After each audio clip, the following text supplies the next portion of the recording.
我们现在在现场的来宾请注意一下，因为今天每一个场次呢都有请外国贵宾来演讲，如果需要翻译耳机的话，麻烦请到茶水间那边借用。OK。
电话等通讯器材转为静音或关闭。谢谢您。The meeting will begin shortly. May I remind you to switch off your mobile phone or switch it to mute. Thank you.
Thank you very much for your participation of the Ecotourism Taiwan 2021.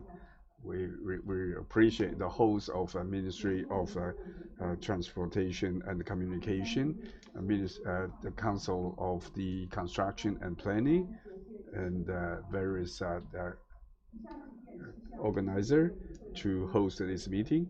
There are some logistic announcements. First of all, for the pandemic regulation, we will ask everybody to register your name and also wear mask during the conference. And then when you enter or exit the venue, please wear your ID badge. So please refrain from food and drink in the auditorium. We have a toilet on the side of the venue. We also have another toilet on the first floor. Please prepare your water cup and with a cap to prevent the spilling. So we have a very tight schedule today. Please follow our schedule. And during the break, after the break, please come back on time. During the presentation, please switch your mobile phone and communication devices. Turn off all those devices or switch to vibrate mode. In the venue, other than the prior consent, please refrain from record or podcast. With regard to the proceeding of this meeting, we have 2 days scheduled. We have 4 topics plus one the panel discussion. We have 250 to 190 minutes per section. We have 60 minutes for panel discussion. The speaker have a 10 minutes limitation, and also each presenter have 40 minutes presentation. We will give you a sign for the last 5 minutes. So we will give you a ring when your time is up. So after the presentation, we will have a final Q&A section. Please scan the QR code at the back of your name badge to raise your question on the Q&A box, or take the Q&A questionnaire card.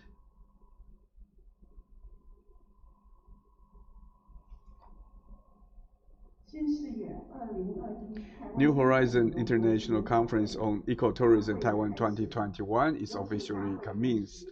We would like to ask the President of Taiwan Ecotourism Association, Mr. Yuri Kuo, to give us an opening remark.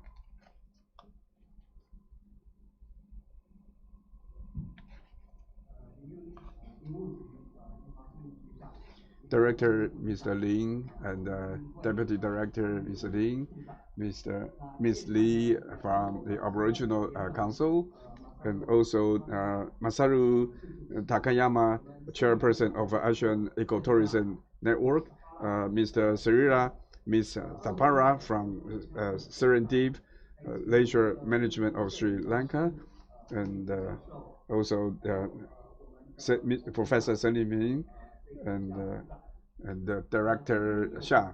Today we have many the colleagues from the industry and online and offline who are interested in the ecotourism.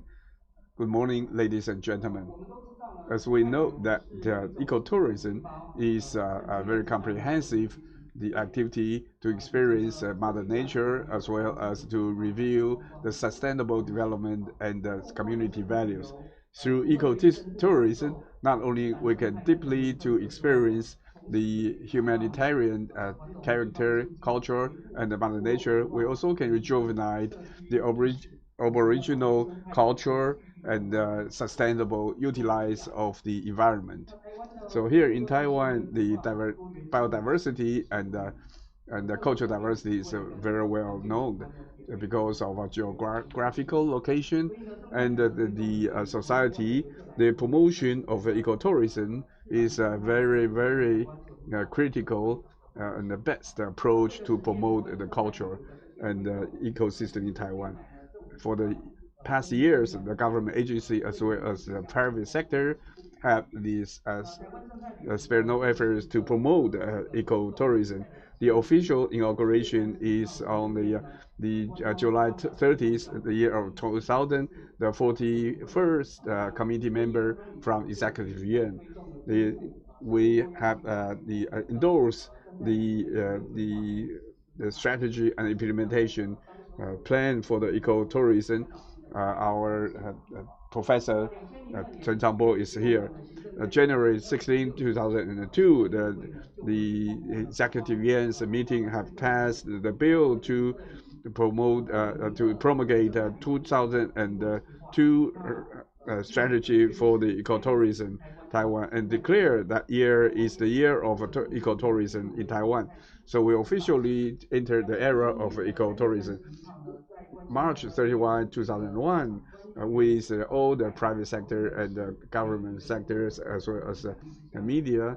So we have established the first association called Taiwan Ecotourism Association. This is the first association to promote ecotourism. This is the 20th anniversary of the Taiwan Ecotourism Association. We would like to promote sustainable ecotourism and then to in line with the international trend. For the past 2 years, with regard to the global pandemic, it is very challenging to everyone.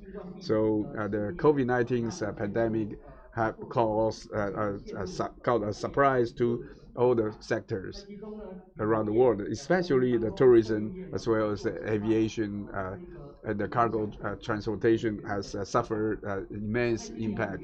This May, the local pandemic has emerged. The Taiwan has entered the class 3 alert. So the tourism has paused for a while. For the past 2 years, the pandemic has gradually under control, so we can see a gradual release here in Taiwan. However, the overseas travel is still limited, so we can see we have full of people in all many tourist sites. So, however, many scholars and experts consider that the risk is opportunity. So, under such a severe reduction of the amount and also imbalance the birth of the tourist, how to take advantage of the pandemic to create in-depth and delicate tourism is something that we can develop a new trend for the ecotourism. For the past few years, United Nations also established SDG, Sustainable Development Goals. So under the Glasgow, as you know that COP26, the climate the summit meeting, we also the focus on the sustainable development. So through the international concern regarding the global warming and poverty and food shortage issues. So as you know, the for the tourists, the carbon emission represent about 8% of the total carbon emission. So carbon reduction is very critical and become a vital key part. So to cope with that, so the development trend will be covered in this conference. To talk, we would cover about the opportunity about ecotourism and the community-oriented ecotourism and how to rejuvenate the industry. So there are opportunities of ecotourism. We have invited scholars and experts from Taiwan, Japan, Sri Lanka, and Indonesia. We have 16 experts from around the world to serve as a presenter. We also invite government agencies to invite the policymaker as well as the president of the chairperson of Asian Ecotourism Network to host the discussion. So with the ultimate goal to integrate the local resources and promote the transformation of tourism and promote sustainable tourism and to cover economical, social value as well as environmental protections. Last but not least, I want to express my appreciation to the various government agencies to support this meeting and during the organization the organization committees. And I wish this is a very good opportunity for everyone to share your experience and have some interaction. I wish the meeting very success. Thank you very much.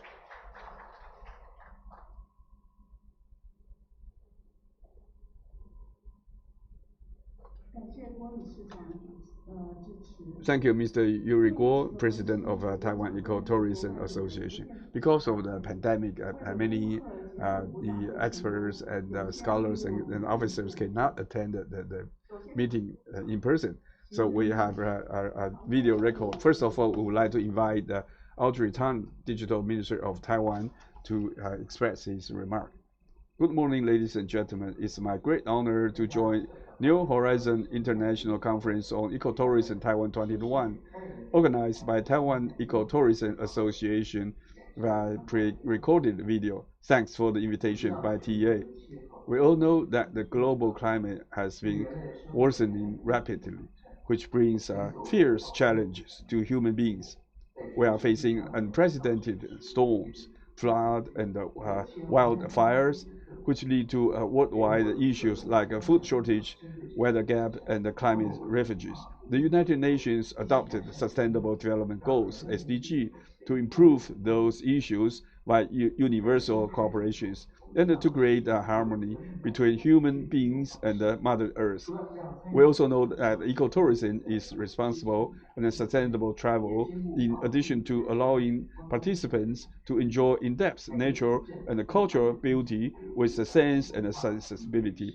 It conserves natural environment, sustainability use tourism resources, boosts a local economy, protects a local culture, and builds collective conscience in the community. This kind of vision highly corresponds to SDG in terms of ending poverty, responsible consumption and production, as well as protecting and managing neutral resources that support social and economical development. The pandemic has changed the life of people around the world.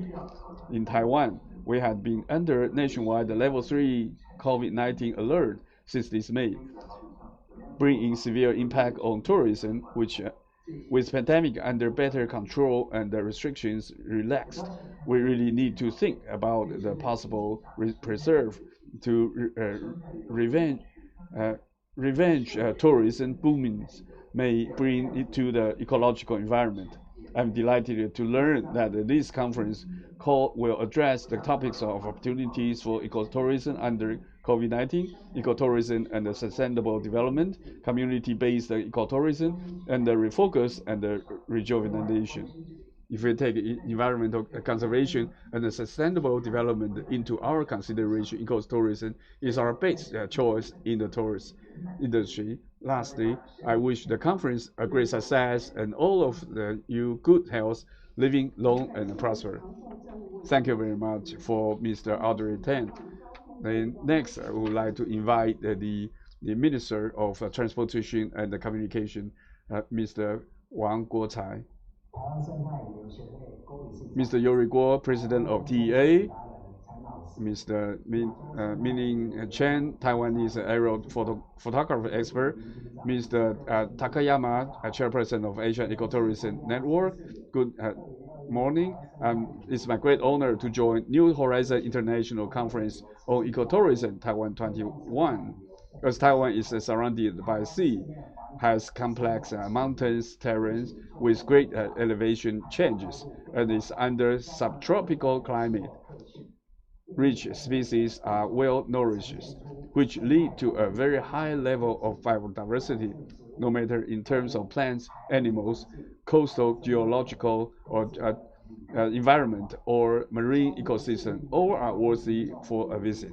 Ministry of Transportation and Communication is devoted to providing high-quality transportation services and infrastructures, as well as promoting the balance between ecological conservation and infrastructure development. For example, we have participated in tailed Jacana restoration for 20 years. We also have protect the habitats in Taiwan for the water, birds, the butterfly. So thanks to the Taiwan Ecotourism Association to organize this meeting. So scholars and experts and the practitioner can share their trend and opportunity of ecotourism development and further promote it. With the pandemic under better control, I look forward to welcome international friends to visit Taiwan. Lastly, I wish the success of New Horizon International Conference on Ecotourism Taiwan 21 successful. Thank you very much. Thank you very much for Minister Wang. Then we will link to Masaru Takayama, Chairperson of Asian Ecotourism Network. Good morning, my friends of ecotourism in Taiwan and the rest of the world. I just want to thank you for the very good opportunity and also to congratulate your 20th anniversary since its foundation of Taiwan Ecotourism Association. It's a great memory that we have worked together. But as on behalf of Asian Ecotourism Network, comprising 21 countries, and including, of course, Taiwan, we are very happy to be a part of your family. Ecotourism have come a long way. If you remember, a lot of us were already together before year 2000. And now, with the International Ecotourism Year, took place in Quebec, Canada back in 2002, but your organization, T, has already come to being before that. So I think you must have a very good foresight and the understanding of the importance of practicing authentic ecotourism. We are very much together, like member of the family, as I said before, because it's not just a network of ecotourism associations, but rather we are aiming to seek the same goals. We really care about nature. We really care about people who live there. We also care about the education and interpretation part of what makes us us. We cannot live without the forest, blessing of water or air is created by the earth. I think ecotourism has been gaining momentum, especially nowadays because of the COVID-19, of course, but also, of course, with the people's mindset have changed. We really care about where we live, who we live with, and we are dependent on. If you come back to Asian Ecotourism Network website, I'm just going to give you a link for both of you who are online. Our board members were once in Taiwan back in 2019 January. It is a huge moment for us because we have celebrated this very important event in Alishan.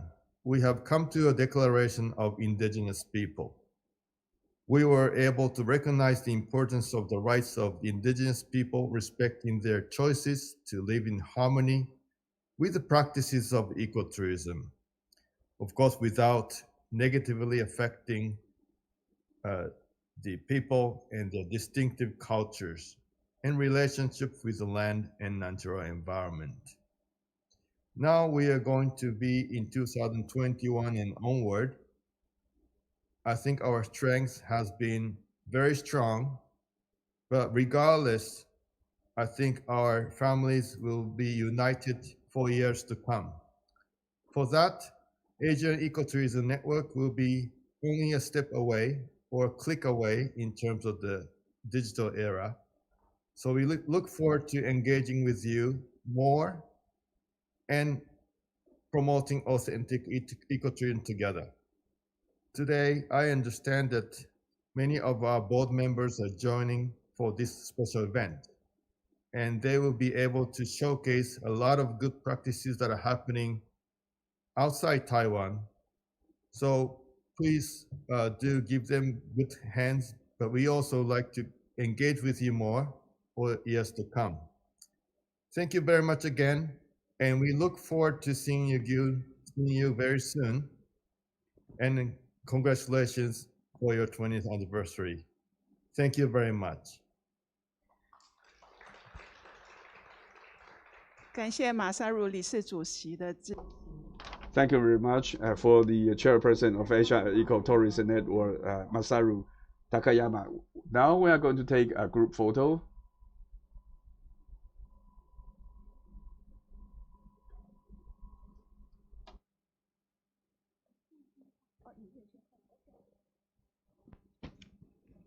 对不起，接着我们放一部。 Now we're going to play a video so that we can look at our own land of Taiwan from a different angle. This is the skywalk in Formosa, photographed by Professor Chen Mingming. This was filmed in earlier times, so there are some differences from the images and the administrative boundaries shown in the video. From the current status.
Thank you to Chen Mingming for this beautiful video, and he's right here with us. A big round of hand for him. Thank you. What a treat.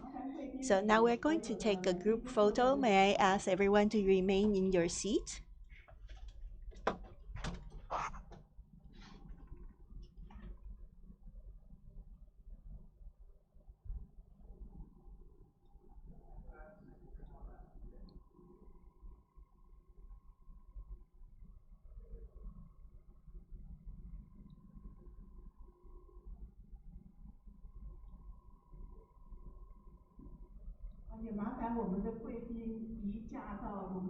May I also ask our distinguished guests to join us on stage for another photo?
Thank you.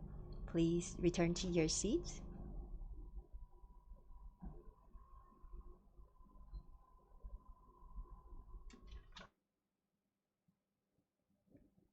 今天第一场主题研讨为新冠疫情下生态旅游的契机。我们将以下的时间交给主持人台湾生态旅游协会郭玉任理事长。各位伙伴早安哈。Good morning, ladies and gentlemen. So now I feel very happy because the Taiwan Ecotourism Association is a very active and happy group.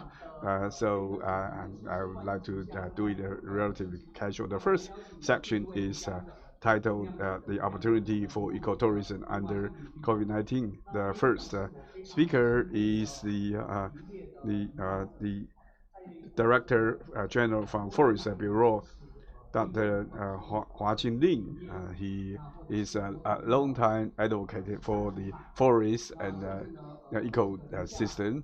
So he also have lay out several plans to utilize the habitat and the forest. He is a very spoken person and a very forward leader. So he also have he's a very good artist. As you know that recently the official calendar for the Bureau of Forest is very well received and very popular. So he has spare no efforts to promote the ecotourism.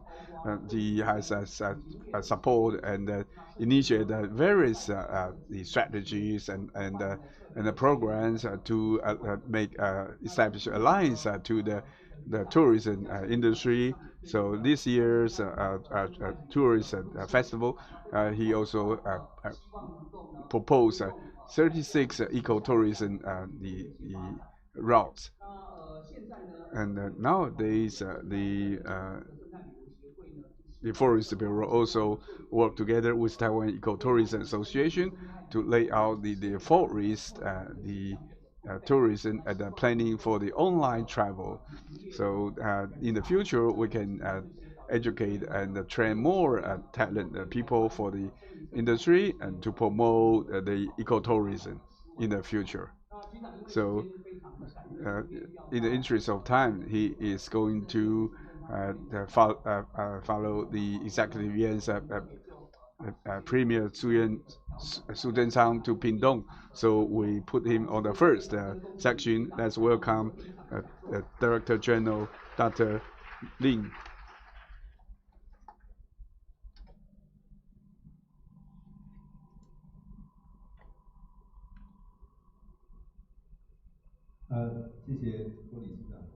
Thank you for the introduction, President Kuo.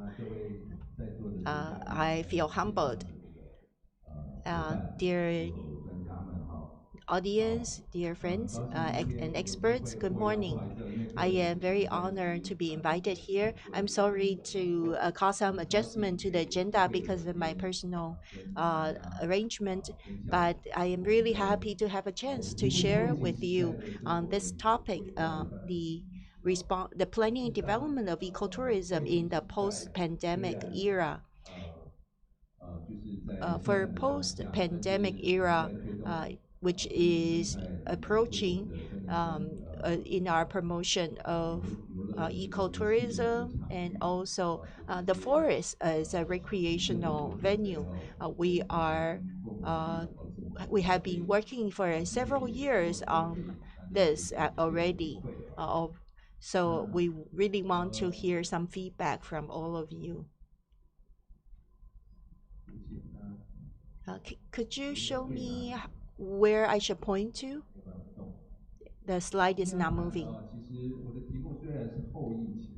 Although I'm talking about post-pandemic era in my topic, in fact, throughout this process, we have been working toward this goal for several years, and of course, we have been interrupted by the pandemic.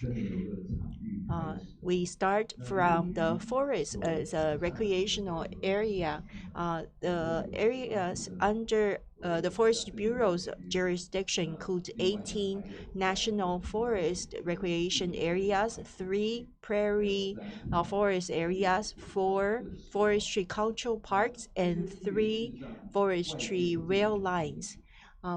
The general public is not very familiar with these resources, with the exception of national forest recreation area, which are also sometimes confused with national parks. So we have a rich reserve of resources. However, the branding or the outward image is not necessarily very clear. We often say in Taiwan, there are 2 core elements to tourism in Taiwan, which are ecology, especially biodiversified ecology, and diversified culture. For our forestry recreation venues, most of them comprise both of these 2 elements, which makes them very precious assets. If we look at the geographical or the altitude distributions, let me talk about these forestry areas first. They cover all types of altitudes and across different latitudes throughout Taiwan. So from all the way from sea level to up to above 3,000 meters, with different kinds of climates and different types of geologies across the north, central, and southern Taiwan, as well as different cultural identities and features.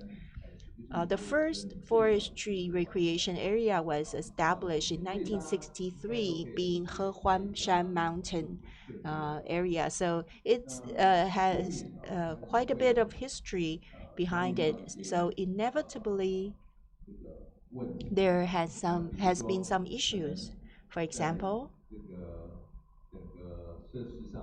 in terms of facilities, they desperately need some updating. But it's okay to have old facilities, but for our mindsets, we need to stay updated. So from a few years ago, we began to take stock of all our forestry recreation areas based on the original positioning So the previous generation of positioning, but after all these years, it should reflect a new phase today. This is critical for every forestry area, the past and present positioning. And then there is also the facilities, the layout, or so we must remember our original intent.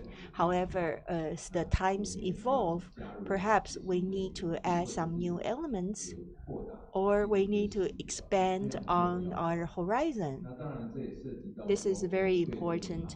Of course, that also brings us to the principles or the operating ideas for this area. Do we want it to be self-sufficient or do we want to expand the resources and expand the cooperation networks and partnership? All these require some soul searching. It goes without saying that in the earlier years, for most forestry recreation areas, they started as forestry grounds for tree farming or harvesting. And then they were converted to recreational areas. Some of them used to be nurseries for tree seedlings. So, re examining the past, confirming the core values are critical. All these will come back to the image and all the design of the facilities for the areas. They need to be tied back to the past history. In addition, a lot of our forestry recreation areas come with excellent natural resources. Even the silviculture forest uh, enjoy excellent features. Of course, there's also a wonderful diversity of animal, floral and fauna, and even geographical and landscape resources. These change throughout the times and present different faces. Are we clear and familiar with all these and regularly take inventory of what we have on hand? So what we talked about is the past of the areas, whether they were harvesting grounds or nurseries. This is a very important historical reference. However, around the areas, maybe there are some cultural resources that are worth developing. And throughout history, maybe there is some assets that we can celebrate. These are also very important. Finally, we need to stay aligned with global trends and add value to the services provided by these areas. Um, Forestry therapy or forest therapy or forest healing is an area that is explored by a lot of countries in recent years. With such wonderful resources in the forests, we should also introduce forest therapy into our recreation areas to expand and on the depth and breadth of our recreation. So when we take stock of our resources, we approach from different aspects. First, with the middle to high altitude areas, a lot of them have breathtaking landscapes, including the shapes of the mountain, the ridge lines, the valleys, and spectacular mountains of greenness. All these are unique and wonderful in their different ways. And then there are also a lot of rivers and creeks throughout the mountains, and some even with hot springs. There, uh, there are also lakes in middle to high altitudes.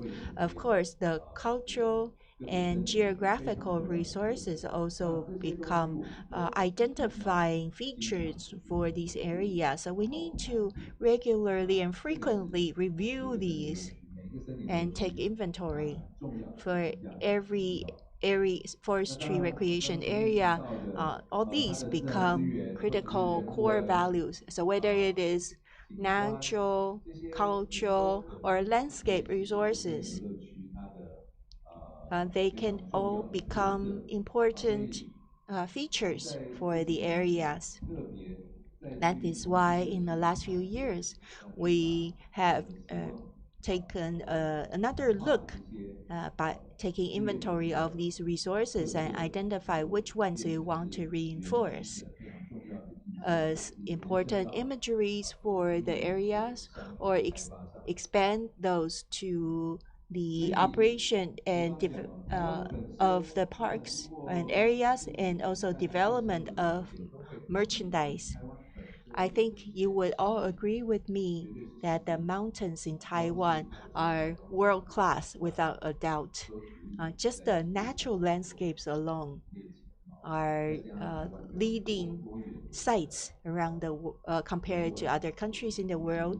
That coupled with diverse cultural and indigenous assets and together with the venues themselves, we have every uh, qualification to shape these into world-class recreation venues. These are the strategies that we take to achieve this goal. The first one is to the upgrade and establishment of facilities and environments. Second, the enhancement of software and services. So the software and hardwares are the typical elements of uh, any site.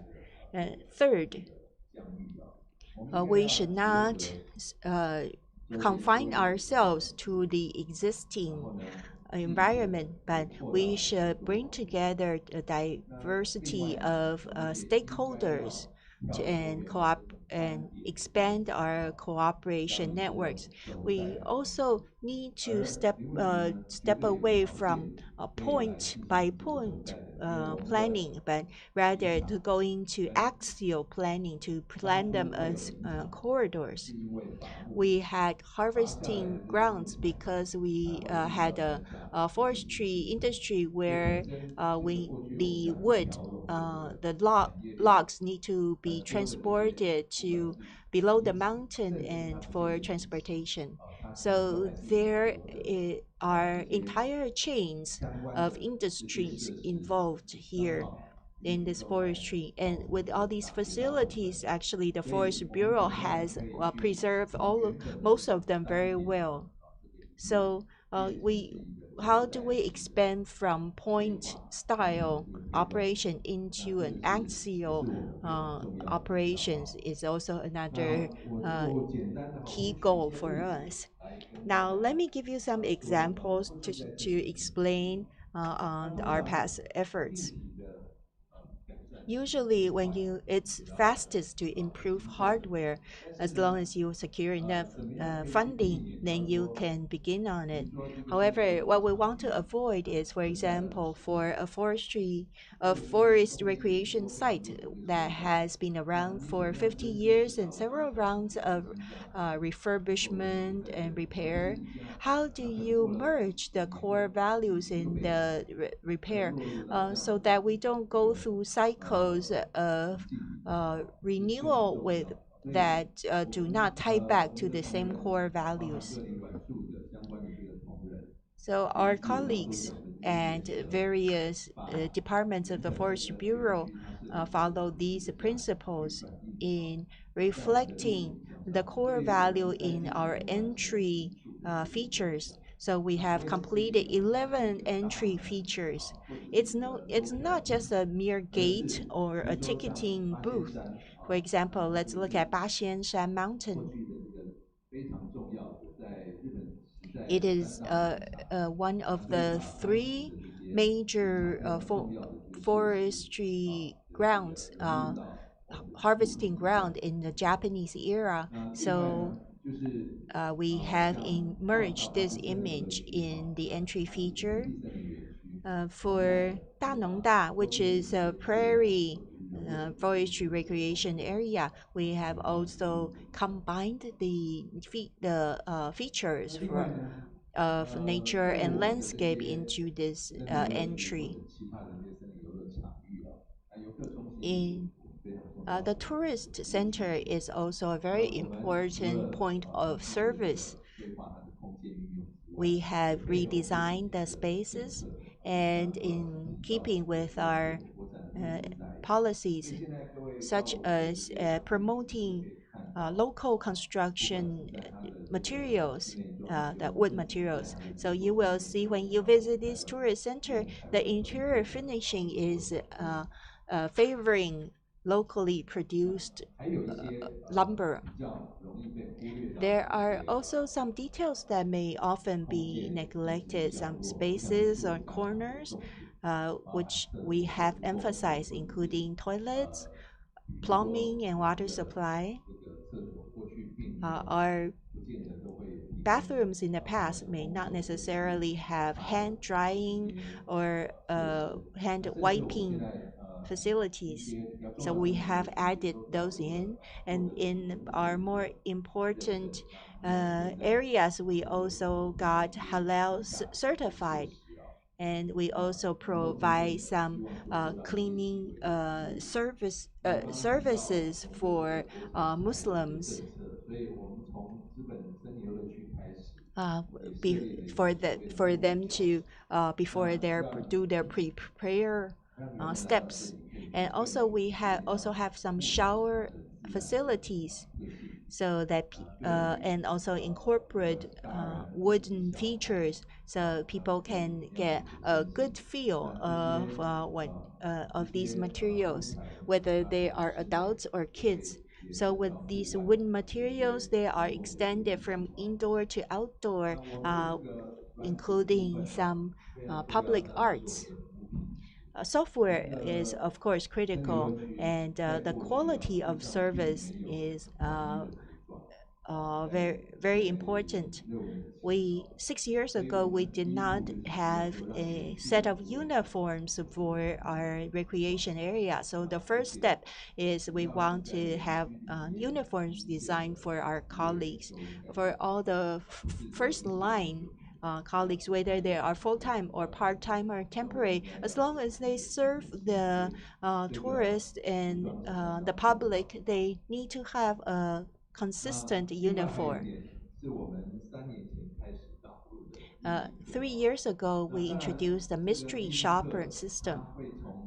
The mystery shoppers start from all the way from the reception to room services, all the way to meal services. All these are audited by the mystery shoppers. But they not only do auditing, they also engage in education. The commissioned organizations told us that they have run into a lot of barrier or resistance. It usually starts with the mindset. Often people say, "Oh, we're just a lodge in the mountain. We don't charge you too much, just 2 to 3 thousand New Taiwan dollars. Why are you demanding 5-star quality from us?" I often say to our colleagues, we don't use down pillows and comforters, and we don't use the brand name comforters. Uh, so, but we of course don't charge that as much as a 5-star, and but even if you're not a 5-star hotel, you still need to show courtesy. You cannot say, oh, because we are just a mountain lodge, we can have lots of dead cockroaches below the beds. So this is unreasonable. However, to be honest with you, we spend a lot of time communicating with them, and also our frontline staff in these forest recreation areas Actually, I have to be honest with you. Whether we are uh, employees of a bureau or frontline staff, we are not professional hospitality staff.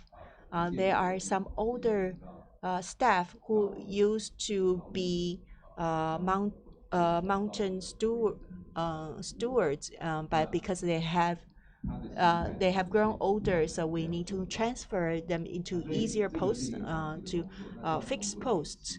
But the training of their mindset then becomes critical so that they can provide the right level of service quality. The next thing is with a lot of our recreation areas, we have gift shops and merchandise display space. So we have been thinking about how we can improve that, the display of merchandise and the types of merchandise provided. In the past, for our forest recreation areas, the tickets are bought on site. But in the last 2 years, we are promoting e-payment. Of course, with the pandemic, people want to reduce contact with people, so this has given advantage to these e-tickets. So you can now pick up your tickets in convenience stores or download them directly into your mobile phones. And we also provide some incentives. For example, if you use an e-ticket, then you get free parking. This is how we are promoting the use of electronic payments and e-tickets. In Taiwan, it has been very popular in the last few years to go into nature and to appreciate blossoms such as cherry blossom, plum blossom, and maple foliage. So this is also very important for us to promote, and we need to monitor the environment and the blossom regularly for that. Our interpretation service is also very important, whether they are booked or regular interpretation.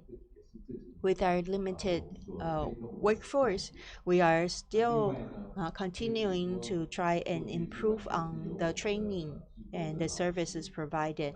In the past, all the services provided by volunteers, but we want to start to shift to enlisting local residents to do this. For example, Ali Shan Mountain is the only recreation area with villages inside the area. In the past, due to our policies, the local residents have a very opposing attitude against the Forestry Bureau. This is because they often need to be regulated. But we are starting to take another attitude because we need to have a win-win situation. Otherwise, we will always have some problem spots in these areas. So we want to build a symbiotic collaboration where we empower the local residents to do this, and it has been quite successful. The next thing is about transportation, where often you needed to drive on your own to these areas. So we spent many years to work together with the Ministry of Transportation and Communication. Now we have public transit routes to 15 areas.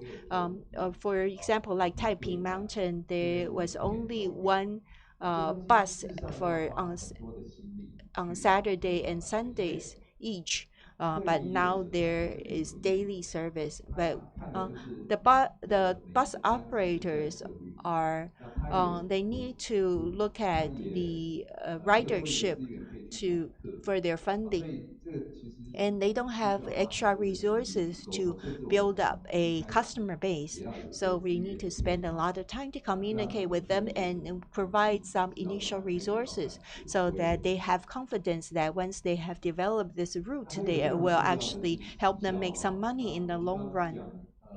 Another key aspect is marketing.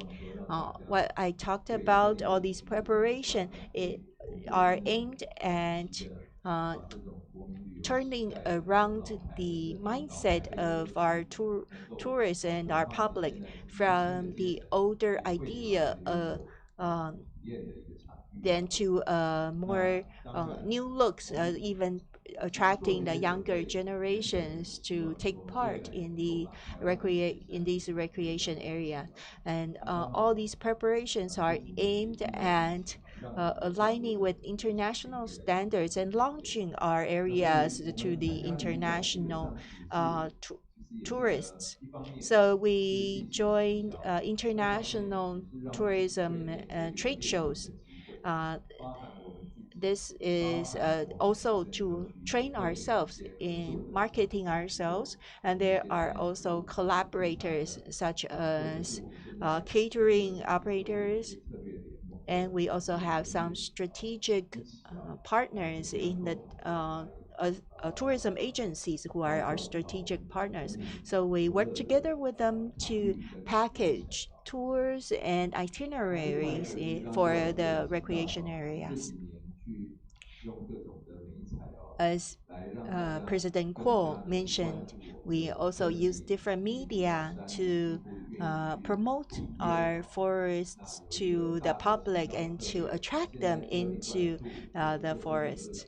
So at a lot of hotels and our outlets, they are starting to launch their limited edition goods. For example, this is at Alishan, the Alishan Forestry Bureau, and they publish a book that introduces all species of plants that have Alishan in their names. And uh, people really like these goods, but they are sold only in limited places. Shangliu is another place which uses the uh, crab eating mammal or crab eating rodents to develop some different kinds of products. And there are other areas that are starting to take this very effective approach. I mentioned forest therapy earlier. In the last 4 years, we have been actively promoting this. Of course, it starts with the site selection. With all our forests, we have excellent resources and conditions to do this. At the Forestry Bureau, we started with national forest parks, but we also work together with private forests and give them assistance. We want the owners of these private forests to also promote forest therapy and this industry.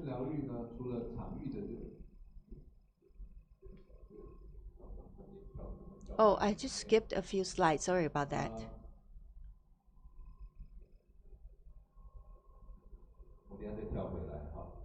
Let me come back to the slide.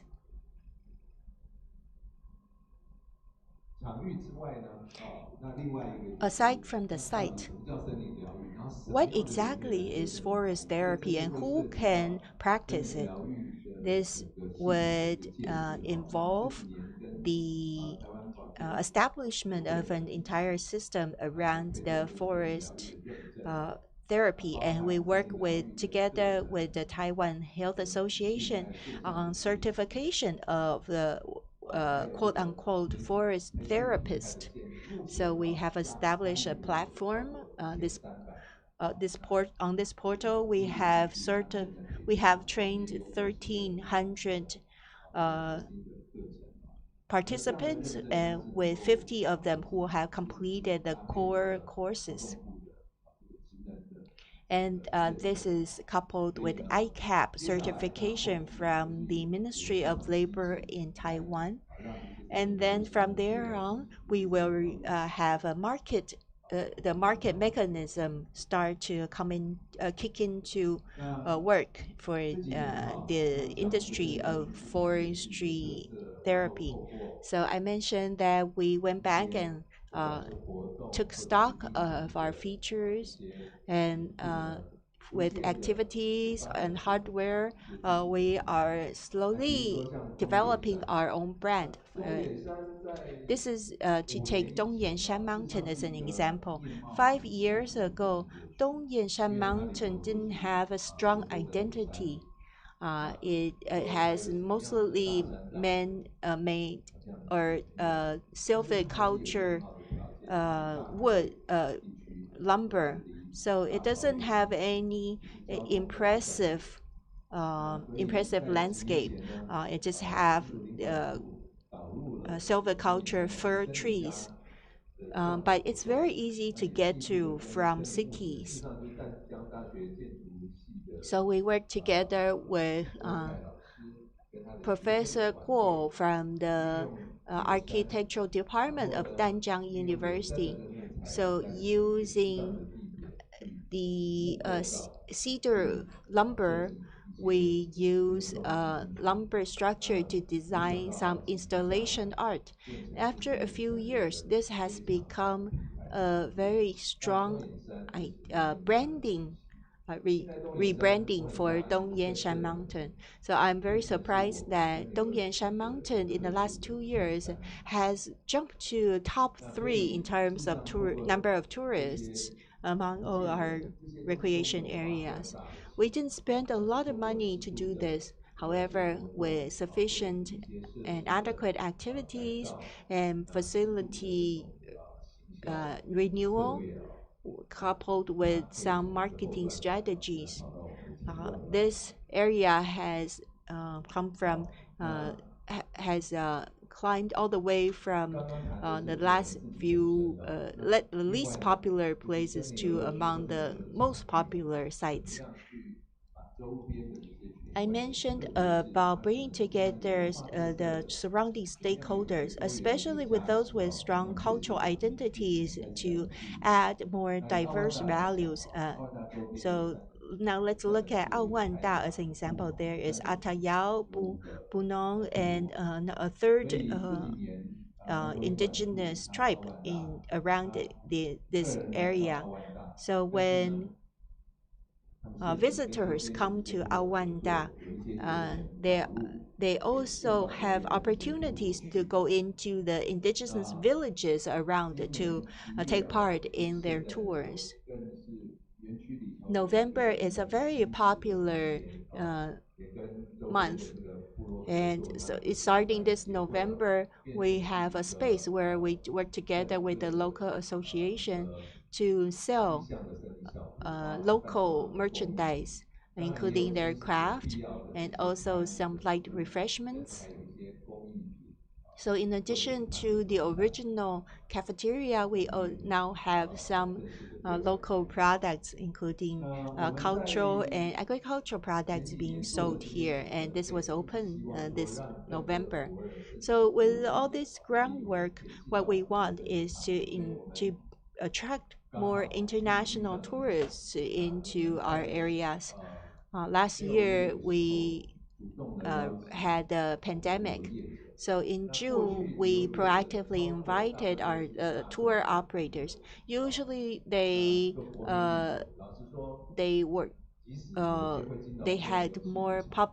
ran more popular tours in the more urban areas. The quality, if even if they bring tourists and visitors into our recreation areas, the quality is very compromised. So the tour guides and the quality of the tours were quite dismal. When I invited these agencies over, and it seems I learned that they didn't know so much about our forest recreation areas, only a little bit more than the general public.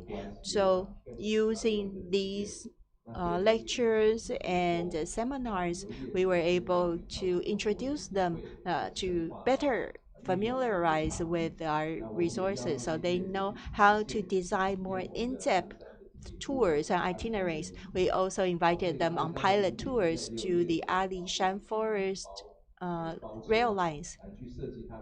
So some agencies actually charter trains for their tours.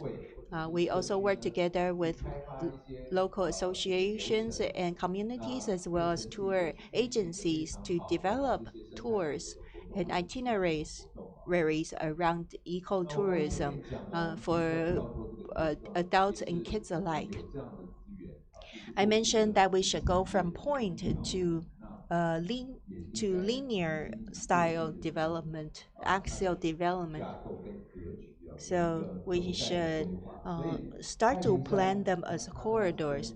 Taiping Mountain, of course, we work together with Luodong Forestry Cultural Park and Daxue Shan Mountain with Dongshi Forest Cultural Park. And in Alishan, of course, with Jiayi Forestry Park. This is still under progress, but we are almost done with these three important ecotourism corridors in north, central, and southern Taiwan. Take Alishan Mountain as an example. People only knew about Alishan Mountain, but actually the lumber is processed in Jiayi City, and the Alishan Forestry rail line would connect all these together. So when we plan the corridor, I said the Forestry Cultural Park is a former lumber processing ground. So the Alishan Forest Rail Line is a dynamic and a moving cultural asset. And then we use it to connect to the museums. The museum cluster in Alishan Mountains include talking about the forestry culture and the indigenous people's culture. Uh, and so it has become a clustered museum. The forestry village is still being refurbished, so you may not have heard about it. You are probably more familiar with the this forestry village, and uh, the rail line is not just about taking people from the city into the mountain. Actually, every train stop along the way has unique geographical environment.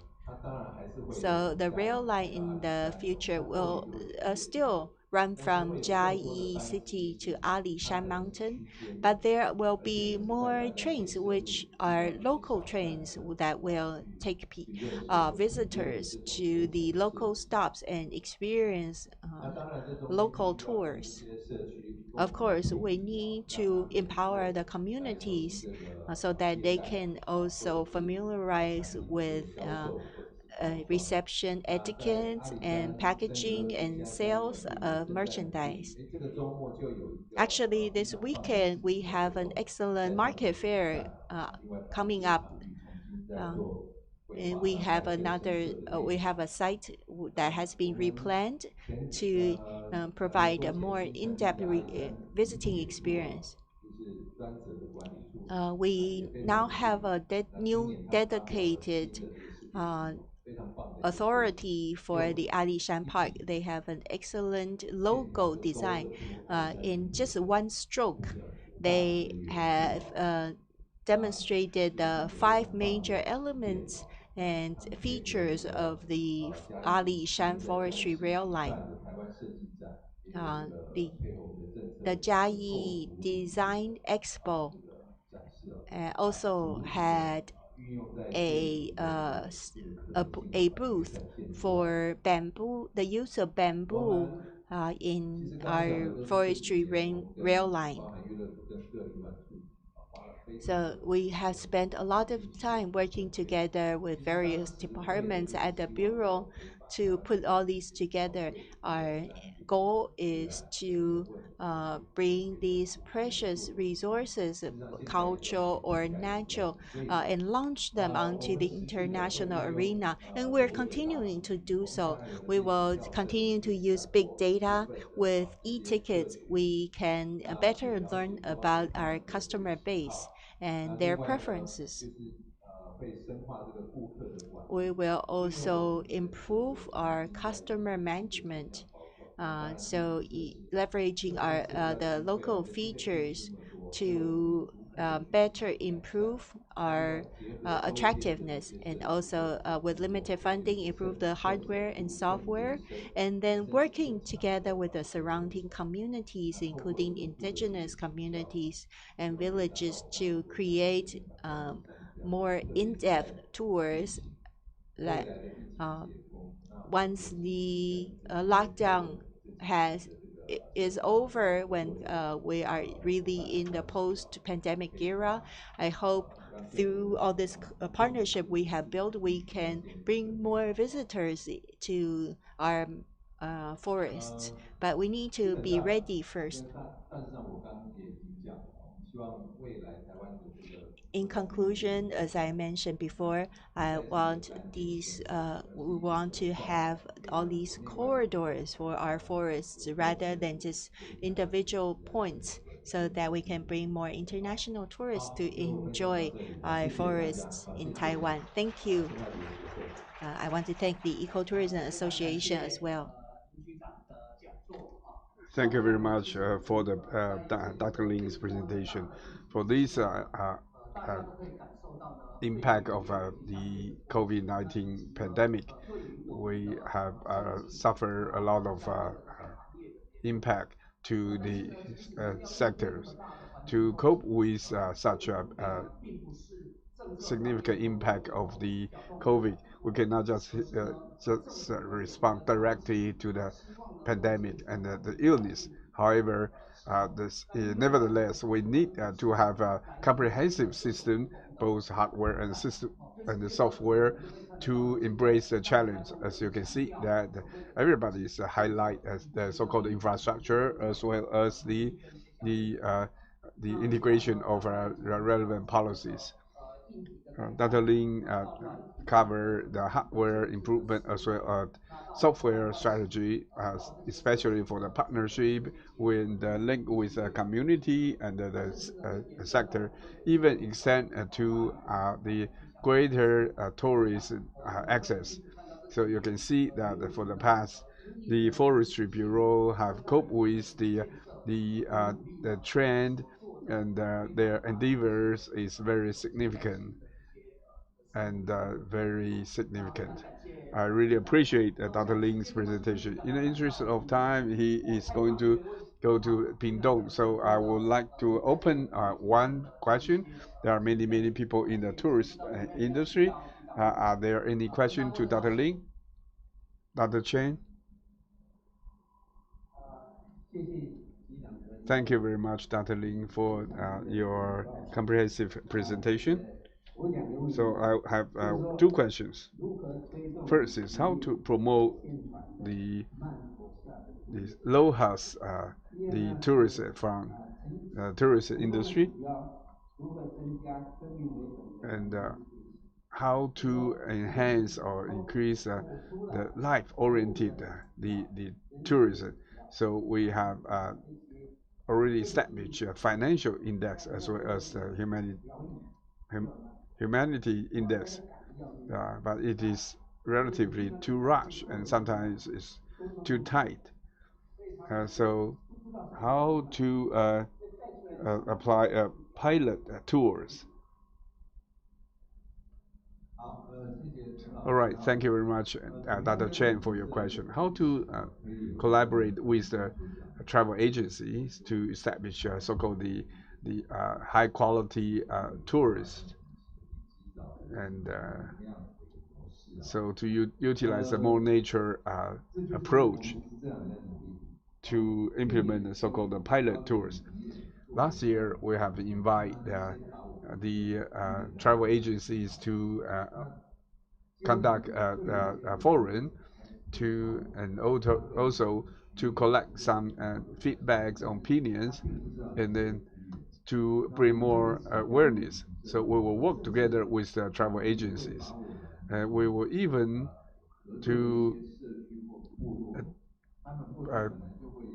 link together with the indigenous tribes as well as the community to share the resources. So Forest Bureau is just simply serve as a platform to facilitate the collaboration between travel agencies and the communities. We also will present many other sites. But one thing I want to highlight is they should respect the local communities and also to share a certain profit to the local community instead of just compress the profits and benefits themselves alone. That's not our objective. So we really appreciate many travel agencies. They are willing to open up. So the release of the COVID-19 pandemic will not be very soon. So everybody just try their best to attract or retain their customers. And some of them are just raise the price war. But our goal is that we want to do it differently. We want to provide authentic the utilization of those resources. So therefore, we are looking for someone who recognize our concept. So we would like to invite the partners from the travel agencies. Actually, for the past 2 years, there are certain so-called pilot tours, and we can have a mutual the consensus and win-win situations. And perhaps you spend the whole day and stay in the same area. However, through the professional guide tour guides to lead you to really link with the environment and either to enjoy the wind and the birds and all the mother natures. So people thought that forest therapy is just sit there and idle. Instead, through certain the intentional design, you can relax your body, your spirit, and your mind. I have experienced that a couple of times. I really enjoy it, and it really benefit me quite a lot. However, with current forest therapy, as Professor Chen mentioned about the LOHAS, these are still minority and it's at the infant stage. So we would like to gradually promote the uh, general public to know that this is the right track instead of just a touch of the environment.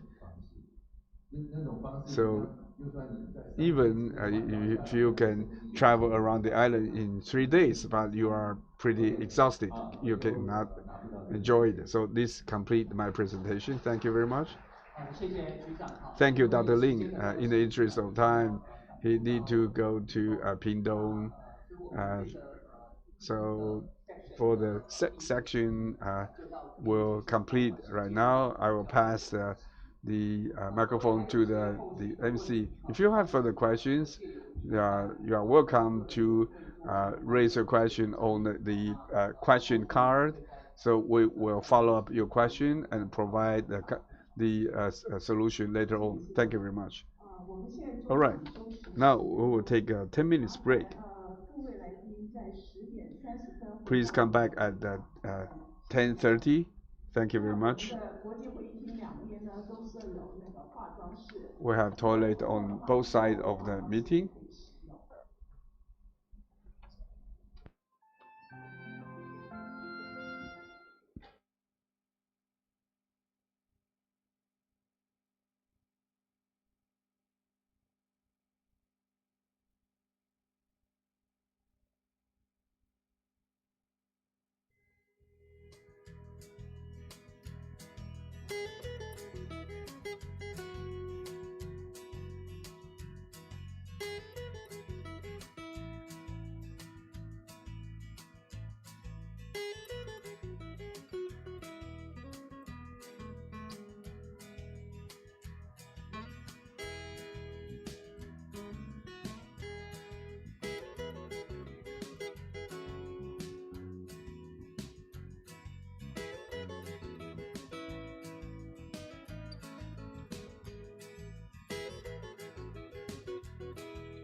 麻烦我们来宾回到我们座位上，我们将继续第一场主题研讨。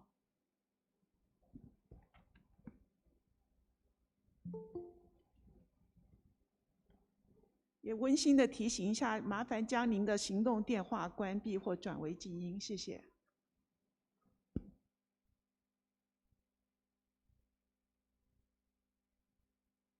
伙伴，我们接续第一个 section 的第二场的主题。Okay, we will follow the second section, and also please accept my apology because during the international meeting there are always certain the connection issues. So we really concern the linkage will delay the proceedings. So this time we have invited the international speakers to record, make a video to pre-record the presentation. And so I really appreciate the international speakers out of their busy schedule to accept the invitation and the request from the organizer to make videos. So we really appreciate that. Now on this venue, we have the simultaneous interpretation because our speakers came from all over the world. So they will speak English. If you need interpretation service, please feel free to collect the headset and so you can listen to the translation. The second subject is to the opportunity for ecotourism under COVID-19. Actually, there are many countries to apply the protection of their biodiversity and also help the development of their tourist or tourism. So next two section we have a very honor to invite very renowned international experts in ecotourism. So now the next speaker is Mr. Mr. Parla, who is the CEO of Serendip Leisure Management from Sri Lanka. He has about more than 35 years of experience. His background was electrical engineering. Back in 1988, he served as a so-called the Tampifi as the organization of tourism in Sri Lanka. He served as a general manager at a particular hotel. From that particular hotel, then he was promoted to the operation management director at the hotel. As a manager, he also in charge of 4 resort hotels. Back in 1999, he also went to Serendi Hotel Group to serve as CEO, and he has very excellent performance and also transformed the hotels both in hardware as well as software to upgrade their qualities. So between 2008 to 2010, he served as Sri Lanka's so-called the tourist hotels associations. He served as the president of that association. So on top of that, he also served as an advocate for the environment and with very significant contributions. On top of his background in electrical engineering, and also managed the hotel and support the tourism. He also studied wildlife, especially to the elephant. He has a very in-depth knowledge about the elephant. He also went to United States with under the grant from the fishery and the wildlife protection to conduct the migration study of the elephants in Sri Lanka. Later on, he became a very renowned international expert. He published numerous papers. He also served as a visiting scholar at the Plymouth University in UK. So you can see a very significant, very diversified background from electrical engineer engineer to the tourism. He has a very outstanding record. Without further ado, let's welcome my dear partner to present the video from Mr. Pala. Feel free to submit your question to our workers, and so later on when we link to Mr. Pala, he will address your questions. Good morning, everyone. I am very honored to be talking to you today, and I thank the organizers for giving me this opportunity to talk to you about a subject that I am very passionate about. My address today will cover the following: what is biodiversity? How important is biodiversity for tourism? How does tourism impact biodiversity? And finally, how can post-COVID tourism help conserve biodiversity? Biodiversity. In its most simple form, biodiversity is life on Earth.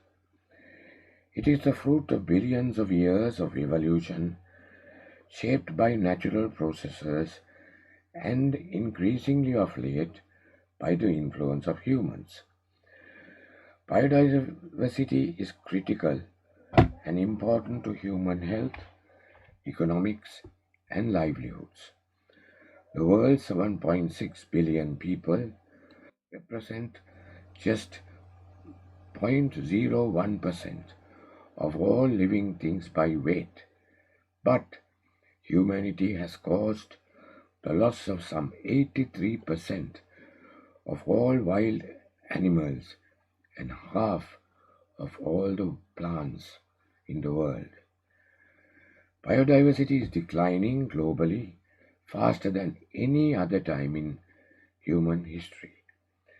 At least 40% of the world's economy and 80% of the needs of the poor are derived from biological resources. In addition, the richer the diversity of life, the greater the opportunity for medical discoveries, economic development, and adaptive responses to such challenges such as climate change. According to the World Economic Forum's recent Nature Risk Rising report, more than half of the world's GDP, that's about $44 trillion, is highly or moderately dependent on nature. Many businesses are therefore at risk due to increasing nature loss.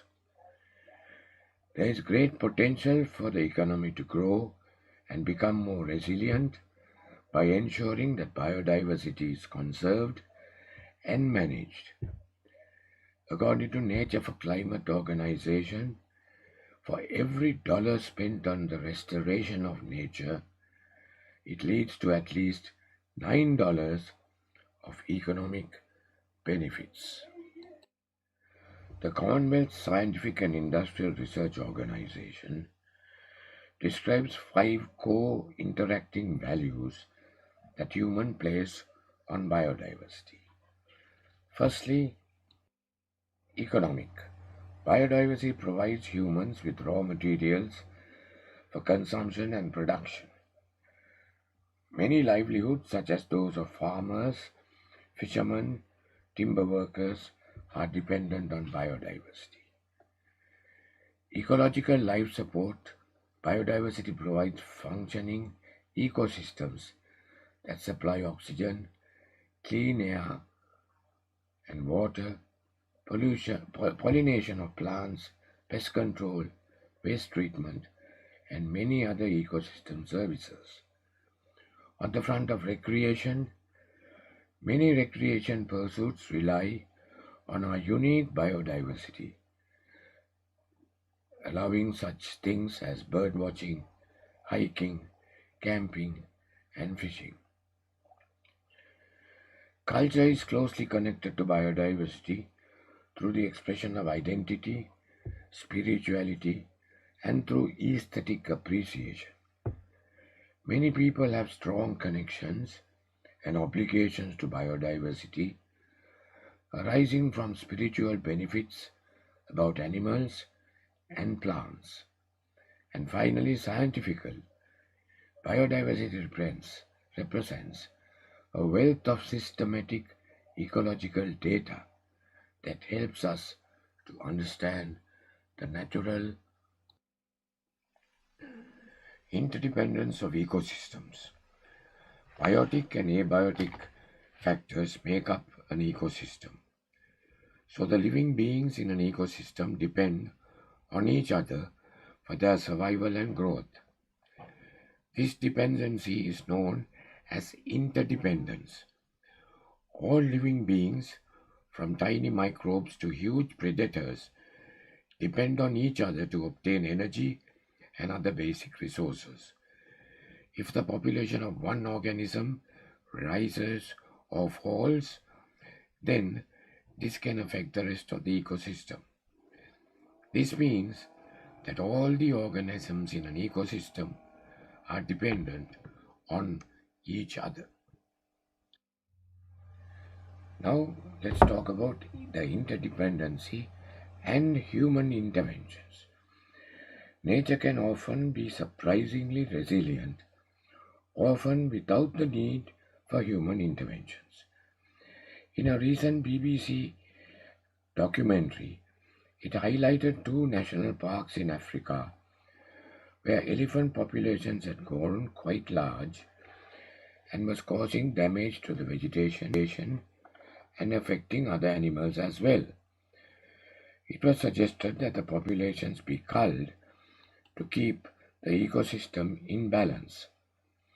A scientist pleaded with the park management not to cull the elephants and let nature take its course. A compromise was reached after some discussion, where the elephants in one park were allowed to live, while the elephants were culled in the other one. A few years later, it was found that the park with the culled population had still remained in poor condition and the ecosystem was still not perfect.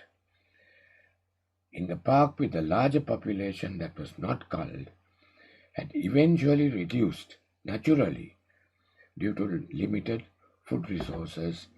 The elephants had died naturally. The natural rate at which this happened helped rejuvenate the entire ecosystem, and other wildlife also thrived. I come from the island of Sri Lanka, and may I take a few minutes to talk about the Sri Lankan context and biodiversity and tourism.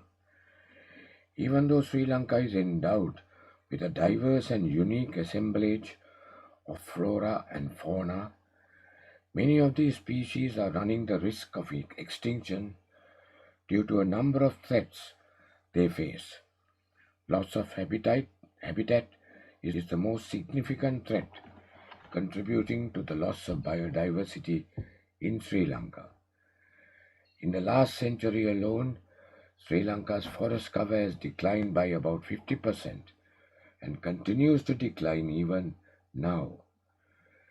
The resulting loss and fragmentation of habitat has been the major driver that has resulted in many of the species becoming extinct or driven towards the brink of extinction.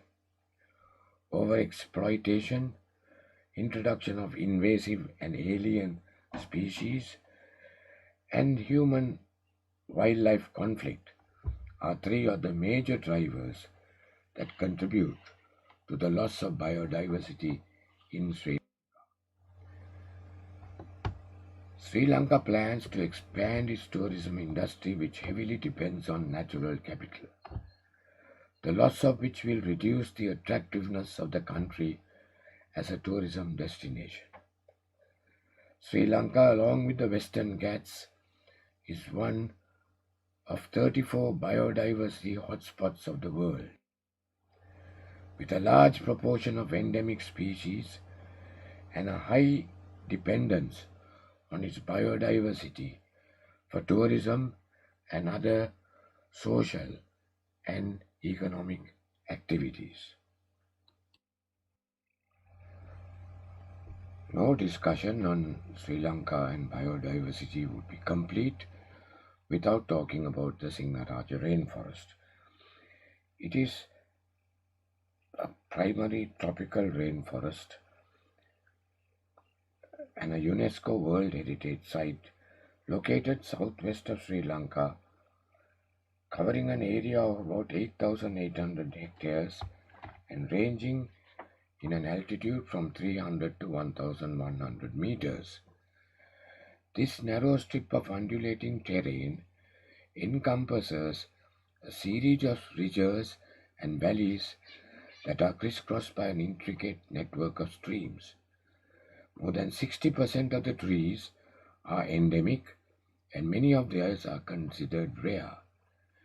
There is much endemic wildlife, especially birds, but the reserve is also home to over 50% of Sri Lanka's endemic species of mammals, butterflies, insects, reptiles, and rare amphibians.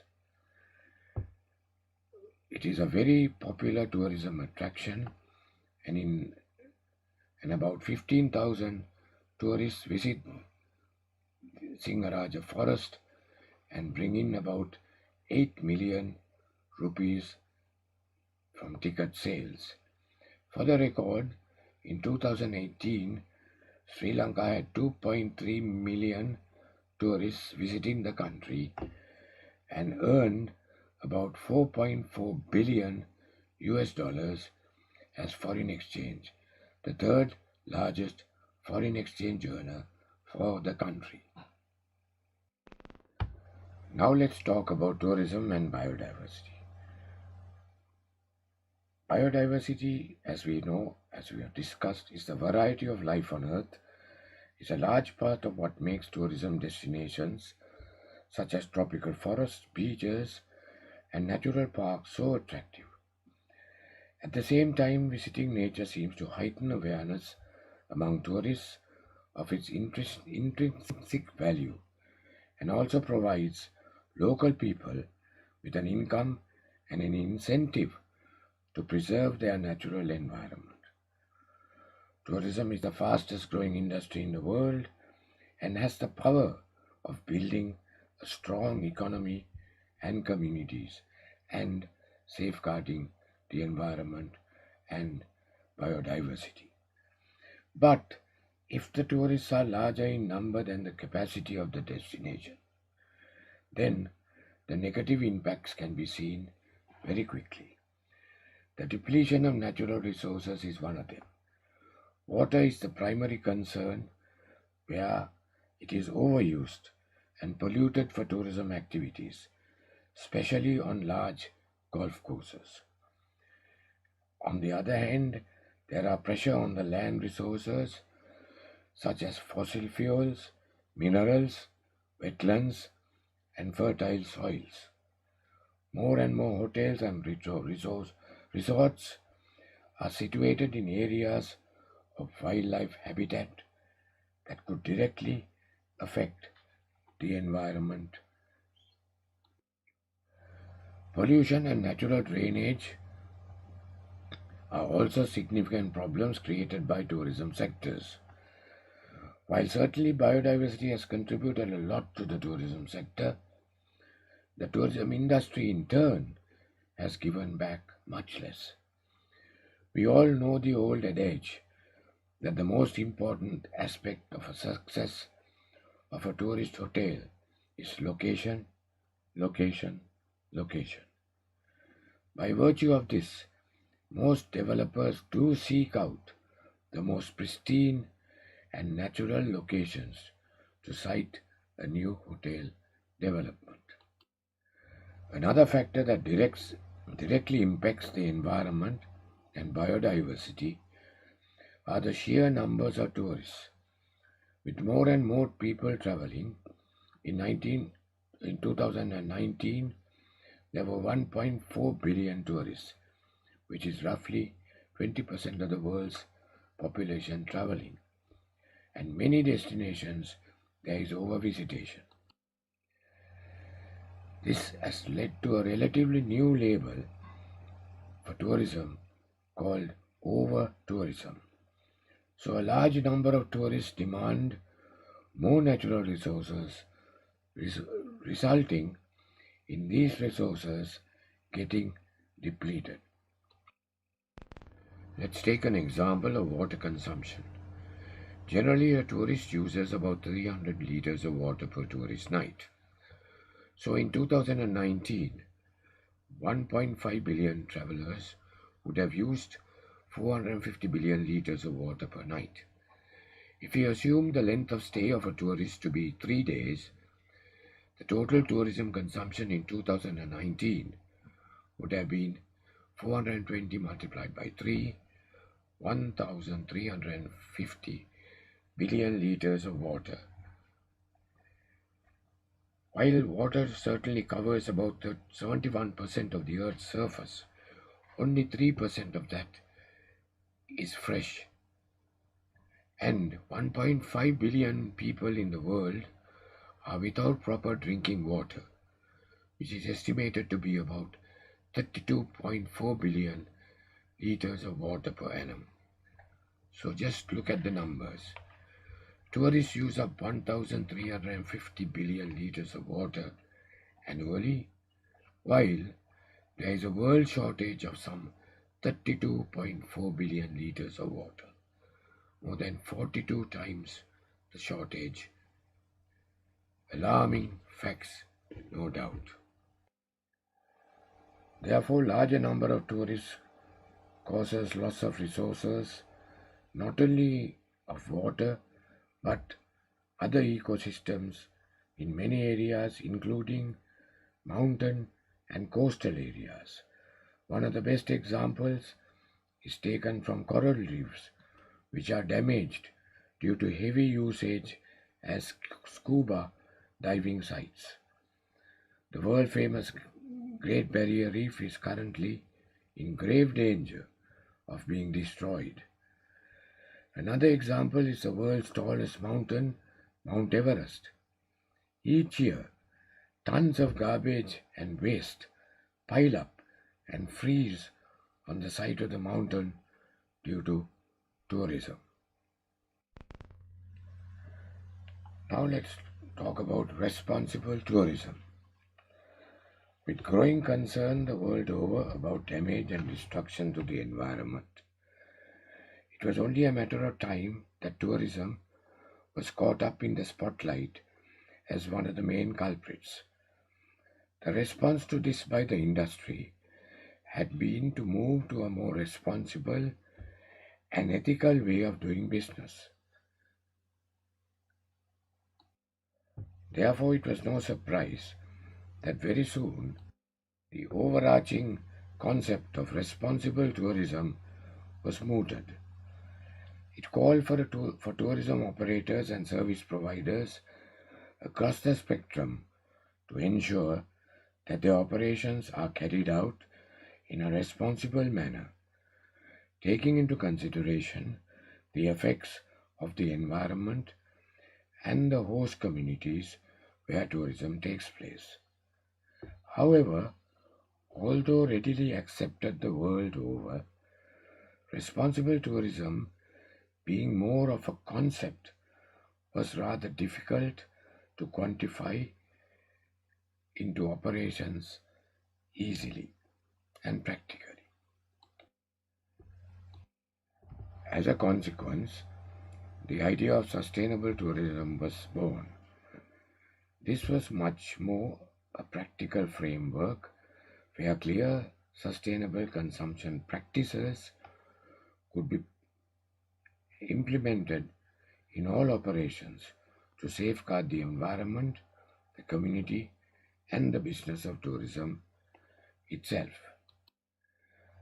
The best definition of sustainable tourism is by the World Tourism Organization, that talks about tourism that takes full account of its current and future economic, social, and environmental impacts, and addressing the needs of visitors, the industry, the environment, and the host community. There are some key words in this definition that is of importance. It talks about current and future impacts. It indicates that tourism should look at both the current and future impacts it could have on the economic, social, and environmental areas. And it also calls to address the needs of the visitors, the industry, the environment, and host communities.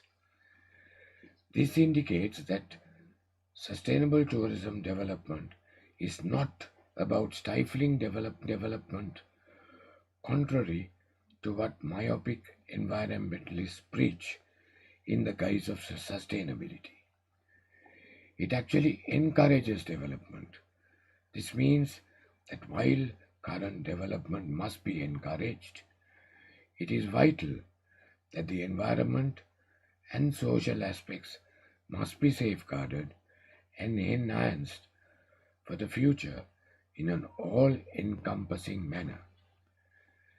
It is thus obvious that sustainable tourism development is about striking the balance between the business, the community, and the environment. This is referred to as the triple bottom line sometimes, the people, planet, and profit approach. Today, sustainability has become well accepted and implemented in most tourism destinations. In fact, due to the rise in tourists who are more concerned about sustainability and environment protection, the implementation of sustainability has become more of a necessity to differentiate and keep up with the competition. It has also become a very powerful marketing tool to leverage marketing share when properly implemented. With sustainability forming the bedrock of proper tourism, which safeguards the environment, community, and business activities, there was better rationalization of the different and sometimes confusing array of labels that were hastily imposed on different categories of tourism. Hence, responsible tourism is the overarching concept which is about making better places for people to live in and better places for people to visit. Within this concept lies sustainable tourism, with the different subcategories of tourism falling fully or partially within the ambit of sustainable tourism, such as ecotourism, adventure tourism, nature tourism. So the need of the day is to move away from mass tourism and tracking and raking up only numbers to a more ethical and responsible travel, which should necessarily be focused on quality rather than quantity. Many operators the world over have realized this, and in the past decade, there have been giant strides in this direction. Tourism development is now more eco-friendly, using natural, indigenous material with good alternate energy-saving interventions being utilized. The service and product offerings also emphasize the experience rather than focus on food and facilities alone. The market is also beginning to demand this, with more and more travelers seeking destinations and seeking to stay in establishments which are more environmentally conscious. A large majority of global travelers, about 87%, say they want to travel sustainably, according to the new Sustainable Travel Report released by Booking.com in April 2018. Now let's look at the impact of COVID on the tourism industry. The pandemic that has unfolded before our eyes seems to be something from a science fiction movie, virtually bringing the whole world down to its knees. The fallout is impacting every aspect of our lives, social, economic, financial, and tearing apart the sheer fabric of life, ricocheting its way around the globe. No one seems to be spared, rich or poor, developed or underdeveloped. Governments around the world grapple in trying to come to terms with the crisis and are throwing all their heavy artillery of their technological might to fight this tiny, microscopic enemy. Yes, eventually we are prevailing. Our superior technologies are finding vaccines to neutralize the virus and stabilize the pandemic, leaving behind enormous chaos in every aspect of our socio-economic lives.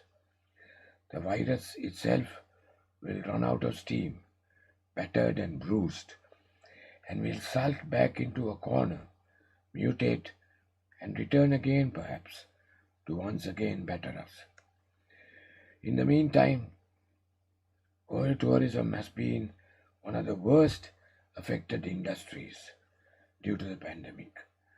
According to UNWTO, there were 1 billion fewer international tourists, and there is a loss of about 1.3 trillion in total export revenues, which will have a wider impact and reduce global GDP by about 1.5%.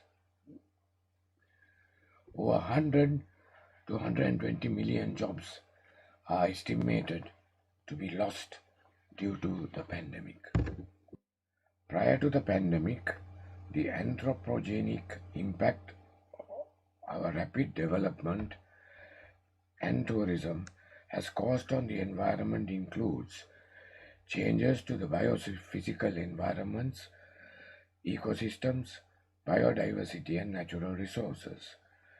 Due to global warming, by 2050, sea levels are predicted to rise by 1 to 2.3 feet as glaciers melt. Environment degradation, including deforestation, between 1990 and 2016, the world lost 1.3 million square kilometers of forest, according to the World Bank. Mass extinction and biodiversity loss, scientists estimate some 55,000 to 73,000 species go extinct each year, which is greater than anything the world has experienced since the vanishing of the dinosaurs nearly 65 million years ago. Humans generated 2.4 billion tons of solid waste, which is equivalent to 50,000 average size cruise liners. Annual plastic production in the world for 2017 was 348 million metric tons, which is equivalent to 600,000 Airbuses 380. And the list goes on. And tourism is very much a part of this problem. But initially, due to the very minimal tourist traveling due to the pandemic and lockdowns, there was clear evidence that pollution levels, carbon emissions and waste generation reduced considerably.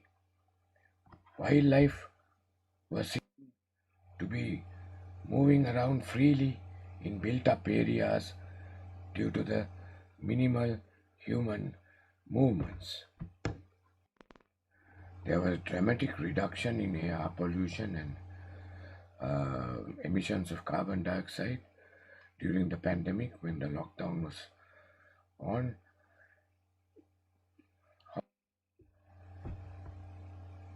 There was massive impact on livelihoods. As many as 100 million direct tourism jobs were at risk. Small businesses, which shoulder about 80% of global tourism, are also particularly vulnerable. Women, who make up 54% of the tourism force, youth and workers in the informal economy are also among the most at-risk categories. The impacts on culture and nature are also significant.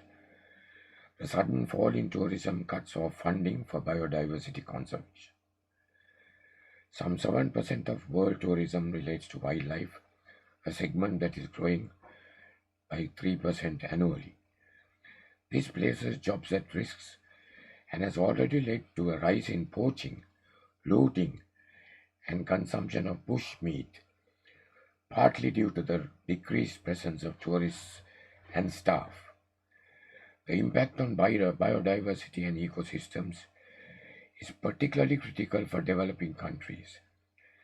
In many African destinations, wildlife accounts for 80% of visits, and the revenue enables conservation efforts. Several examples of community involvement in nature tourism show how communities, including indigenous people, have been able to protect their culture and nature heritage while creating wealth and improved well-being. The impact of COVID-19 on tourism places further pressure on heritage conservation, as well as on the cultural and social fabric of communities, particularly for indigenous people and ethnic groups. 90% of countries have closed World Heritage Sites, with immense socio-economic consequences for communities reliant on tourism. A further 90% of museums were closed, and it is estimated that 13% may never open. So, is nature awaking from a deep slumber and saying, enough is enough? Is she showing us that she can unleash powerful forces to tame mankind and heal herself? In conclusion, we look at the post-COVID tourism scenario and how it can help biodiversity conservation. One of the 5 aspects in the recent UNWTO roadmap to transform tourism in the post-COVID arena is, I quote, foster sustainability and green growth to shift towards a resilient, competitive, resource-efficient, and carbon-neutral tourism sector.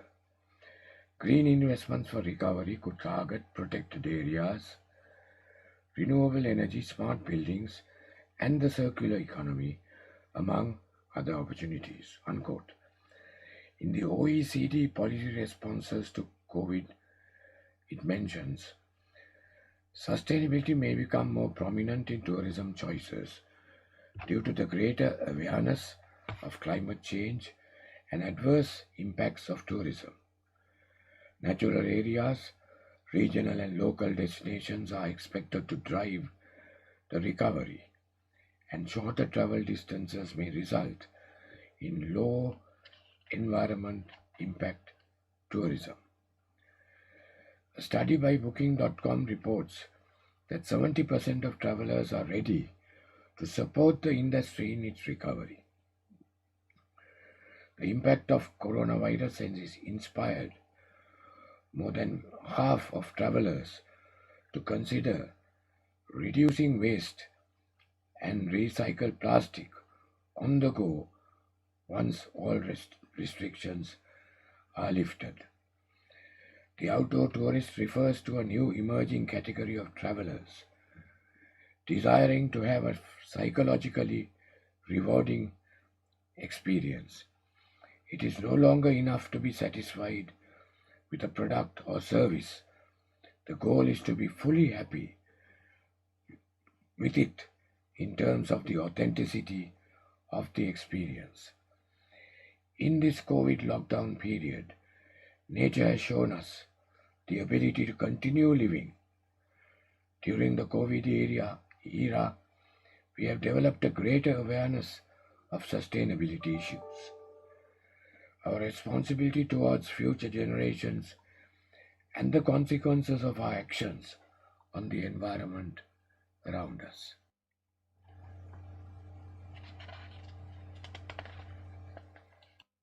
And sustainability and environment-friendly tourism seems to be the way forward.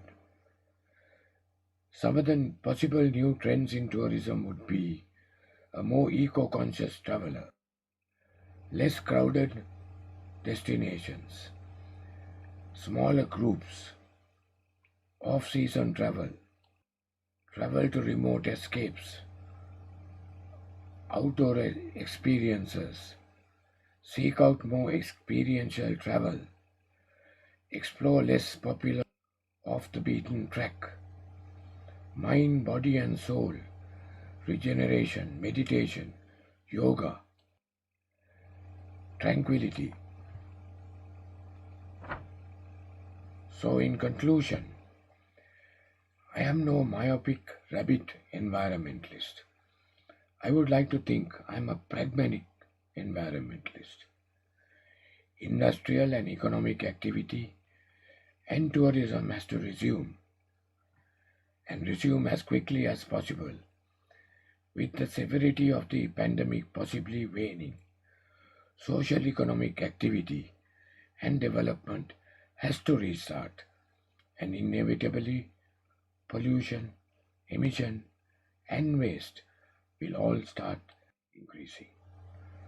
So in the post-COVID arena, the important thing is to sit back, take stock and create a new model for tourism with the emphasis on nature, wellness, environment conservation, which in turn will help safeguard our precious biodiversity. Thank you very much.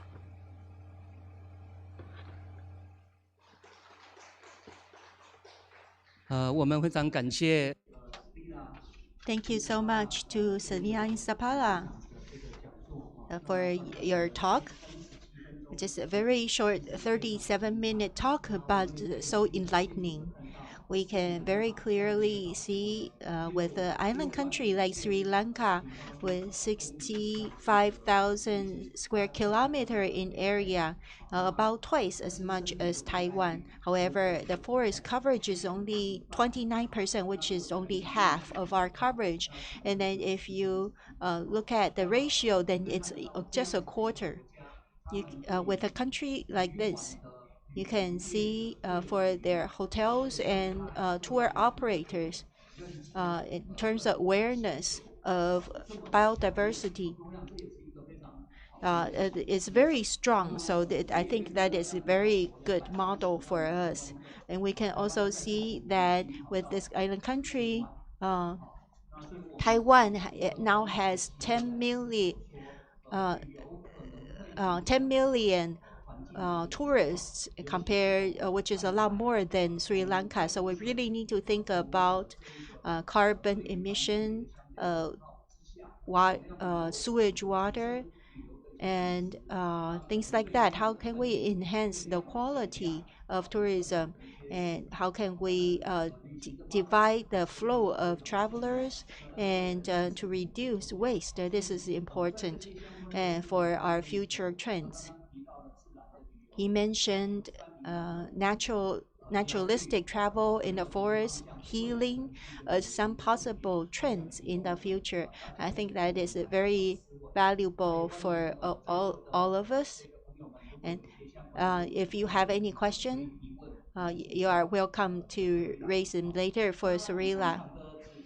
For the third talk, the this speaker is also very well known in the field of ecotourism. He is a pioneer in this field. He's going to talk about the vitality and resilience of ecotourism industry in the new normal post-pandemic. Tony Charters has almost 30 years of experience in practical work in the tourism industry. In university, he majored in environmental science. Then, for his master's degree, he studied urban planning and regional planning. Over the years, he has also engaged in World Heritage planning, especially in Queensland, Australia. I think our Deputy Director General also visited Australia to learn more about this.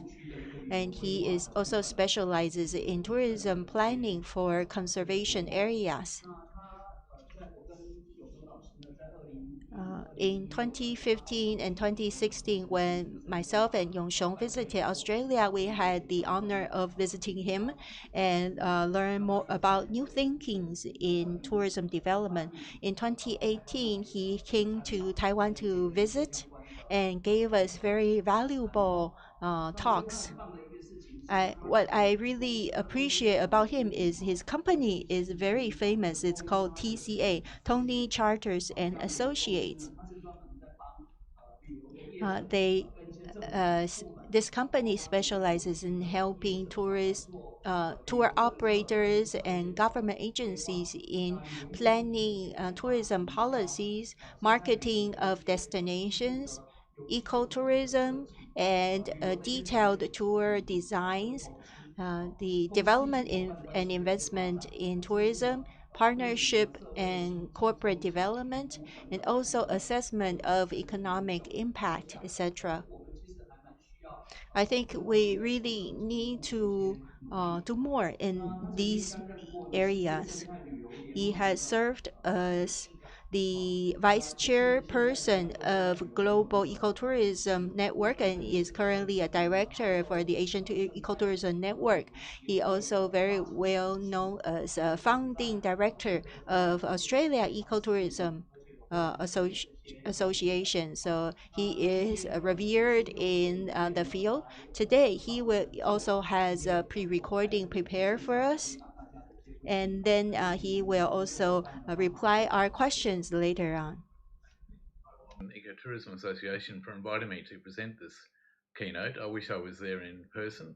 I really enjoyed the last time I came to one of your conferences a few years ago, and I look forward to coming back and meeting you all again and visiting your beautiful country again soon in this, hopefully in a post-pandemic era, which of course is what this conference and at least this session of the conference is all about, looking at the new horizons, looking at the vitality and resilience of the ecotourism industry in a post-pandemic era under what many people call the sort of new normal for tourism. My speech today will focus on looking at what lessons we potentially will take from these post-pandemic times and how it relates to ecotourism in particular. So I'm going to work my way through what I've listed as 10 lessons for the tourism industry to take out from these current times as we hopefully emerge from the worst of the COVID-19 pandemic. So I guess one of the key lessons I think we need to take heart or learn from is the fact that we aren't actually in post-pandemic times yet. We're still working our way through this. And, you know, I remember very clearly last year in 2020, we all sort of thought come the new year, January 1, it'd all be sorted out and we'd be moving into a new normal and everything about COVID would be behind us. And of course, we're only to then find out that here we are 12 months now beyond that, and we're now just starting to see some signs of new growth and opportunities to move back to the world that we once knew. And of course, what we don't know is what's next for us from COVID-19. Are there new strains? How is the vaccination programs going to be rolled out? What about the booster program? Will this be effective? So we really can't get in front of ourselves when it comes to COVID-19. We aren't in a post-pandemic period yet. We're still dealing with it. And there are, of course, many nations across the planet that are very much struggling with this, where they don't have access to vaccinations and they don't have access to the health services that we in wealthier countries have become used to, we expect, and we enjoy. So that, I guess, for me is the number one lesson, is let's not get in front of ourselves. We are still dealing with this, and I suspect we'll be dealing with COVID or variations of COVID-19 for many years to come. Hopefully we get better at dealing with it, and we do rely very strongly on our medical science, which has just been amazing, really, to see how quickly these vaccinations have been developed and enabled us to come through this event more strongly. So I guess the second lesson I'd like to talk about of my 10 lessons is that uncertainty and additional business risk are here to stay. You know, we should expect these sorts of events now to be happening on a fairly regular basis, and this is something that's going to have to be built into business planning and the business assessment, because there are so many unknowns, not only around health, also the environmental aspects, and of course climate change is a big one that looms over us all as a planet. I guess as we see the range of impacts on major businesses such as airlines, the massive staff stand downs, you know, people losing their jobs, downturns across all sectors of the industry, the events area, tourism, restaurants, arts, and many other sectors that rely on tourism. You know, we know that those impacts have been extraordinary, and we are yet to really see what the flow-on effects of that is. And certainly in Australia, we're now seeing major issues that were probably unexpected. For example, our tourism industry in Australia relies very heavily on migrant workers, so people coming across on a visa for 12 months or 2 years, working in restaurants, working in bars, working as chefs and cooks and waiters and waitresses and so on. Our access to that staff has dried up because people couldn't get into the country. And so now we have the situation where the economy is starting to pick up again. People are not in lockdown anymore, but they can't enjoy those benefits of that freedom, because when they go to a restaurant, they find it's only open half of the time because they cannot get enough staff to run a 7-day operation. So there's a lot of ramifications from COVID that we're still learning to understand. And I think we'll see over the coming months, there'll be a lot of sort of flow-on impacts to business and the community that weren't foreseen at this point. So I think what the impacts also will flow through on, you know, we don't know the impacts on things like insurance, business insurance, risk insurance. What's the likely ramifications on big investments, infrastructure investments in events, stadiums and cultural centres and museums? Is there going to be a flow-on effect of that where financiers won't back these big tourism and recreation-related, entertainment-related infrastructure investments because of the higher risk levels that will now be in the background of all assessments? So we see business risk for sectors negatively impacted by COVID have now been ramped up very significantly. And this will take a long time to work through the system. So we may see some fairly significant impacts moving forward in the whole world of investment.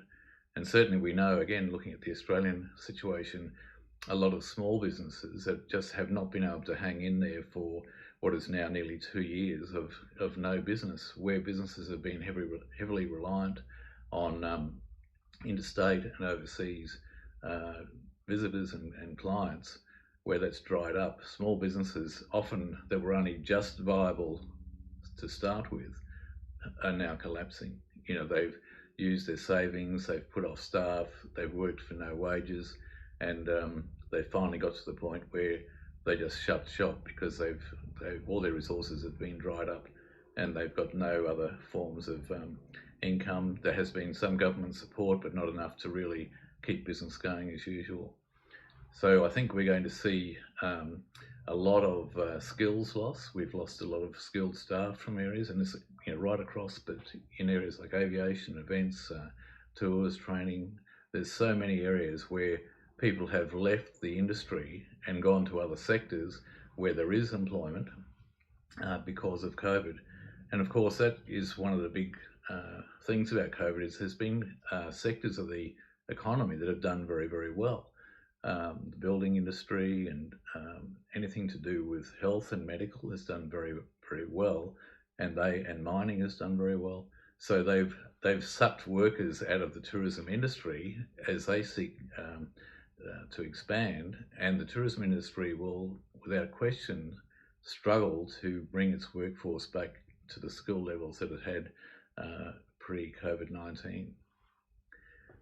So I guess the third lesson I'd like to outline is that which I referred to briefly before, and that is the intersection of climate change and the pandemic. And we've seen these two major issues sort of conflating, coming together, and in some ways being dealt with in a joint way. And I guess this has been driven particularly with the Glasgow 26 discussions that have been going on. Have only just completed. I think they completed yesterday. So there's been a big build-up to the Glasgow meetings on climate change, and that's been an issue where issues of climate change and the pandemic have sort of run across each other and sort of come together. And I think we're going to see that continue into the future. So what we're going to see as the industry rebuilds is there'll be a lot more discussion about how do we limit carbon, of course. You know, the aviation sector, which is a significant driver of user of carbon, like the cruise ship industry is another one. There's many aspects of tourism that people point to say you're very big emitters and very big users of carbon.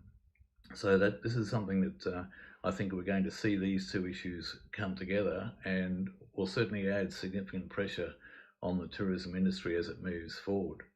And I guess, you know, many have postulated that as a result of this new awareness of the environment, travellers are going to demand much more sustainable practices, and they're going to look at being much more environmentally aware, looking for what they say no guilt holidays and so on. But I've got to say, I'm pretty skeptical about this. We've now seen issues like offsetting your carbon load through travel for probably going back something like 12, 14 years now, going back to about 2007.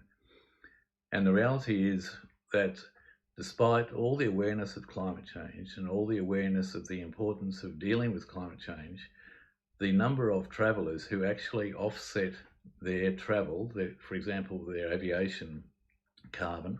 So as we all know, you can go online, and when you book a flight, you can offset your carbon. It costs just a few dollars.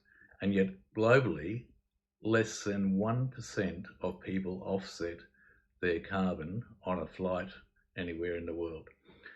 We've seen some examples, for example, in Australia, Qantas has really been driving the offsetting program they have very strongly, particularly in recent years, and they've got up to about 10%.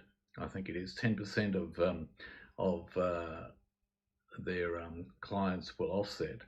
But this has only been achieved through them offering incentives. So, for example, if I was to offset $50 worth of flight carbon, I would get 50, perhaps 50 or 100 points on my frequent flyer status. So this is through dangling carrots to their travellers. They've been able to get that percentage up, but still woefully short of 100%. So 10% with all those incentives, and globally we know it's only 1%. Now, given that, that doesn't give me a lot of hope that things are going to change dramatically just because there's a lot more awareness about climate change, because there has been awareness for many years now.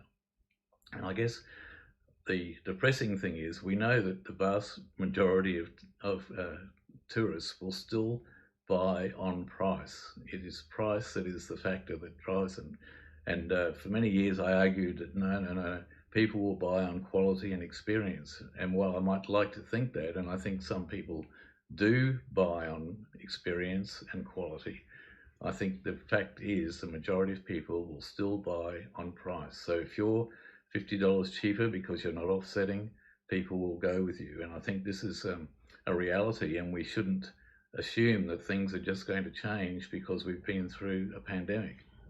And in fact, in many ways, it could actually be the opposite, that people are feeling that that they've got through the pandemic and they're damaged financially, and so they're looking to save money. So I guess if people aren't prepared to pay for sustainability, is there ways of improving sustainability without affecting the price? And I think there are some avenues we can go down, and I'm just going to run through some of those. One of the things I've been a big supporter of is the use of low technology as opposed to high technology, particularly in nations where labour charges are much lower. So for example, instead of using machines to dig trenches or do landscaping work, use physical labour. Labour charges are much less expensive than sophisticated earth-moving equipment. So there are potential opportunities to use these sorts of low-tech approaches. The other obvious area is in the area of building. Rather than using imported building materials, using local materials, local rock, local gravel, local timbers, using local species in landscaping rather than imported exotic plants, all these sorts of things that are lowering the cost and, by the way, also lowering the carbon footprint of the development significantly. So there are ways of improving the situation of sustainability without increasing the price. Other aspects, of course, another big driver of low carbon is use of local food supplies, local fruit and vegetables, meat, buying from local suppliers. Again, low carbon footprint, helping the local economy, linking very strongly with the ecotourism principles, where we like to see authentic local produce and culture and that coming into the equation. So it's another area. And I guess there's also the opportunity to look at building on the community's understanding of sustainability. So if we're going to see a shift in the community actions in relation to climate change, a lot of that will be driven through education. And so we have to make sure that education and training is a big part of our approach to tourism going forward. So educating guests through interpretive programs and so on to see the value of sustainability and building the number of people who will actively support sustainability. And of course, ecotourism has a very big role to play in this. I guess another area where you can try and bring sustainability to the fore is through the imposition of taxes and charges, whether it be carbon taxes or other levies. However, the only disadvantage, or one of the disadvantages of that, is that if your destination has taxes and charges related to carbon, and if people are looking for the cheapest holiday, they will go to destinations where there are no taxes. And so again, you come back to this dilemma of people saying they support sustainability, but not being prepared to pay for it. So I think this is a significant lesson. It's probably not the most positive thing you want to hear, but I think the evidence is out there to say this is how people actually respond. Their actions speak louder than their words. So moving to the next lesson, I'm just watching the time here to make sure I don't go over time. Looking at lesson number 4, I think a key thing, and of course we've always known this, but it's really become more and more important as we've come through COVID, and that is diversified supply chains are critical to business survival. So, you know, often we talk about in investment portfolios having a diversified portfolio of investments in shares, property, and so on. And within share portfolios, a diversity of companies and more risky and less risky options. Well, we haven't been that good at applying this knowledge to the tourism industry, and certainly in Australia we've seen operators and you know, major tourism agencies across the country focus very heavily on particular markets, and this has been the undoing of part of our industry, that you know, some businesses have had virtually all their market tied up in the international sector or within particular international destinations, and sort of ignored the local market or other traditional markets. And of course, with the pandemic, borders closed, Australian borders closed entirely, even state borders closed for some periods. And so those operators that didn't have a diversified source of income and clients who are physically located in different areas of the globe and the country were the ones that suffered the most. Now, it's easy to say work on a diversified market, and it's not always possible, but in general terms, the lesson from this is look for a diversified market. And what we know is in the environment of COVID-19 in 2020 and 2021, those businesses that could really tap into the local market did very well. So the local market is often overlooked. It's not seen as prestigious or as higher yielding as some of the other markets, but the reality is it's been the one that's been stable, and it's the one that's got people through over this last two very difficult years.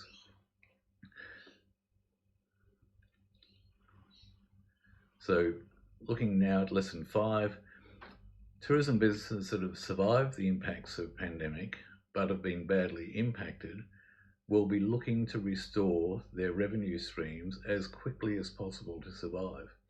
Now, again, I think this runs a bit counter to the thought that, well, our businesses now are going to be much more aware of sustainability. They're going to be looking at this new approach. It's going to be smaller groups, higher quality, much more consciousness of the environment, sustainability and awareness. I don't know that that's going to be the reality. For businesses that have taken a big financial hit through COVID, they'll be looking about survival. They'll be looking at business sustainability, surviving this and being sustainable as a business, and perhaps environmental sustainability will be a second order for them.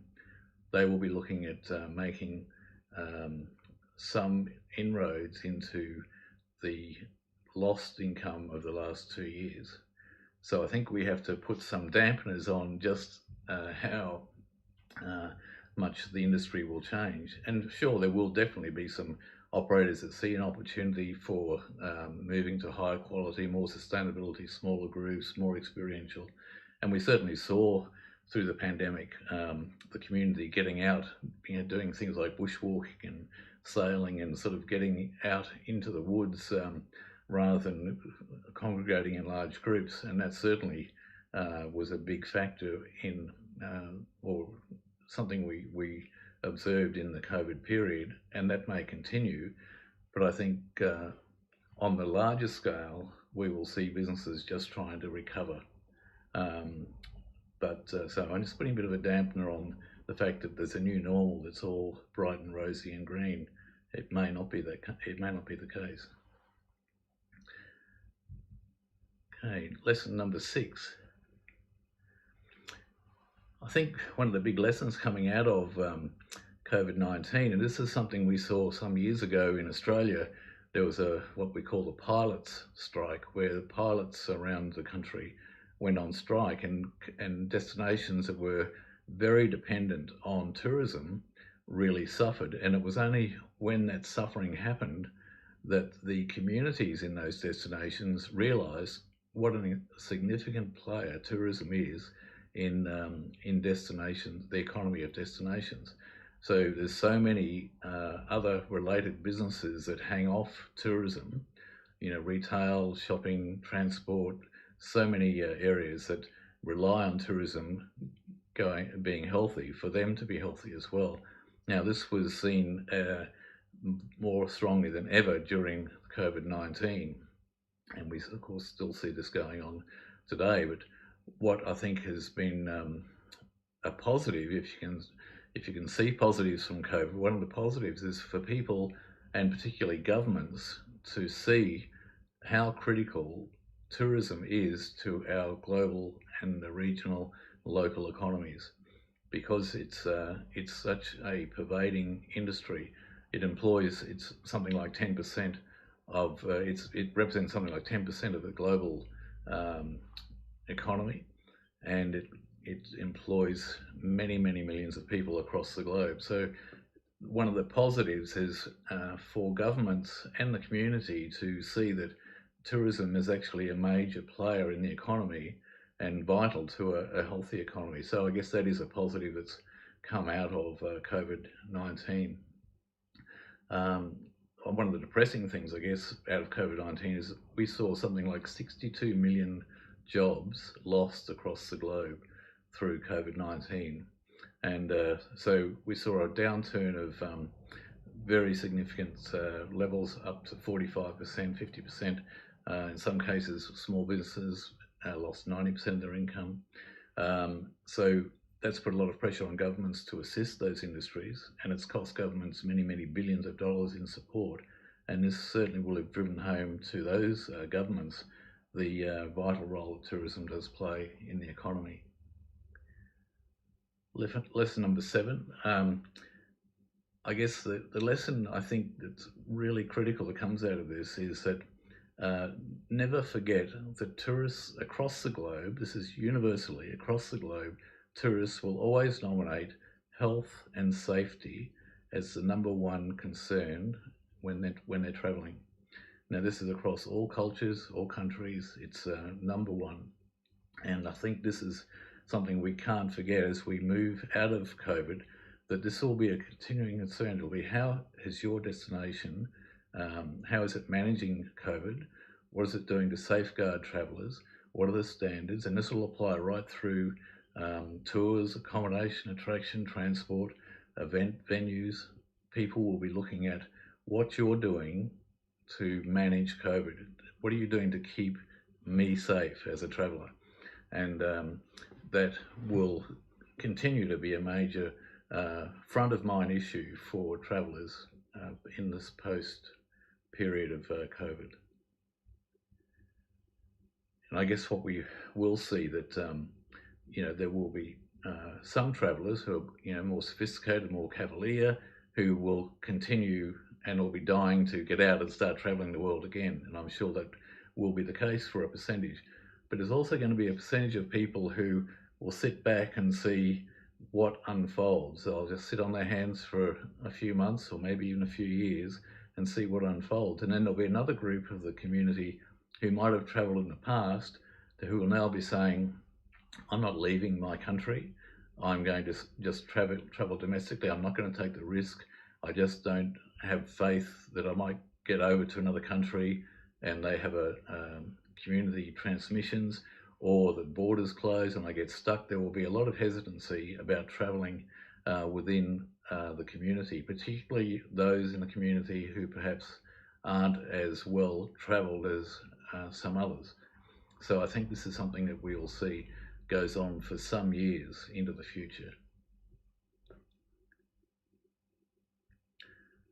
Lesson number 8, it's related to the last point, that is, I think it would be a safe thing to say that people will become much more aware or much more conscious of doing research into their travel before they actually commit and pay for travel.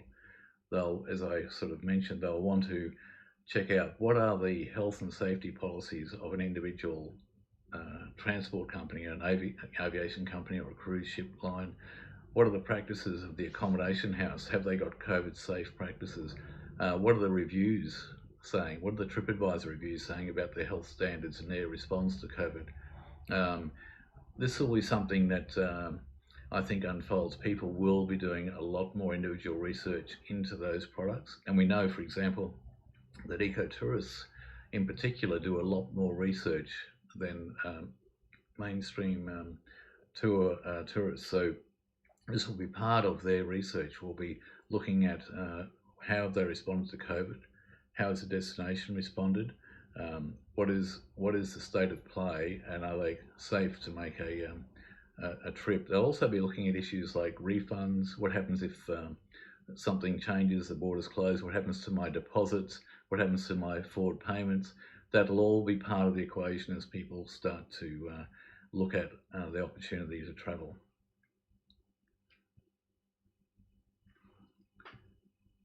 Lesson number 9. I guess the lesson here is that ecotourism is very well placed to capitalise on travellers concerned about going to mass tourism sites, travelling in large tourism groups, and issues of health and hygiene.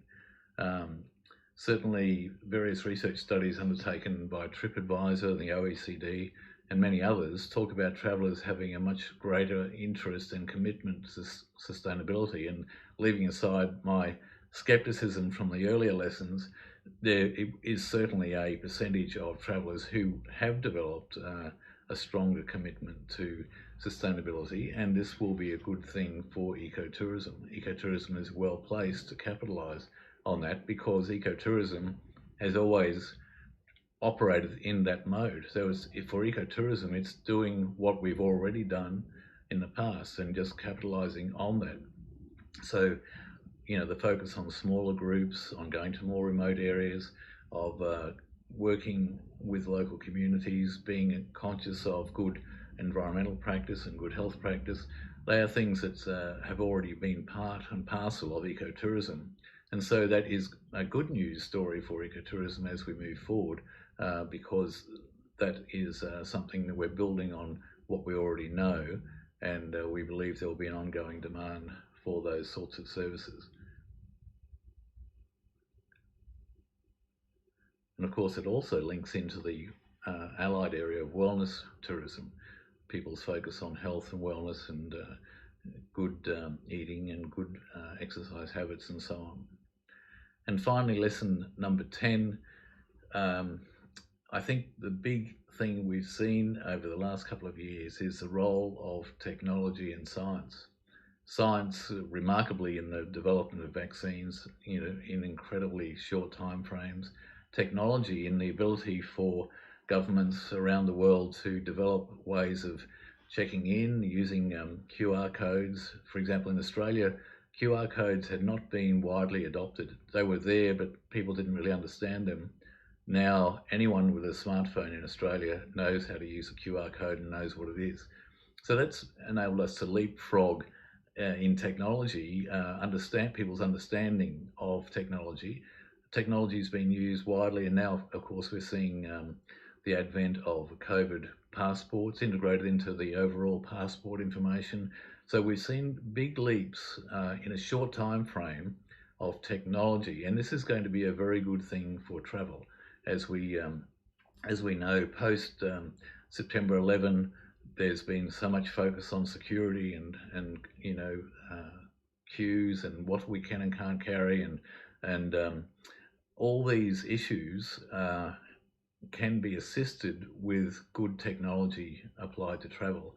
And COVID has enabled us to, as I say, leapfrog forward in the use of technology. And that will have carryover benefits for the industry as we can move around with a lot of information loaded into our passports so that we don't get caught up in big queues, and use of facial technology, facial recognition technology, and other forms of technology, which will make our travel easier and more convenient. So that is another positive that's come out of COVID as we move forward with the tourism industry.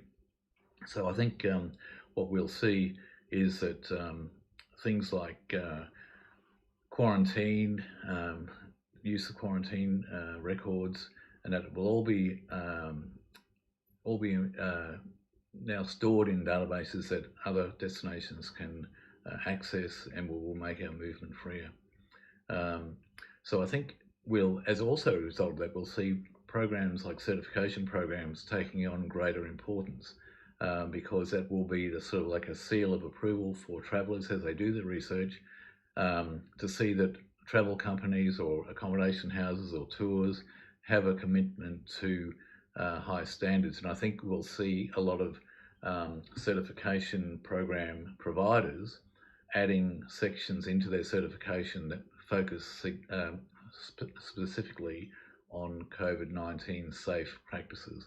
So I think we'll see that's another outcome of COVID-19, is that certification programs will be amended to integrate aspects that relate directly to COVID-19 or other pandemic impacts. So I think that will be something that will emerge, and we'll see that emerge over the next couple of years for sure.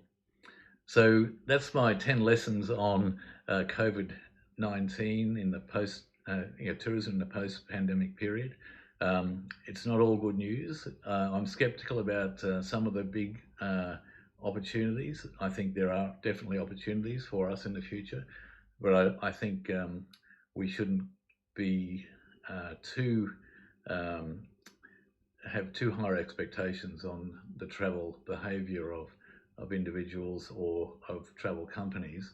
I think we are in a survival mode, and how that unfolds, of course, we'll have to observe over the coming years. But that's my 2 cents worth. I hope you have a great conference. Sorry I'm not there.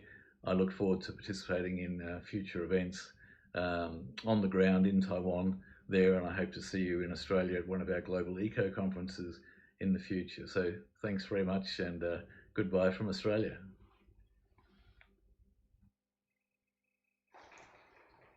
Tony 的 presentation 哈，虽然没有制作。Thank you very much for Tony's presentation. Although he didn't show the PowerPoint, but out of the 10 lessons he showed under the pandemic impact, and the learning is very, very beneficial to all of us.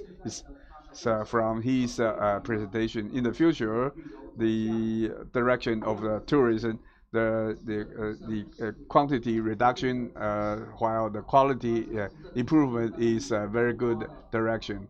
So it includes environmental friendly, responsible tourism, is even to in the future under the promotion of the policy, so-called carbon neutralization program or carbon footprint, as well as the carbon offset. So are the trend in the future. So obviously in the past, we thought that tourism is only for the convenience. So if you want to travel, you just drink the plastic, the bottled water. But in the future, we would like to encourage the hotel to use the reusable cups, and then to you can have some the redemption of the cost. So in our detailed planning, these are some of the things that we can keep in mind. He also mentioned the emphasis of local travels. It's harder and harder to travel abroad.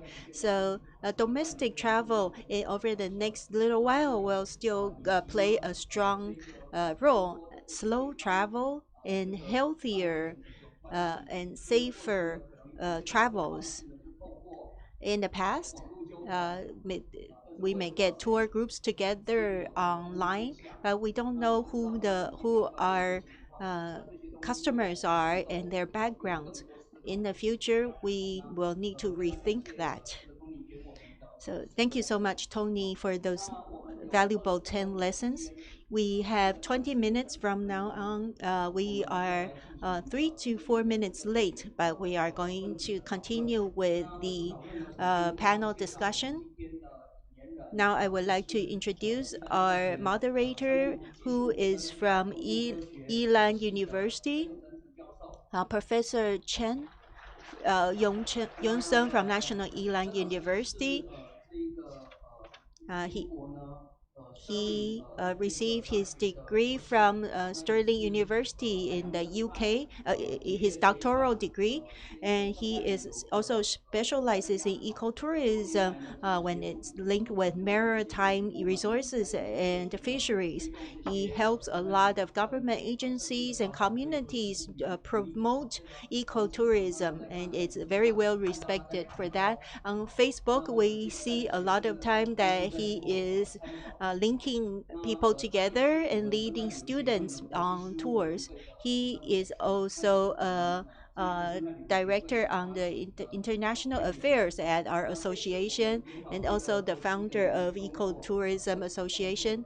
And he was actually a major convener of this event, and he carried out a lot of the back end work. So I really want to thank him. Now let's invite him for a 10-minute opening remarks. Thank you so much to Yuri, Director, President Yuri. For participating in this event. I think after our two invited speakers' keynote speech, so I think you will have some views or some comments on your mind. So actually, I prepare my talk in English, but I think it's easier for me to speak Mandarin because we got the English simultaneous interpretation. So I would like to deliver my brief talk in Mandarin, okay? So, just as the moderator, I think with two speakers who delivered the keynote speeches, it's not post-pandemic yet, like Tony mentioned. There are still a lot of uncertainties. So over the next few minutes, I would like to give you a little bit of talk on, let's say that we really went back to normal, and what kind of new normal would it be? So I would like to take a few minutes of time to share with you some of the very good case studies in ecotourism.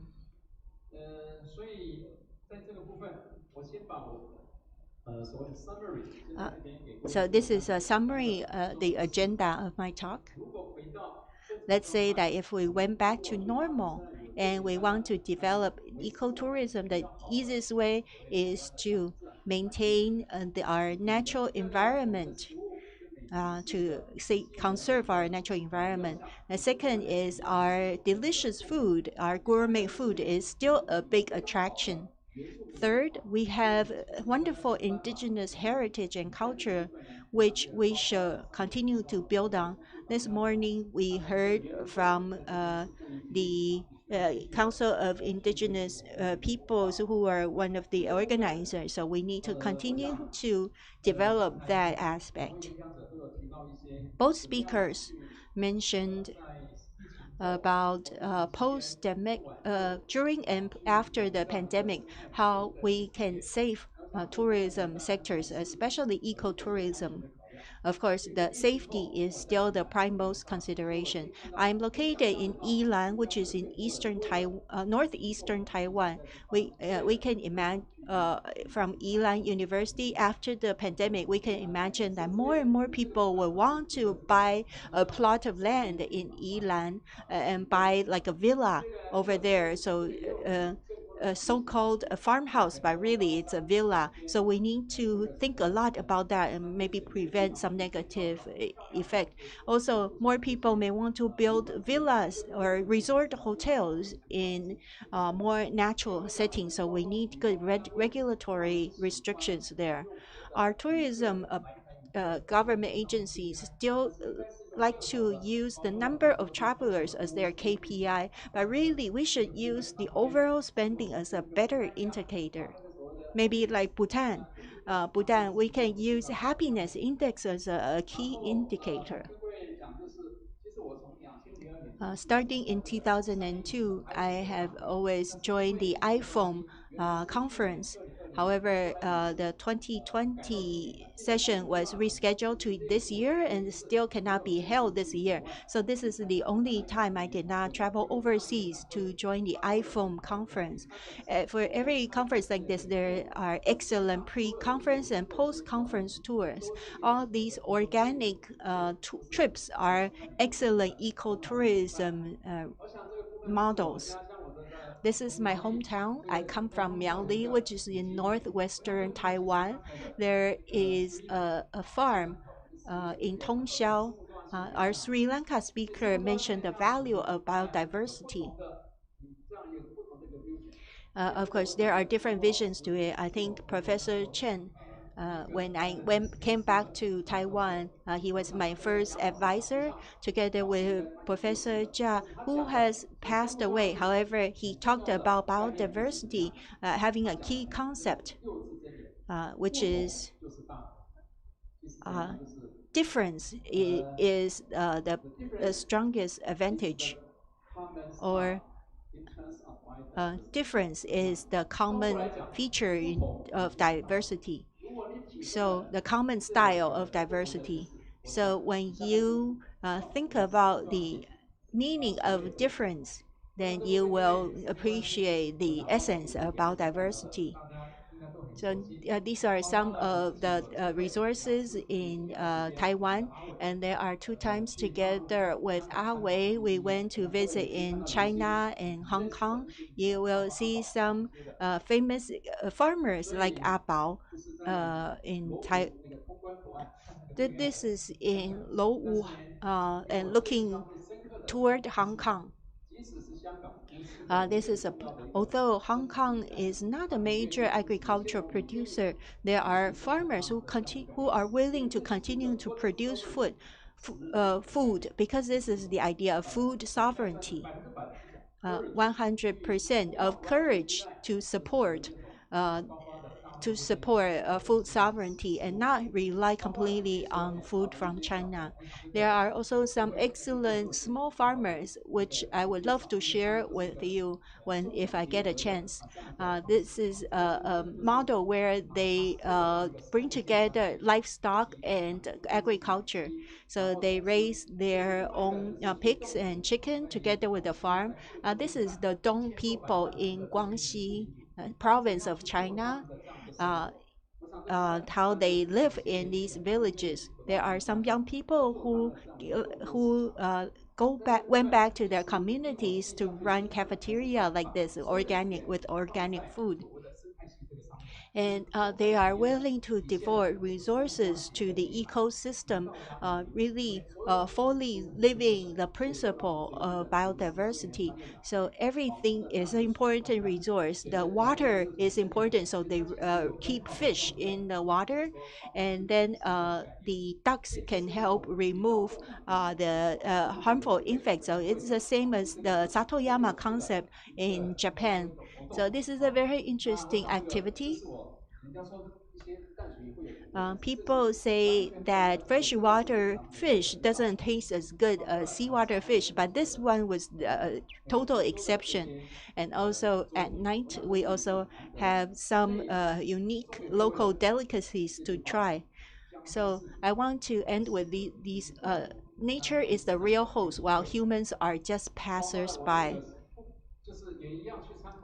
We also visited this cave dwellers, and they are really famous for these plums, red plums.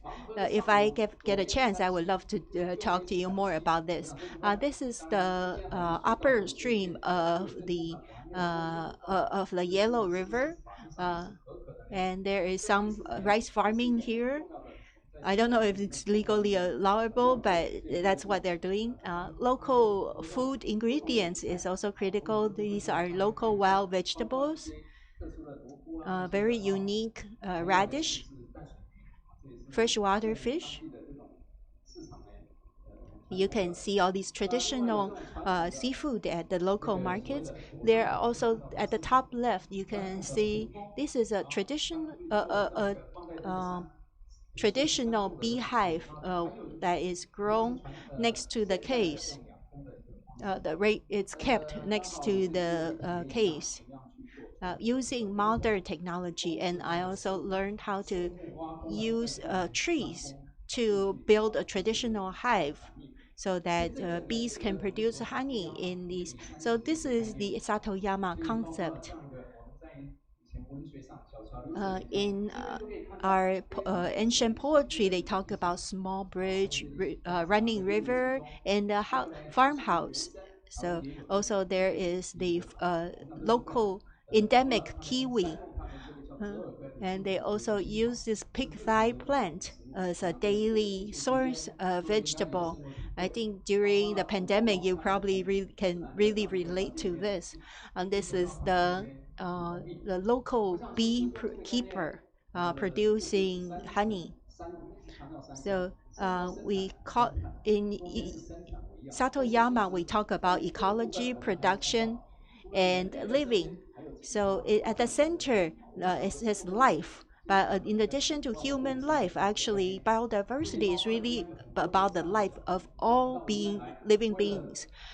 And there are some eco-friendly farmers who have saved a piece of habitat for the wild birds. I think this is a great example of ecotourism. There are also scientists working in the farms like Fang Yi and Yihan, also small tours for small farmers. Just give me a few more minutes.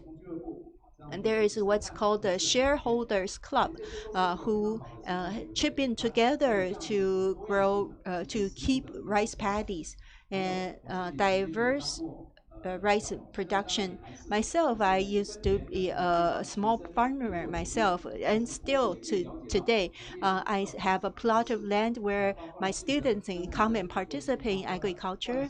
I also have some students who also study and made a comparison between conventional farming and eco-friendly farming. I also have my small farm over here where we can do some experiments.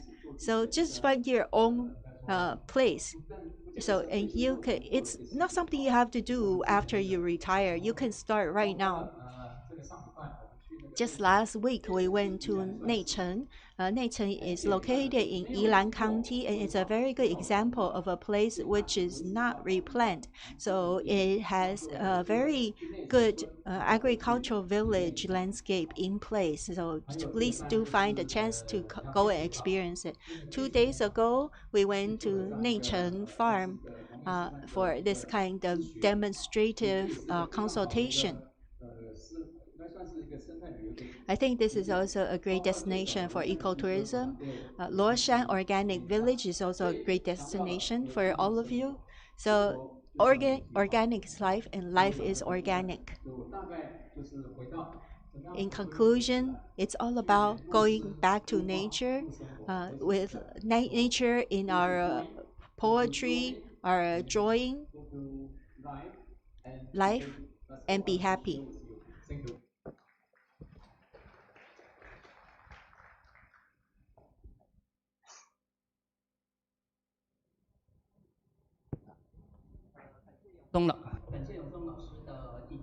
Thank you so much, Professor Yong-song, for that. From a coexisting in harmony point of view between man and human and nature, and tying back to the biodiversity talked about by Sri Lao, I think we need to have more of these ideas integrated into our ecotourism. In the interest of time, our two speakers are now online. I think this is an unbelievable opportunity to have both of them entertaining your questions. So, in the audience, do we have any questions for these two esteemed speakers? Feel free to speak in Chinese as you raise your question. We have simultaneous interpretation provided. Oh, we see a hand raised. Go ahead, please.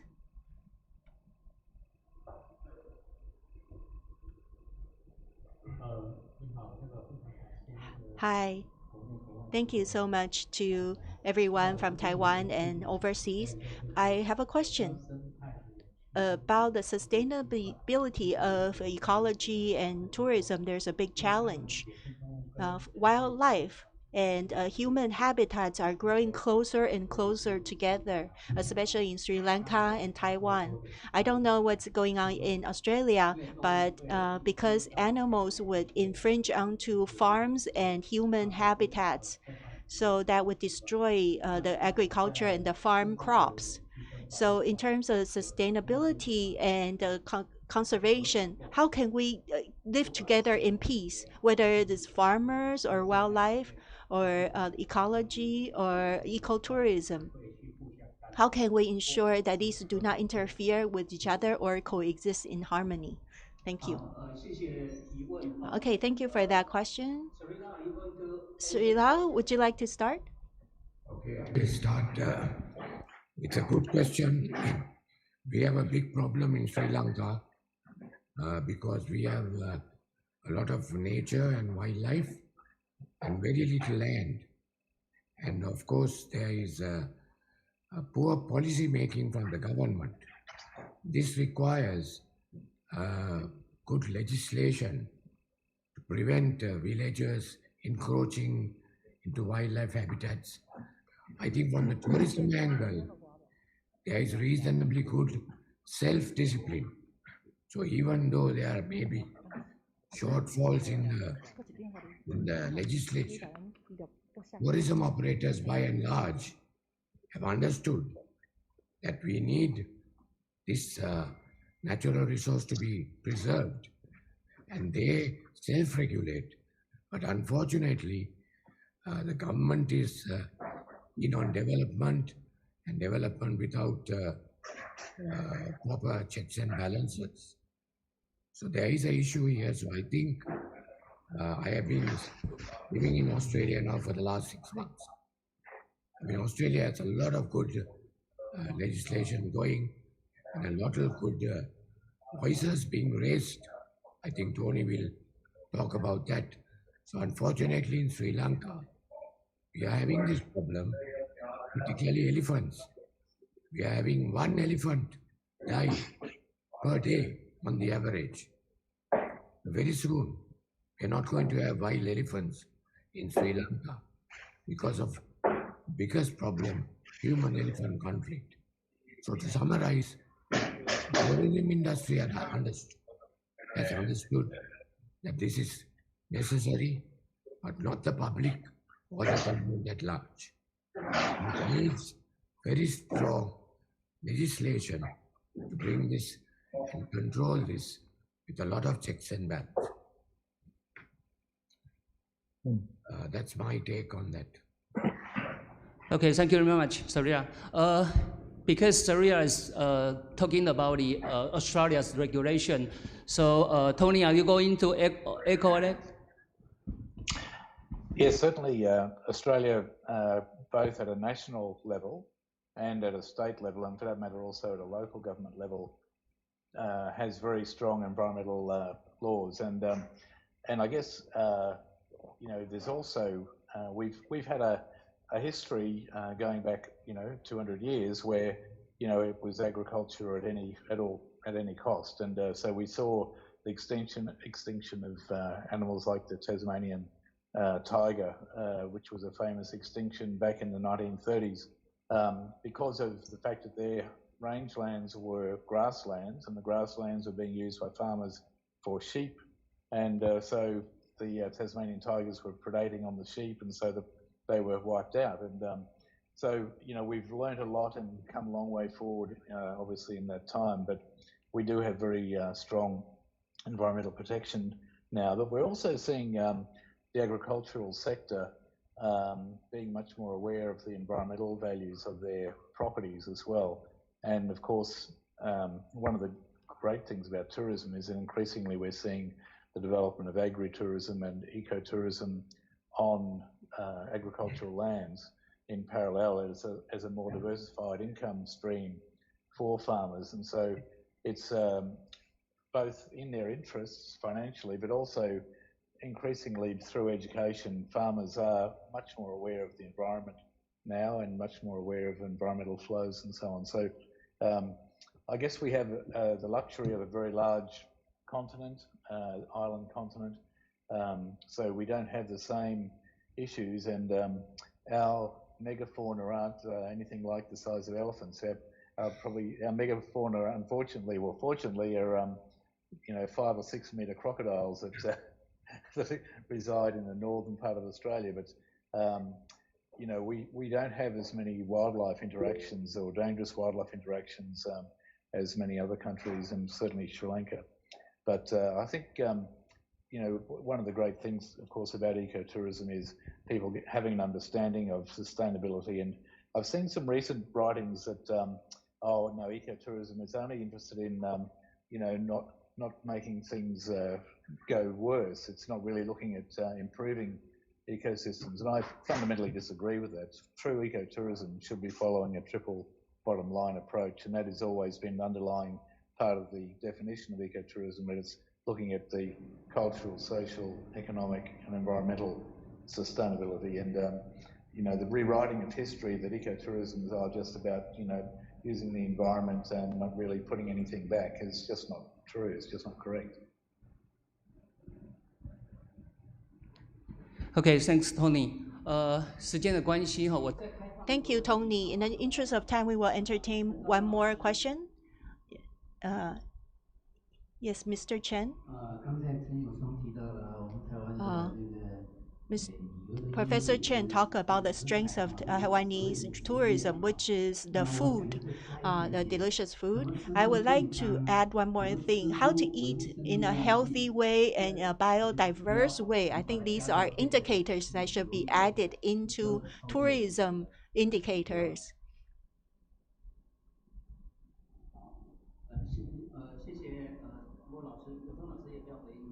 Thank you for that. Yes, like Professor Chen said, this is a great point. In tourism, we should combine it with local delicacies as an indicator for tourism industry. I don't know if there's an operator that is doing this, but I think there are some good examples. At our school, we have a recreation department, and we do certification or grading of cafeterias or restaurants. How many percent of organic or locally produced as one of their indicators, as grading indicator. For example, at Taiping Shan Mountain, they also have organic restaurants and some indicators. They get points for a certain criteria, and so I think in the future, the tourism industry can also establish our local system like this.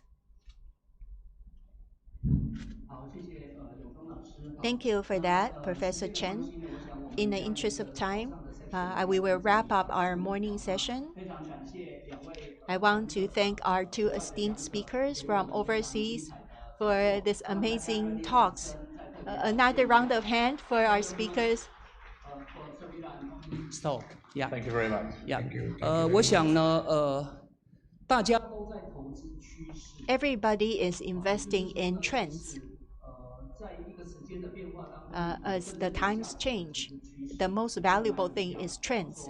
People buy stocks and they say they are buying the future developments. I think we are all familiar with this idea.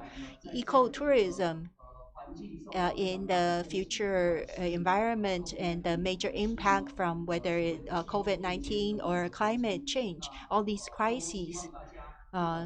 Under these crises, whether it is public or private sectors, we should all position ourselves in ahead of time so we can have a more positive future in Taiwan.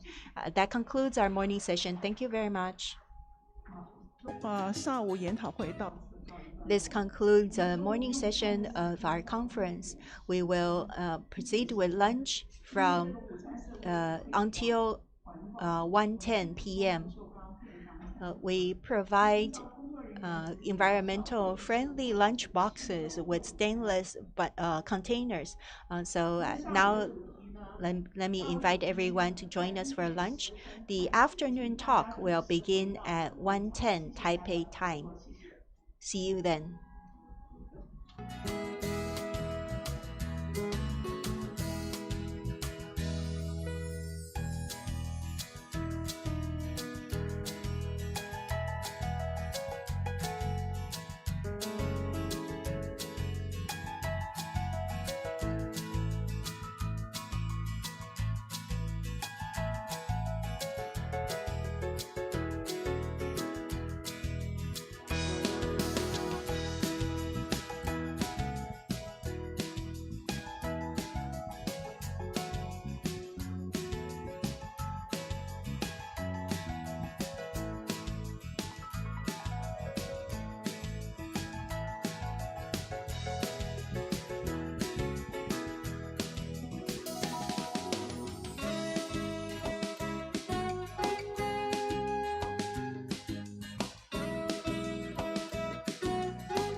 And in addition, we have speakers from Philippines, and we have a speaker from Bhutan.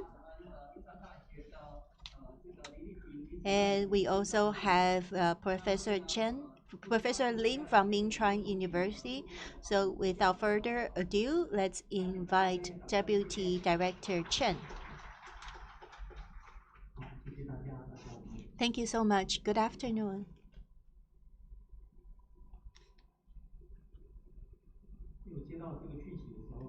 When I received the information, I heard that it's an international conference, but because of pandemic, it looks like our audience are local participants. We also have some online participants.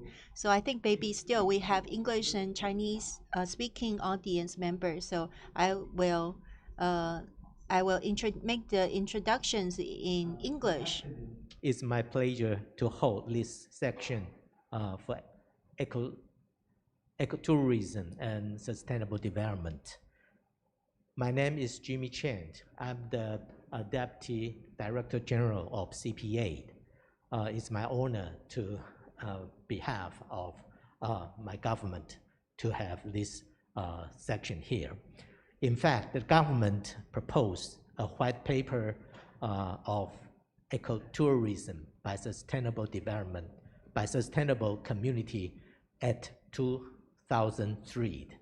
After decades, we have happy to see the people more and more willing to enjoy this kind of leisure and activity without any burden and no harm for our environment. We can easily to visit tribe, cultural, and organic cultivative field. We can also enjoy natural trail and quiet park around national park or our forest in Taiwan. Please spend some time to discover it. Then I would like to introduce four speakers in this section, and thanks for their contribution. The first speaker is Mr. Joselito Costas. The speech title is Small is Beautiful, and community-based tourism and the promotion of local SDGs. Mr. Costas was the founder of Grassroots Travel and the Philippine Park and Biodiversity.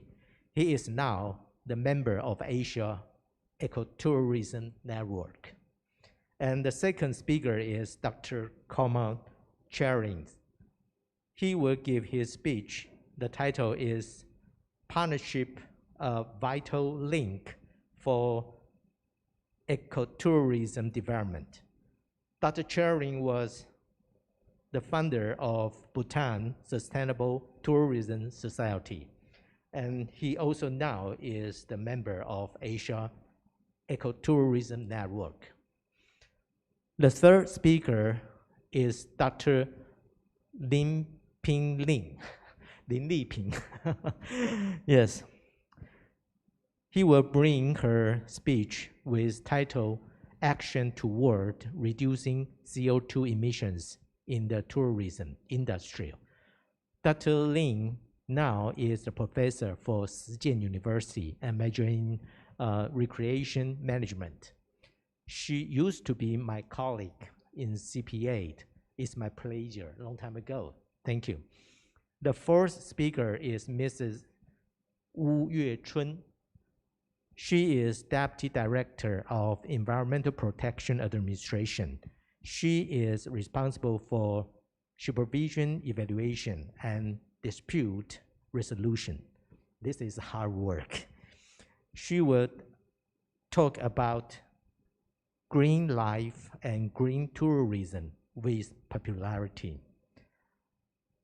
And now, after two speeches, we should have a 10 minutes break. Is that okay? Fine.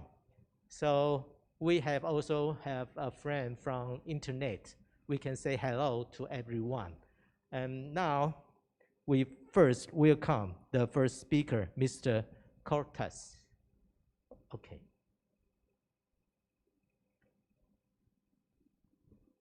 Good day, everyone. My name is Joselito Costas, founder of Grassroots Travel based in Cebu, Philippines. Thanks for having me on this event.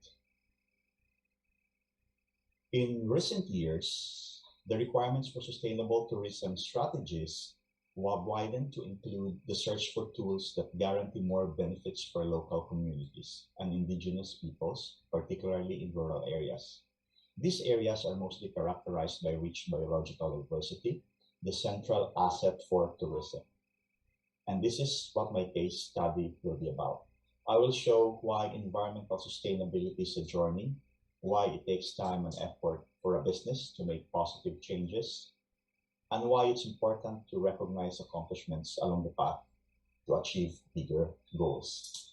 And this is also about the promotion of sustainable development goals in community-based ecotourism.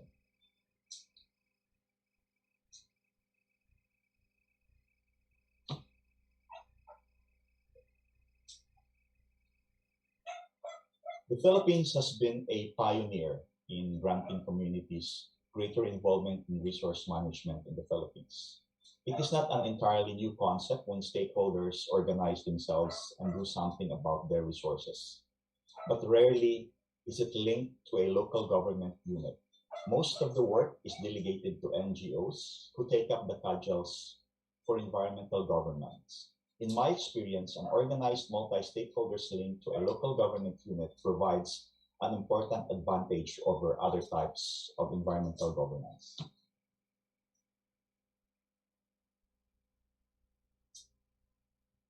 "12 years ago, the local government of Alubinsan embarked on a community-based ecotourism project. It was tired of providing rollouts to fishermen protesting against an offshore oil drilling project on Tanyon Strait.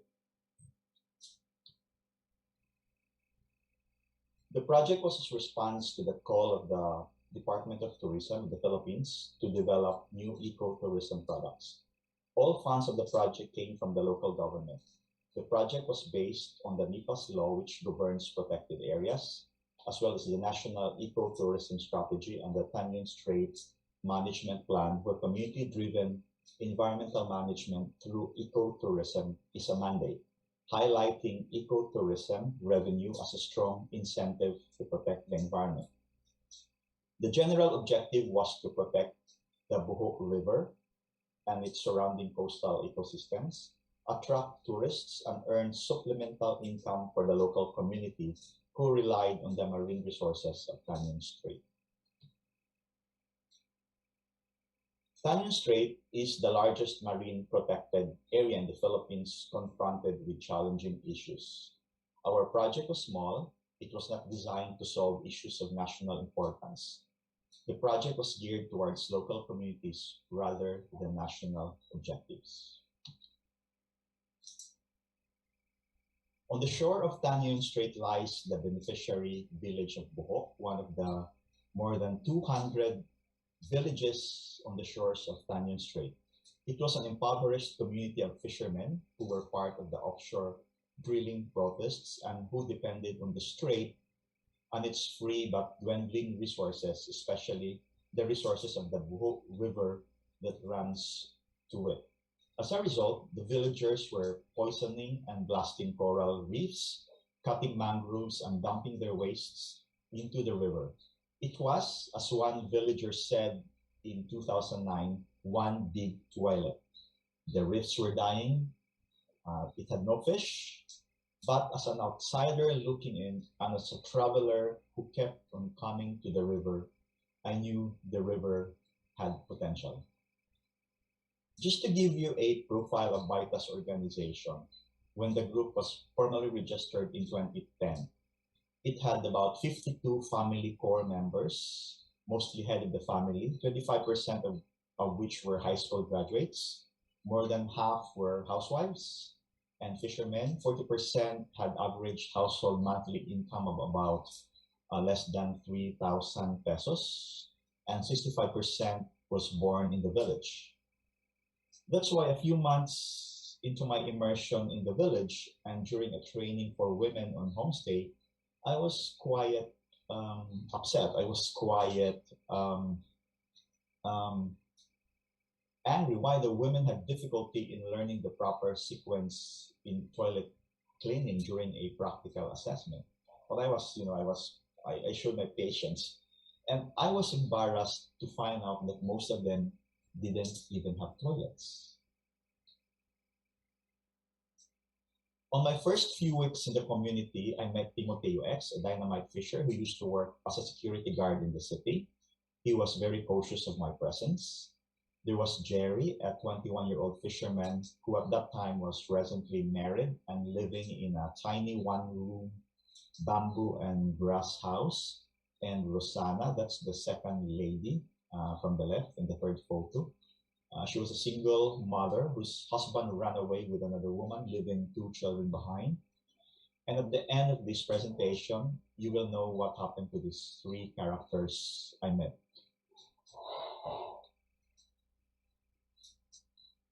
Sustainable tourism can be conceptually defined as an activity that achieves an effective balance between the environmental, economic, and socio-cultural aspects of tourism development for the long-term benefits to host communities. According to the UNWTO and the Convention on Biological Diversity, tourism should contribute to the conservation of biodiversity and culture, to the well-being of the local communities, involve responsible action on the part of the tourist and the tourism industry, be appropriate in scale, require the lowest possible consumption of non-renewable resources, respect physical and social carrying capacities, involve minimal profit leakage, and it should be locally owned and operated through local participation and through ownership and business opportunities. In other words, it intertwines 2 interrelated elements of sustainable tourism, which is ensuring that the conditions are right for tourism to continue as an activity in the future, and the ability for society and the environment to absorb and benefit from tourism in a sustainable manner.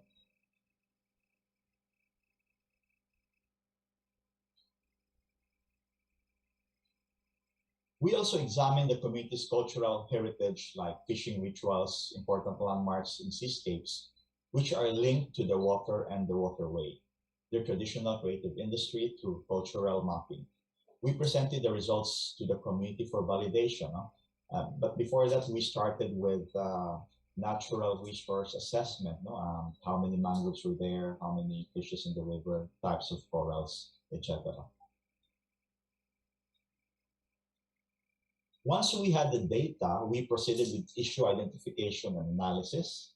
We defined, analyzed, and ranked community problems according to their importance and urgency, and identified commonly felt needs. We discovered that most of them were earning an average monthly income of less than 3,000 pesos a month, and the fish catch had declined over the years. After a few weeks, potential leaders have emerged from the community. We formed a core group involving the more advanced local leaders and set up the groundwork and community meetings to discuss the needs. We were motivating villagers towards collective action. At this stage, we were already separating the leaders from the local elites. These are people who are locally based, individuals with disproportionate access to social, political, or economic power. We started increasing the villagers' capacity and enhancing their skills based on their needs.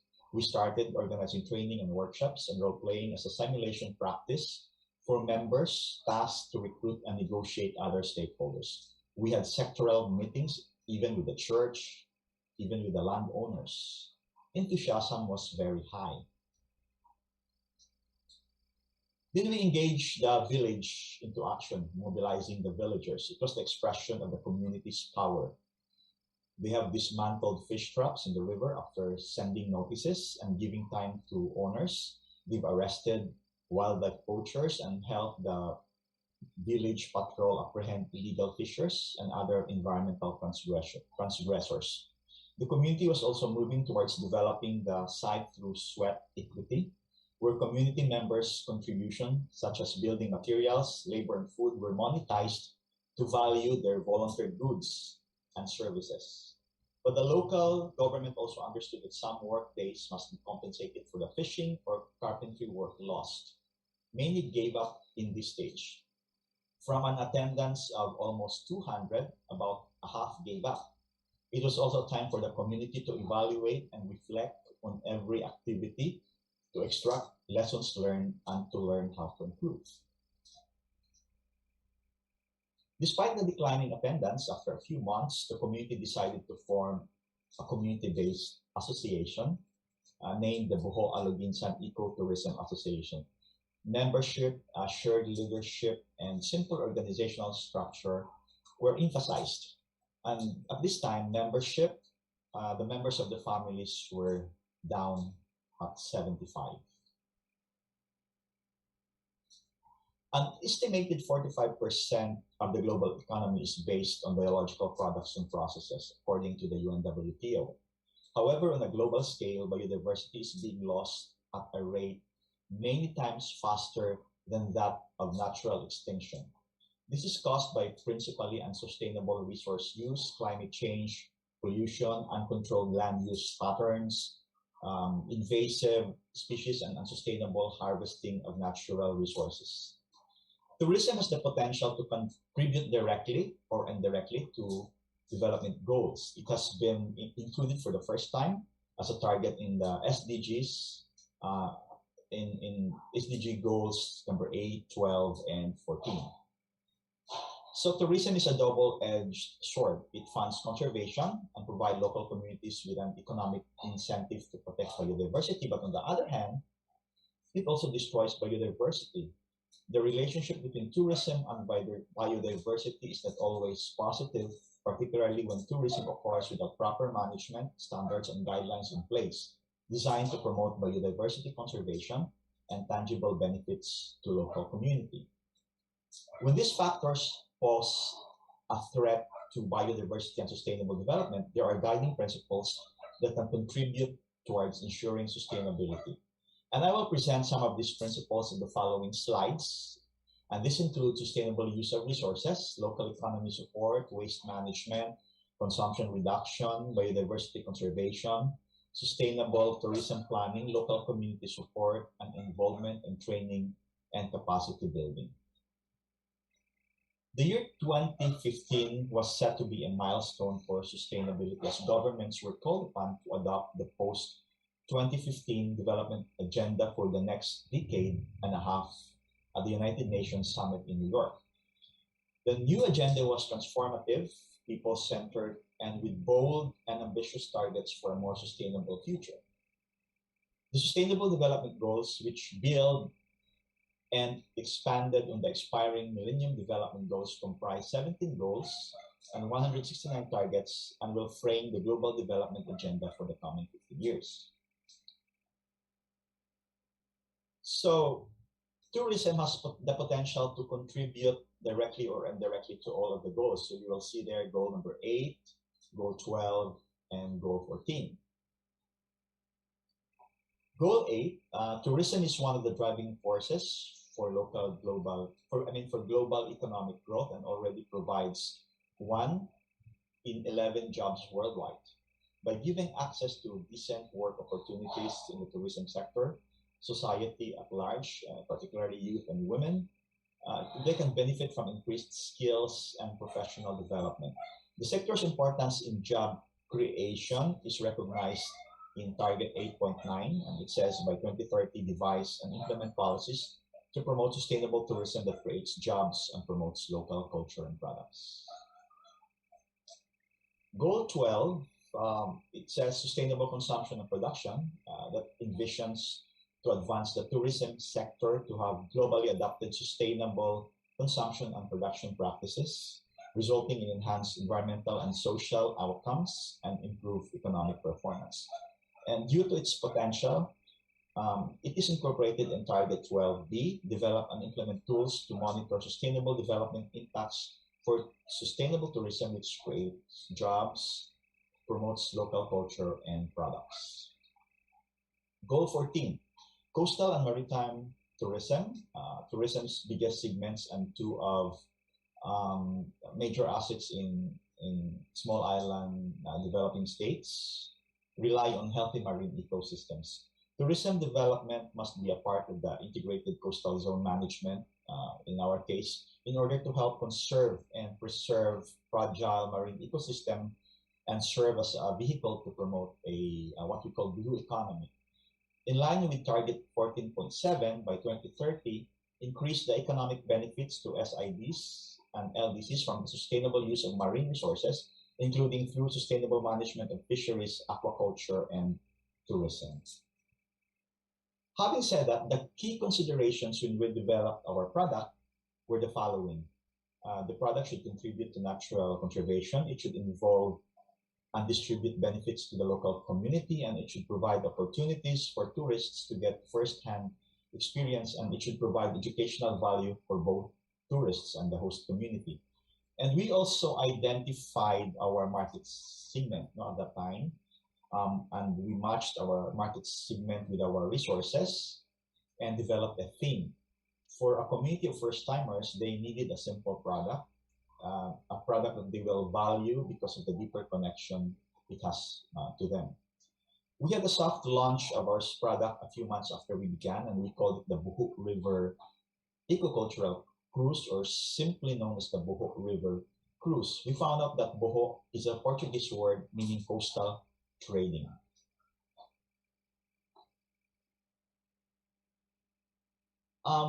We started in 2009, but still visitors after a year, visitors still came in trickles. No?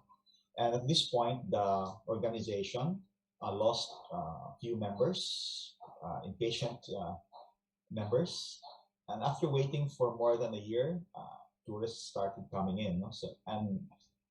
This is how Vitas fared in community-based ecotourism. After 10 years, this data is from 2009 to 2019. So if you look at that, I'm not sure if there's another community-based tourism association in the Philippines, which is giving a share to the local government unit. During the pandemic, this was from January 2020, the start of the pandemic, to June this year, there were still visitors coming in. In fact, they were able to draw around 8,000 visitors. The pandemic didn't even stop them from holding their activities from the income. No, they were still able to help. They established community pantry. They fed people. They have distributed sleepers to children. They did mangrove and river cleanup, maintenance of their infrastructure, especially the health and safety protocols, and they've given you scholarships. So looking back on our journey, the remaining members have committed to stay and committed the organization to sustainability. It's still a work in process. No? As sustainability for us is not a destination, but a journey. And I guess it takes time and effort for businesses to make positive changes, as I mentioned earlier. And I would say that the project has improved the well-being of host communities, and it has really addressed the indicators of the Sustainable Development Goals, or SDGs. There is acceptance of local residents because of the economic and social benefits the tourism project has brought. Quality of life has changed. Members now have decent housing. Local residents continue to have access to important sites. And there's quality family time spent, and they can send their kids and their neighbors' kids to school, and a lot more. And women's voices and needs are addressed. No? So our women participate in capacity building training. In fact, the organization president now is a lady. The project has also tapped into its cultural assets by conserving built heritage cultural sites. The LGU came up with a conservation management plan to address damage, maintenance, and preservation of the tower. The tower has now become a center, a hub of the community's cultural events, the fort and the tower. And with the help of the National Commission for Culture and the Arts, the community has participated in workshops and performances, both local and national.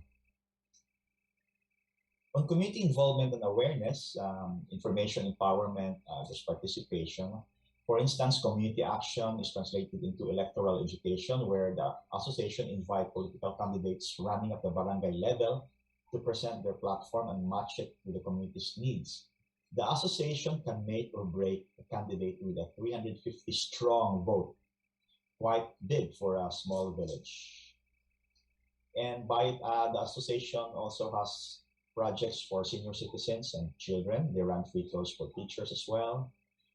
They enforce environmental laws with the help of the local police, the village patrol, and deputized fish wardens.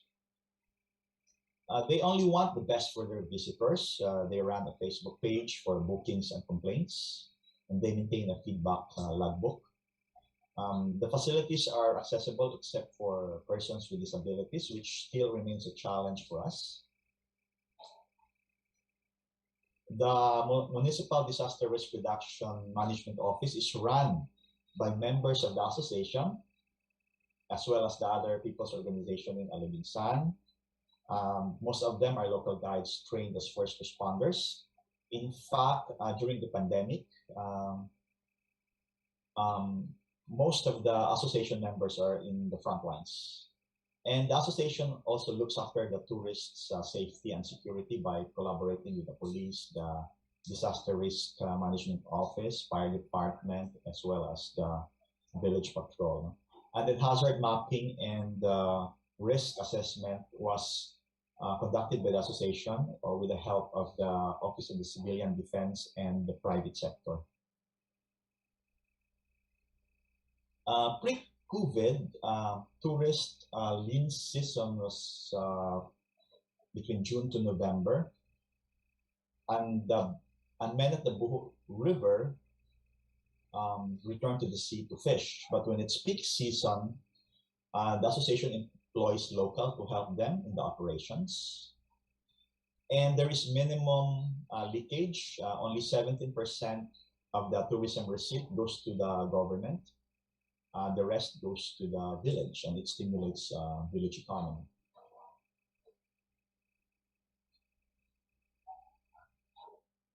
So the association also works with children to address the challenge of intergenerational succession. It runs a summer internship program for the sons and daughters of members, and another program for kids who were caught damaging mangroves, or shooting birds. And as a punishment, they are offered a month-long immersion in tourism operations. So we're talking about creative penalty here. So income from tourism is used to protect the marine resources, the mangrove, seagrass, coral ecosystems, as well as the hatching place for marine turtles. And with the help of the Department of Environment and Natural Resources, the Village Association monitors seawater quality. So we don't use much electricity because the operations end at around 5 o'clock in the afternoon. And the center is partly run by solar energy. And the visitors are transported through traditional paddle boats, so there's no carbon footprint left. There's a glass bottom boat, but the operation is scheduled. And rainwater is used in watering plants and cleaning toilets and bathrooms. So local and upcycled organic materials are used in the design and construction of facilities, including the use of local and therefore low maintenance flora for landscaping and reforestation, and the garbage or the trash are recycled, even upcycled as decors and as souvenir items for tourists. So this is how it looks now. The visual impact of the facilities is managed, proper infrastructure, siting, construction, design, and landscaping. The whole complex was once the most degraded part of the riverbank, but it's now fully restored. So these are the facilities built through the years. controlling the use of tourism activities in all levels. So we manage events. We put a cap of 60 guests a day, which would only require the villagers to work for 6 hours. So less visitors means less work and more time to go fishing and time with their family. And 11 years ago, we already started the concept of space tourism, or maintaining space while traveling.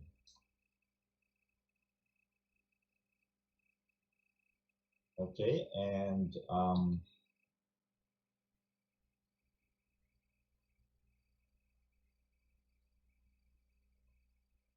for let me check.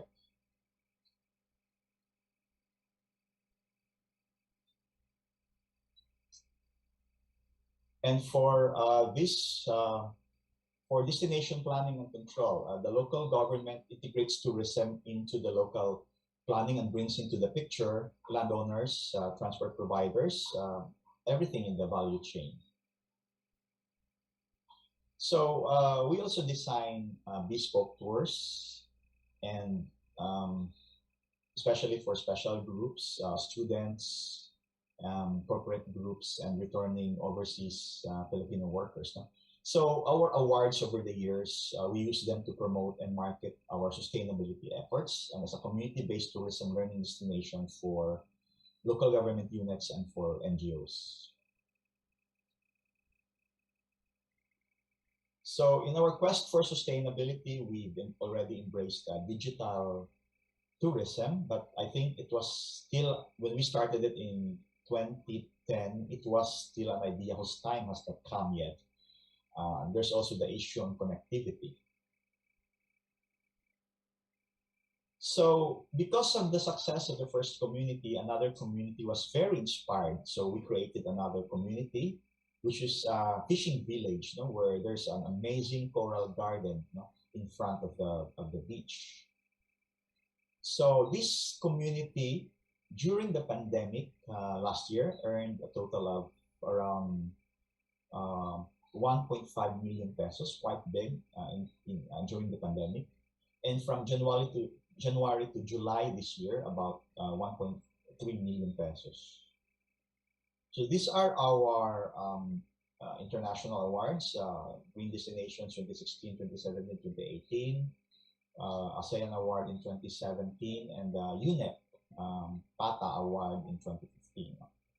So while these things were happening, you might ask, where are the three characters I presented in the beginning of the presentation? So Noiteo is now a local naturalist interpreter and is the chair of the Committee on Interpretation. And he gave up fishing to spend quality time with his grandchildren. And there's Rosana, the single mom. She's now a reef ranger.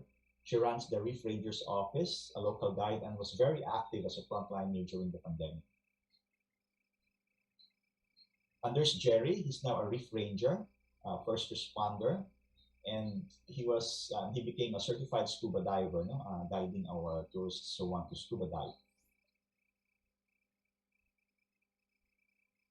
And the 20,000 indigenous tree seedlings planted by one of the biggest power generator companies in the Philippines, they planted it in 2010, has reforested a totally denuded part of the riverbank. So you can see the red encircled portion of the picture. That was once a denuded part of the river. So under this pandemic, the associations are doing the best they can and are helping the local government enforcing lockdown measures. Enhanced patrol of the marine sanctuary is needed as the pandemic forces people to go back to the sea and destroy wildlife.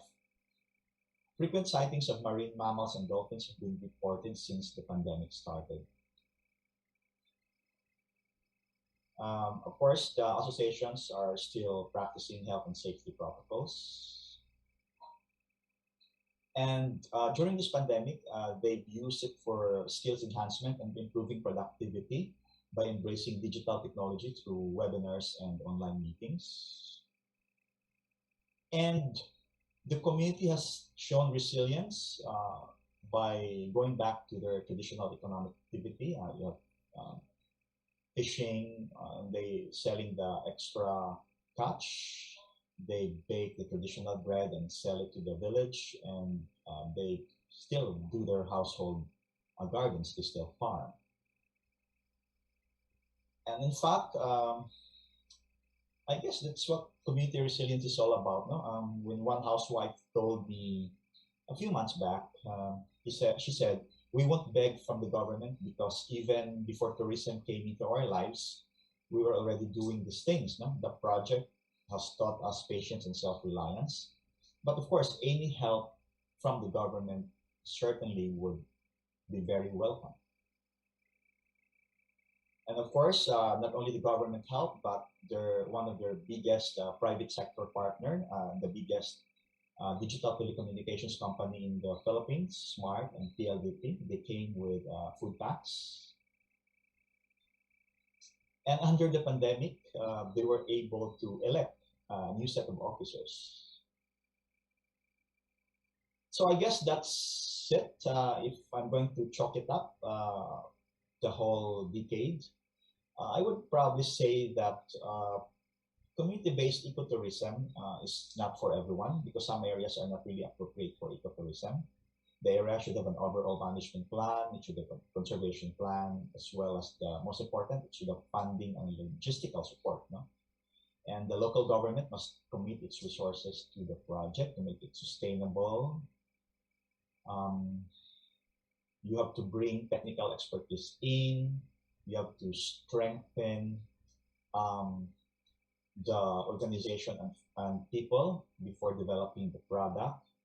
And when you develop a biodiversity-based product, the proportion of nature-based activities should be higher than other activities, and you should combine it with cultural activities to give it an added value. And then sweat equity gives sense of ownership. Mentoring should never stop, but empower them by asking their thoughts or opinions. Financial management is always a challenge. Community associations are very vulnerable to elite capture or the process by which these individuals dominate and corrupt community level planning and governance. And then when you're in doubt, always go back to the 5 C's of ecotourism: conservation, community, culture, commerce, and carrying capacity. And on the use of digital technology, I guess this new normal has really compelled us to embrace digital skills. No? So it is not only enough to have the sustainability and green skills and people skills, as well as creativity and leadership skills. Communities should also have the digital skills for marketing, business pivot, and productivity. So I guess that's all for now, and good day. Thank you very much.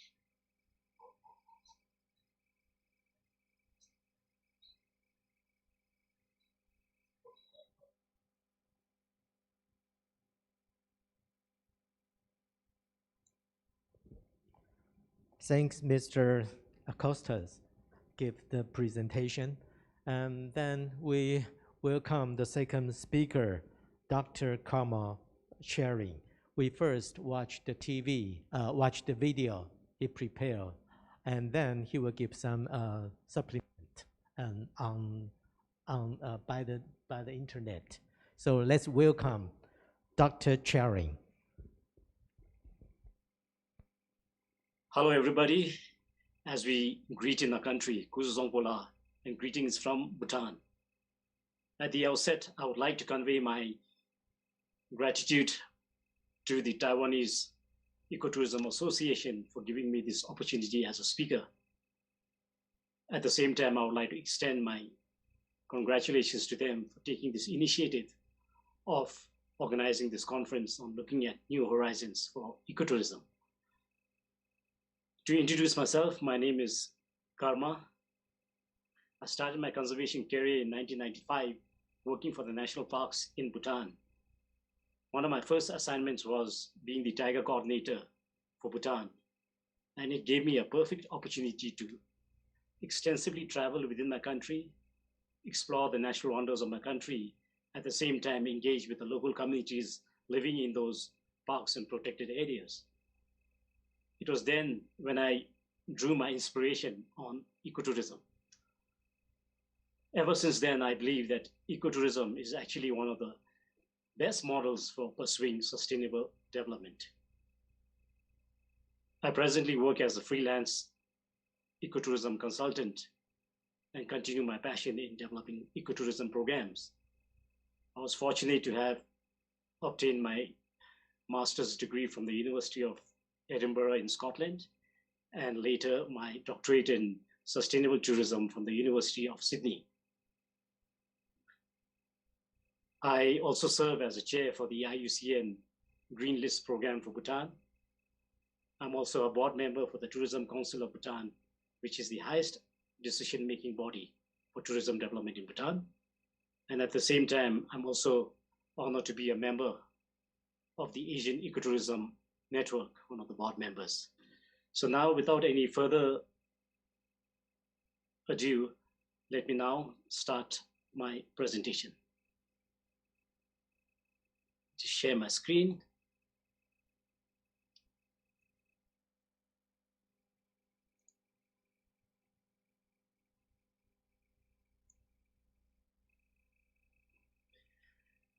Okay, the topic that I've chosen is partnerships, a vital link to promoting ecotourism. It may not have a direct link to the theme of the session, but at the same time, it is a very critical element in the overall development process of ecotourism. I would be sharing some of my personal experiences from Bhutan.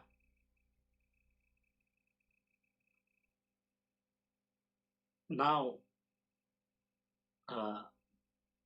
why partnerships? As we all know, tourism is a multi-sector industry. Tourism makes huge global impact. We have seen it during this COVID period, where many countries are now desperately trying to open up their countries for tourism because it matters. There's so much at stake with tourism: employment, revenue generation, support for conservation. There's so much that tourism can offer. And in doing so, partnerships are vital to successfully be able to reap the benefits from tourism. Partnerships as to the people who are involved in tourism, like the transporters, the bankers, the guides, the hoteliers, the operators. We all need together, work together, and see how best we can take tourism forward. Likewise, tourism has huge impact in Bhutan. Before the COVID, tourism was one of the highest revenue earner for the country. We had arrivals which crossed over 300,000, which is almost a little close to half of the size of the population of the country. We had average duration of stays by tourists who stayed for 7 nights, an average duration. And the tourism enterprises involved in operating tours in Bhutan, we had the tour operators, over 3,000 of them, over 160 hotels in Bhutan, over 149 village homestays, over 4,600 guides, and over 300 handicraft shops. So tourism, as you can see, has huge impact on the economy. And it directly employed over 50,000 people.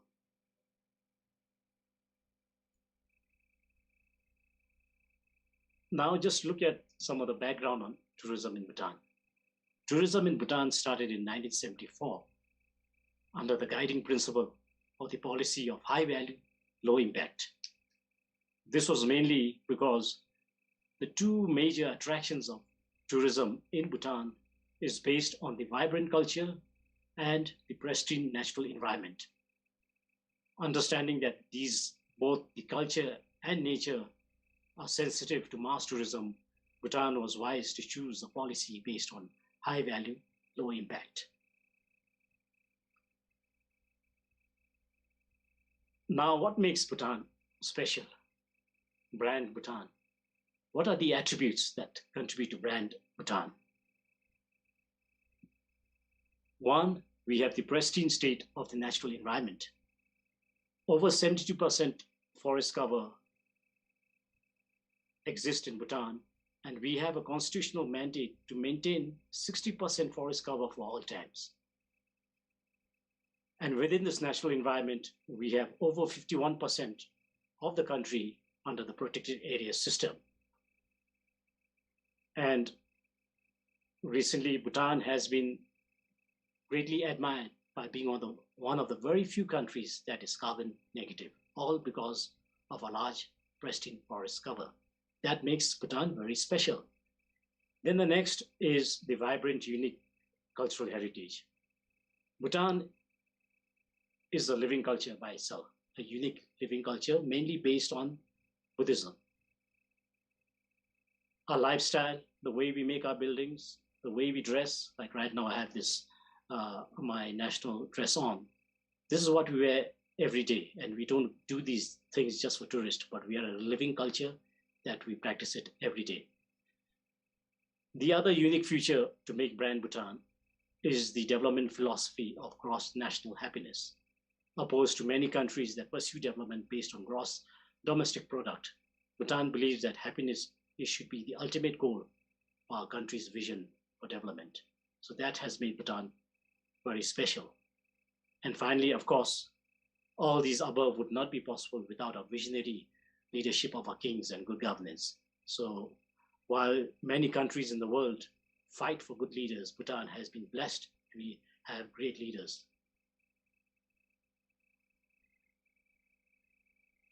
Now, in order to ensure that we can protect this brand Bhutan, ecotourism is seen as one of the most viable opportunities.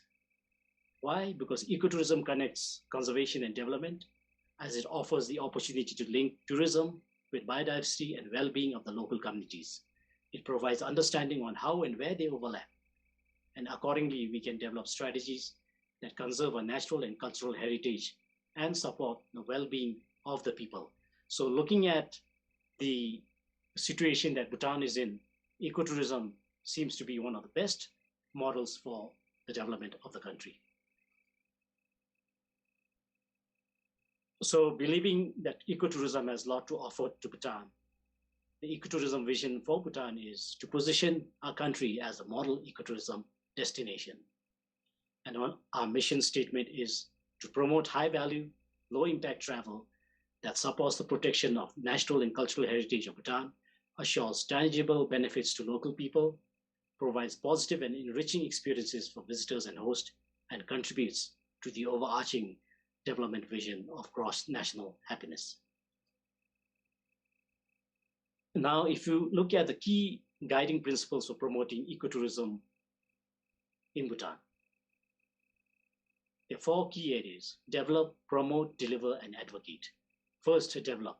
What do we develop? We want to develop high-value tourism, not only in terms of revenue generation, but in delivering enriching experiences through being unique, authentic, and having quality services. And we want to promote low-impact tourism by minimizing negative sociocultural and environmental impacts through promotion of good practices, safeguards, and standards. And we want to deliver tangible benefits to host communities, nature conservation, and cultural preservation. And eventually, advocate. Education is very important for ecotourism. We want to advocate ecotourism, awareness to visitors and hosts to understand, appreciate, and eventually support conservation of the natural and cultural heritage. While Bhutan has chosen ecotourism, ecotourism comes also with a lot of challenges. So in order to ensure that we can try to meet these challenges more comfortably, Bhutan also follows the pricing policy, a minimum pricing policy, whereby any tourist that comes to Bhutan needs to pay a minimum of $250 a day per person, which basically pays for your accommodation, for your guides, for your tour in the country. So what is the benefit of this minimum pricing policy that Bhutan has pursued?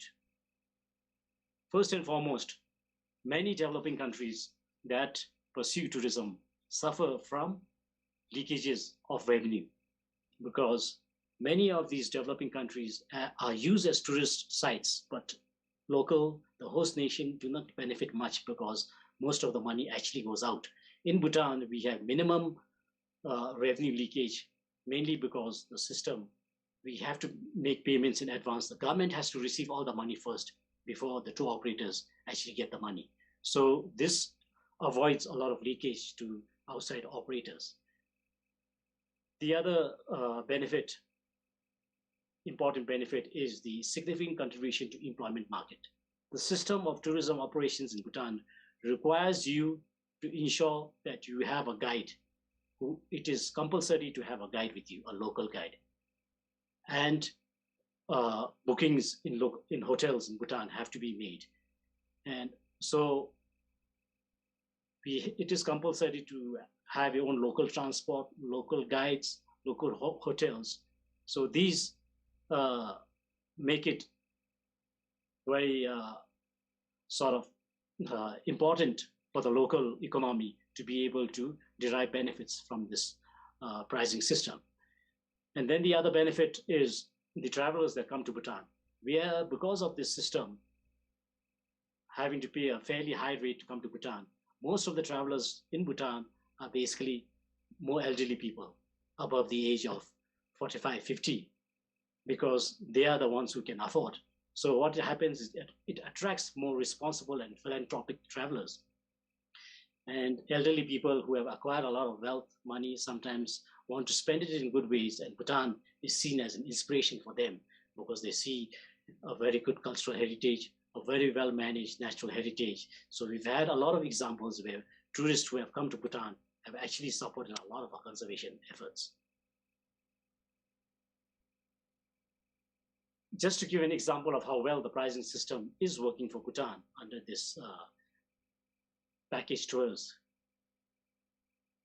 This is an example basically of statistics in 2000, but it's still relevant because relatively while our numbers of arrivals have gone up to over 300,000, likewise the other countries' numbers too have risen high. And if you look at it, this example, some of our regional countries have probably around 70% more tourists than us, arrivals. And Bhutan during 2000 had just a little over 7,000 tourists. But because of this pricing system where they had to pay a rather large sum of money to come to Bhutan, we are able to derive, if you look at the revenue, when you look at the arrivals, there's a huge difference. But when you look at the revenue, there isn't major differences. And if you look at earnings per capita from each tourist that contributes to the country, Bhutan is way higher. So this is what exactly ecotourism should aim towards. Less numbers, higher value. Basically, Bhutan is trying to promote that less is more, and we don't need high volumes of tourists to make more benefits. Anyway, as I said earlier, Bhutan has a share of challenges, and one of my key the purpose of this presentation is looking at partnerships. Now, if you look at the tourism stakeholders in Bhutan, not very different from other countries. So we have the government agencies who regulate, who make the policies for tourism in Bhutan.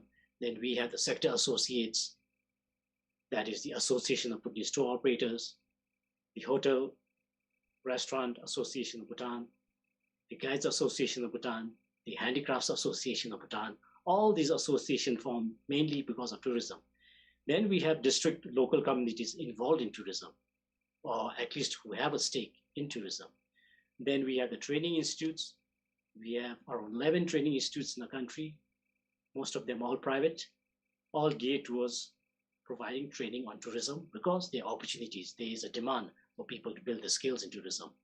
And then we have donors and partners, NGOs, local NGOs, external NGOs, who are inspired by Bhutan's tourism efforts and try to provide support and guidance to Bhutan's tourism. Then, of course, we have the transport banking, communication, traders, suppliers, all involved in tourism.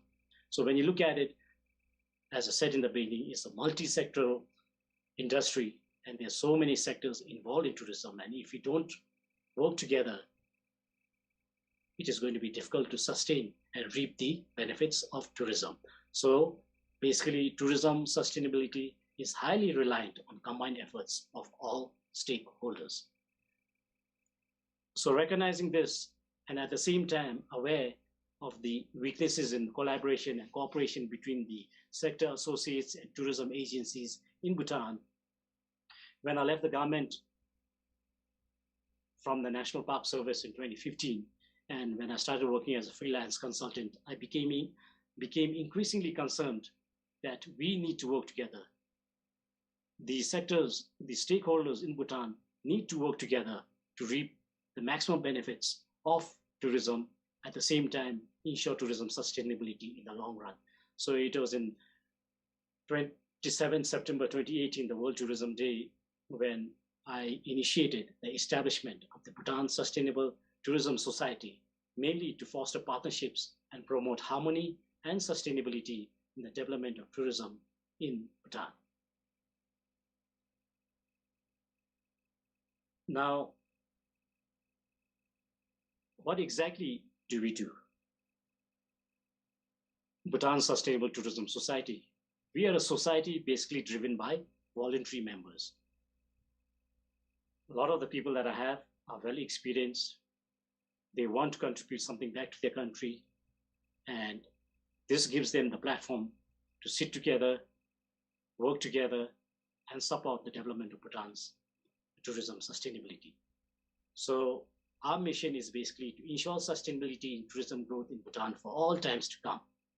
Tourism is so special for Bhutan, ecotourism especially. So we need to ensure that we can continue to reap the benefits for all times to come. So in order to do so, what are our objectives through Bhutan Sustainable Tourism Society? One is to foster partnerships and improve coordination. We want to serve as a think tank to provide informed decisions. We have our leaders, we have our council members, committees that make the decision.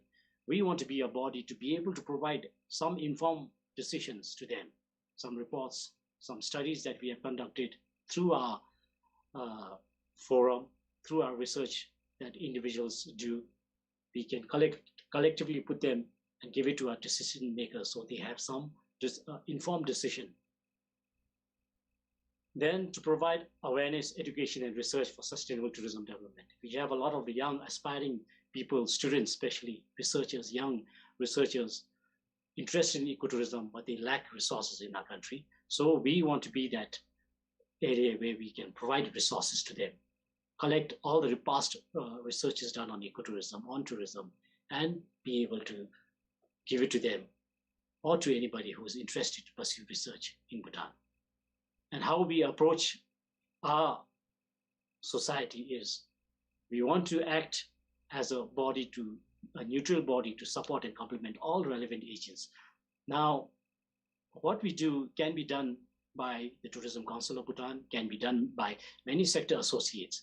But so we are not trying to duplicate what others are doing. We are basically just trying to complement, further reinforce, further strengthen what others are doing.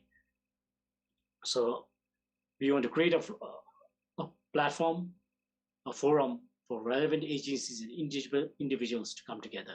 Basically, many a times government agencies make decisions among themselves. Tour operators have their annual general meetings among themselves. The hoteliers have their general meetings, annual general meetings among themselves. Likewise, the handicrafts, they all work in isolation sometimes. So Bhutan Sustainable Tourism Society, we can cater to being that forum, which actually brings all of them together, all the sector associates in one room, and have an annual general meeting where we can share our differences and come to a consensus to take tourism forward. So with this, I actually come to the end of my presentation, and I would like to thank all the listeners and participants, and hopefully I've added some value to your participation. So basically, the Taiwan Ecotourism Association I'm sure, is already taking steps and initiatives in trying to get all the stakeholders to work together. But hopefully, through my presentation, I can further inspire you all and feel that it is very critical that we have to ensure people work together. The moment we feel we are talking less, we cannot ignore it and become complacent, because the more we ignore each other's agencies, the bigger the gaps will become, and the more difficult sustainable tourism or ecotourism will become. So with this, I would like to thank the Taiwan Ecotourism Association for having me. At the same time, thank all the participants for your time to listen to this presentation. My email is there. If you have any questions to ask me, you can directly send me an email. Now, following this presentation, I would also like to show you a video, little over 2 minutes, showing the rationale behind how the Bhutan Sustainable Tourism Society was established. And subsequently after that, I will be happy to take any questions and answers. Thank you very much.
Hello, can you hear me?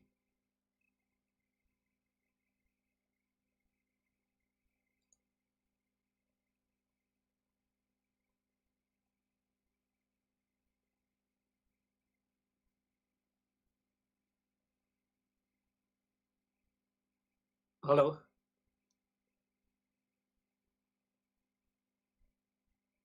Fine, Dr. Cherry, do you like to give some supplement on internet?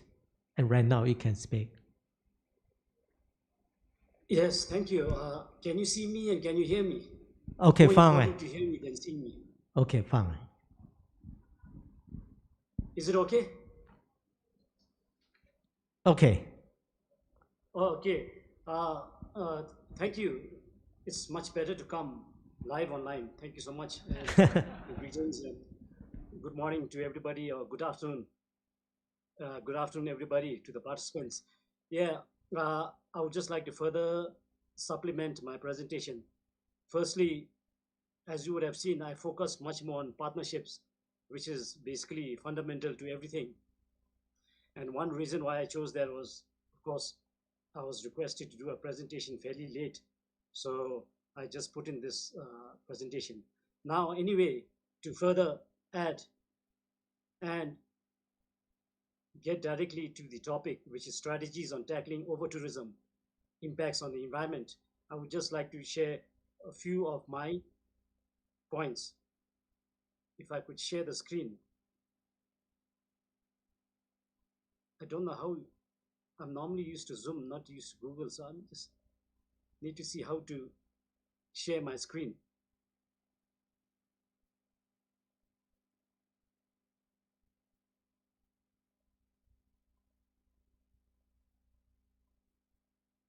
Can somebody help me and instruct me how to share my screen?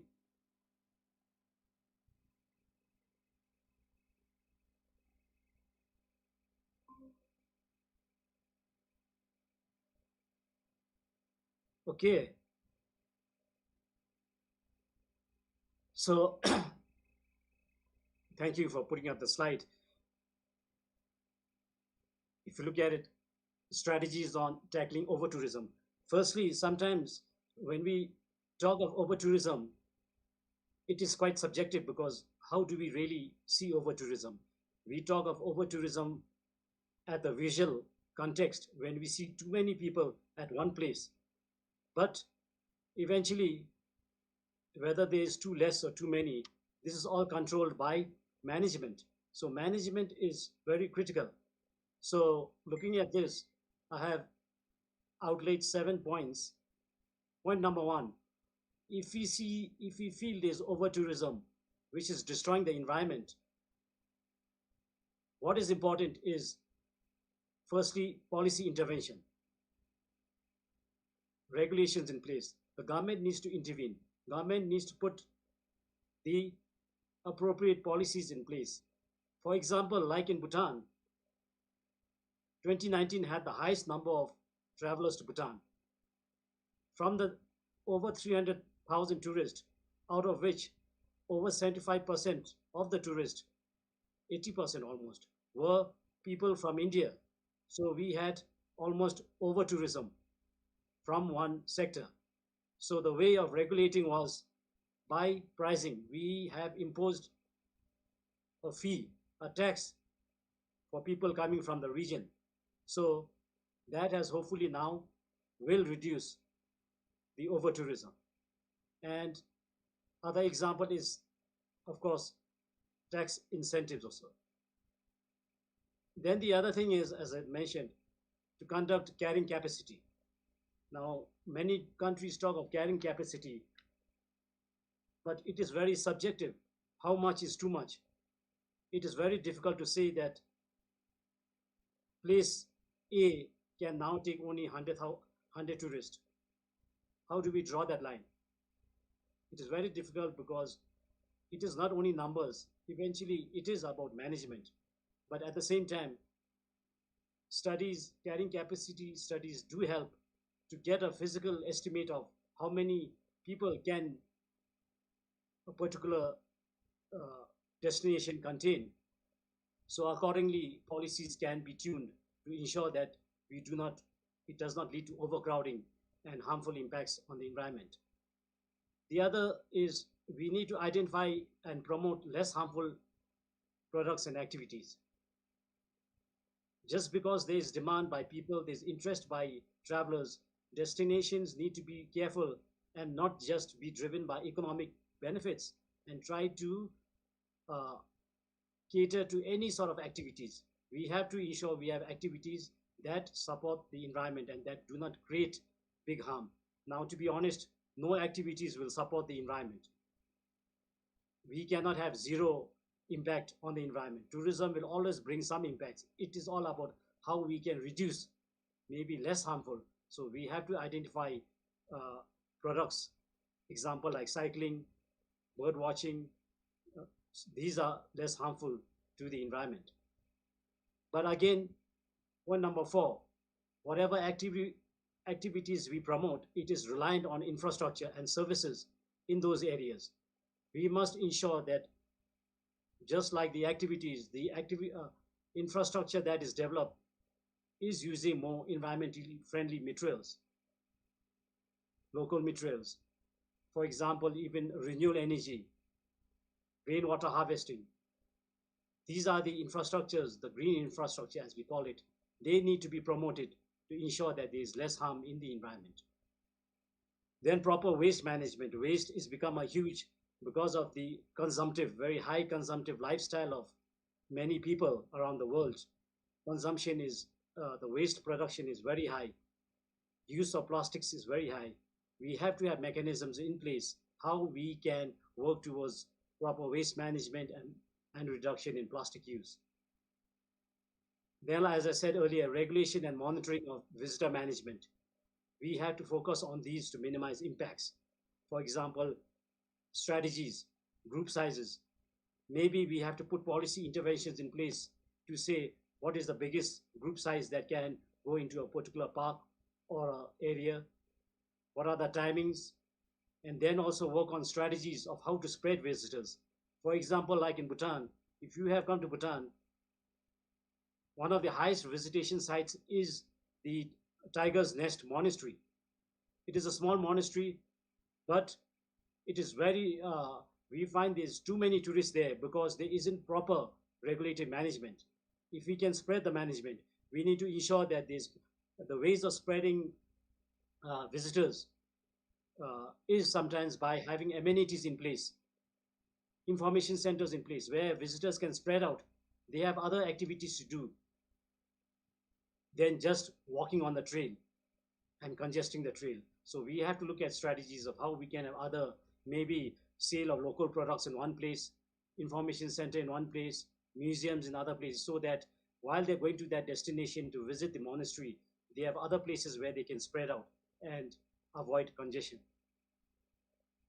And then I've also developed safeguards and code of conduct. Code of conduct, whenever you visit a place, it is important of what are the do's and don'ts. Here in Bhutan, we are still working towards many of these. Bhutan never expected to have so many tourists, so we are always reacting instead of being proactive. So we are having regulations, code of conducts in place, how you should behave in an ecologically sensitive area. What are the do's and don'ts?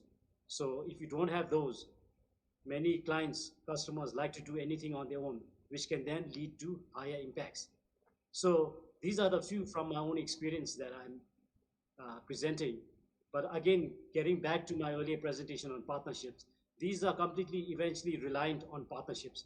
We may have regulations in place, we may have research findings in place, we may have a lot of policy interventions in place, but if all the tourism stakeholders don't collectively work together, it will be very weak to implement any programs. So to strengthen our efforts, we have to work together in partnerships, promote partnerships, because through partnerships, we can eventually achieve sustainable results.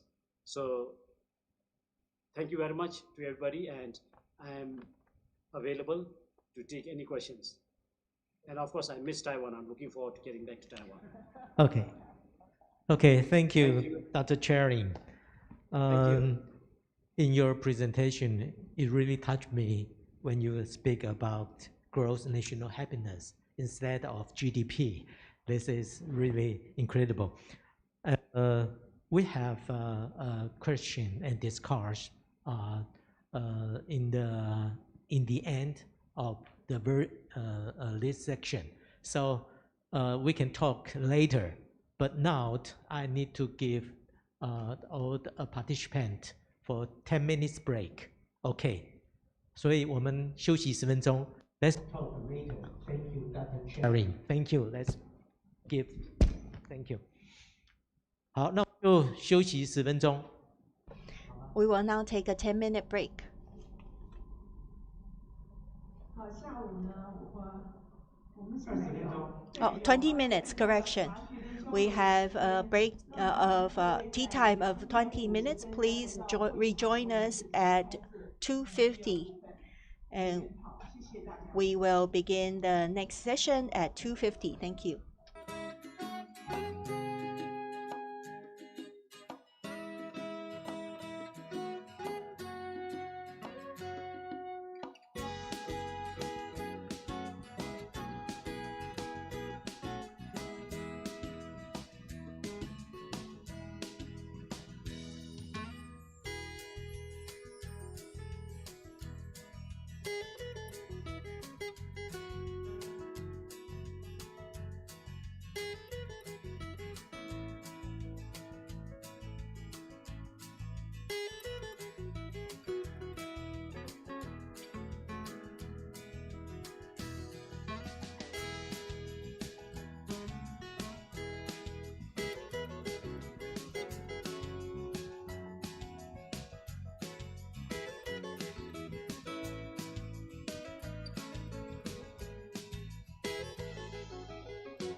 好，我们外面有一些餐点大家可以去享用一下，但是如果要享用的话，只有在外面，因为这个会场是禁止饮食的。谢谢大家。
麻烦我们的来宾请回座，我们要开始我们主题讨论的第二部分。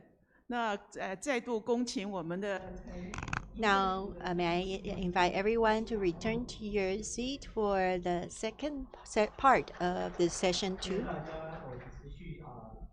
Thank you. We will continue with the 2 subsequent talks. The first presentation is by Dr. Lin Liping, Chair of Leisure and Recreation Management, Mingchuan University. She will talk about how can ecotourism save energy and reduce carbon emission. Welcome, Dr. Lin.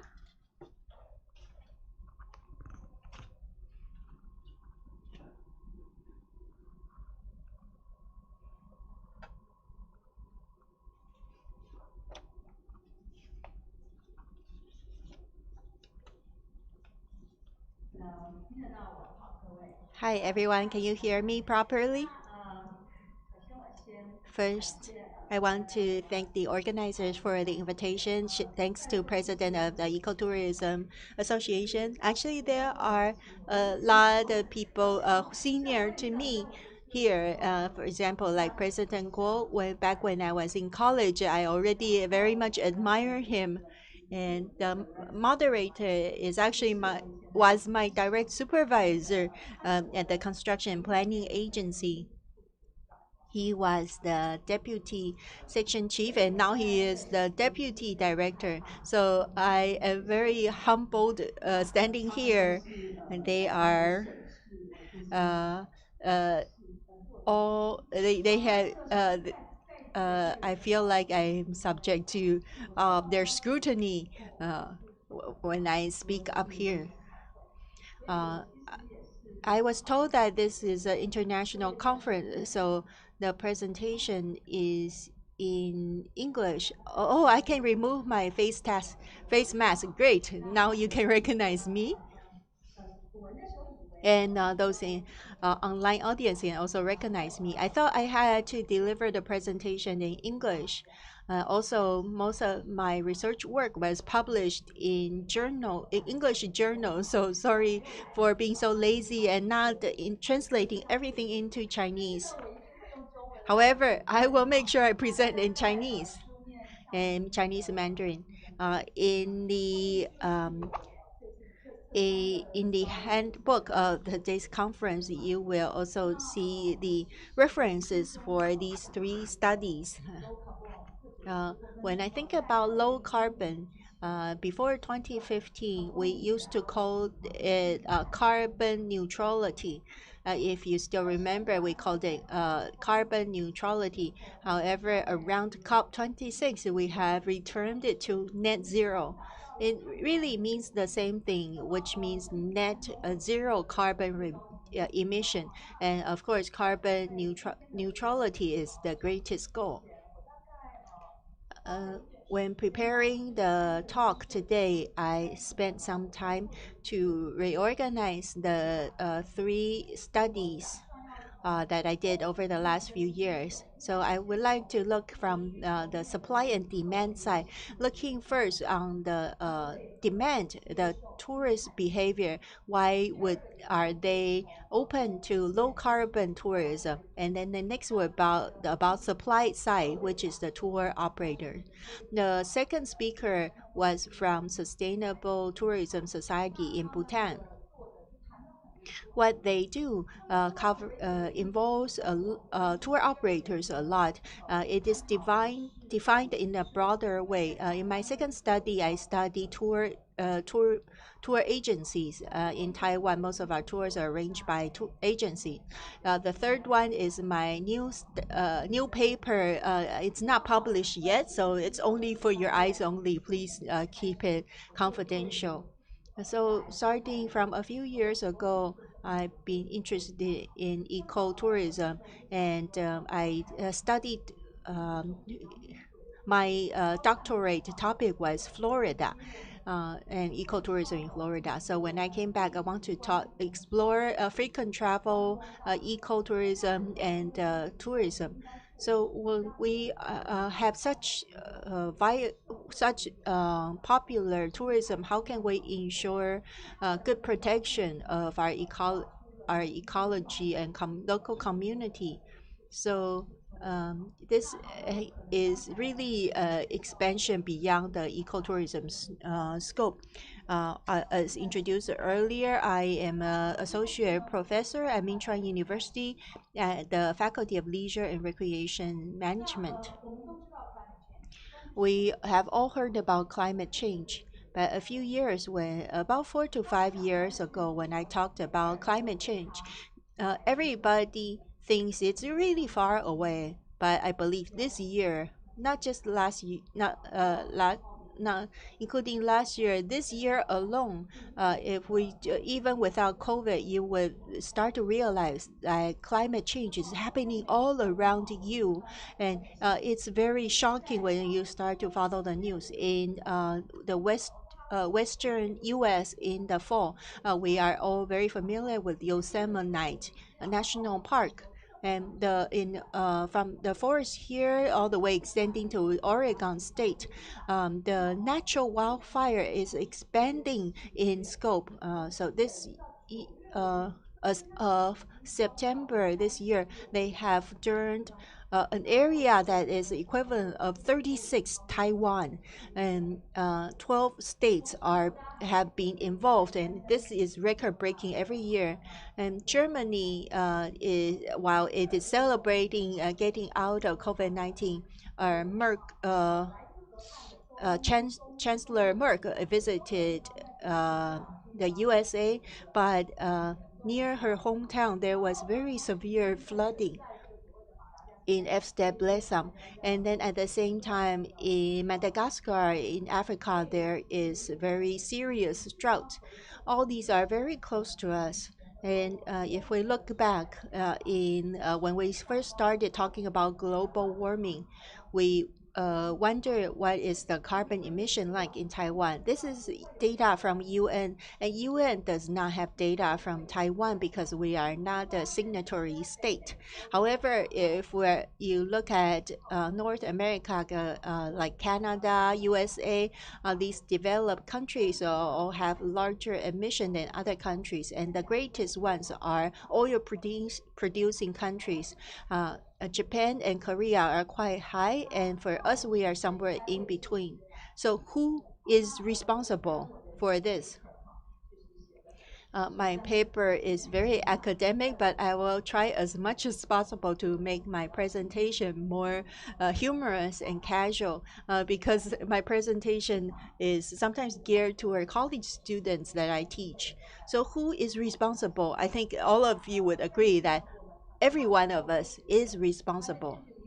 But at that time, we all thought climate change is so far from us. I didn't do anything bad. I am very environmental friendly. I love our planet. But when you see this, if you follow this kind of data, you will see last March, when we talk about climate change, the data shows that in terms of CO2 emissions, some countries go to minus 40%. So that means during COVID lockdown, because humans have cut down on travel, mobility, and transportation use. In fact, we really achieved carbon reduction, but now we're back to so-called new normal. So it's impossible to stay low. But anyways, we know who is responsible now. It's every human being. So which vehicles produce the most carbon emission? We know transportation is a big part. Of course, that's divided into several sections, airplanes, for example, and also ground transportation. In terms of ground transportation, we will see the green part here. The left of the green piece is about urban commute when we caused by congestion. So that is the highest proportion. In other words, myself, I drive from Taipei City to Taoyuan County to every day. So I contribute a lot of carbon every single day. I'm very sorry about that. It's been many years. So this is the second highest. Of course, the largest is at the far right, the pink part, which is about aviation. So air traffic, even for a country like Bhutan, which uses price to control its international visitor flow. However, we all need to fly to get to Bhutan. We cannot swim or walk there. In other words, this has seen the greatest cut down during COVID, and that means it is also the biggest problem in tourism industry. We have always been welcoming international visitors to Taiwan. We had 10 million visitors, and we called us a major tourism industry. I'm not trying to criticize our tourism industry, but when it's so inevitable, how can we improve this? And who is responsible? Who can do this? And how? So finally, there's some Chinese in my PPT. A few days on Business Weekly magazine, I saw something saying that carbon reduction is like pandemic prevention. Everyone is responsible. So because it's a collective risk. So if we want to continue with life as it is, we need to start doing something. And it's not just about our generation, it's about the next one. So this young lady often shows up at UN assemblies and different occasions. She says, "Oh, your generation is continuing to go blah blah blah." This is her famous quote at COP26. You keep wasting time. You're blah blah blah. So who is responsible? Collaboration. The two previous speakers both said that when it comes to ecotourism about carbon reduction, it's not just about individuals, it's public and private sectors, and everyone has to work together. At COP26, they talked about limiting the temperature rise to 1.5 degrees and achieve this by 2050. So this is the famous net zero. And Sharma, the organizer of this meeting, said this. So tourism industry plays a key role. I don't have the latest data, but at least 5% of carbon emission is attributed to tourism, and this is called the carbon equivalent.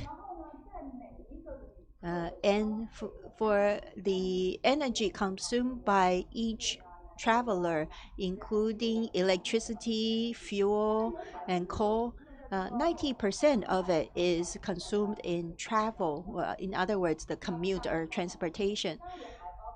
But that also includes international travel. I used to calculate my carbon footprint every day. So I go to all these international conferences, and every day I commute to a neighboring county.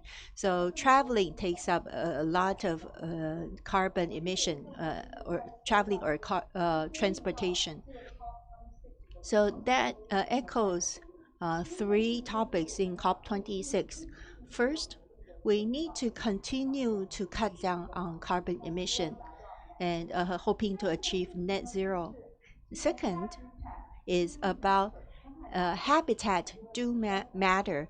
We talked about sustainability does matter, but I think the habitats do matter. For example, in Taiwan, we have these wonderful and very high altitude forest resources, and they are the greatest assets we have. However, are we really paying enough attention to forests? I think it was the Filipino speaker who talked about in the island of Cebu.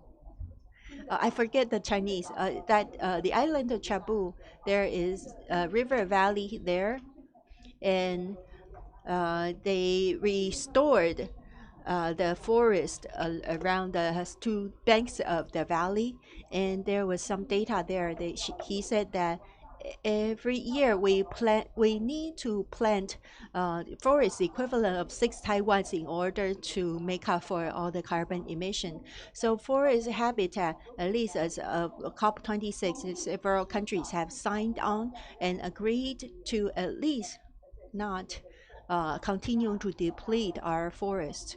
We know that everyone is fighting on all these terms, but with this one, it seems that all countries, many countries signed on. And thirdly, mobilize finance. So we need to make some investment to try and cut down on CO2 emission, both in terms of software and hardware.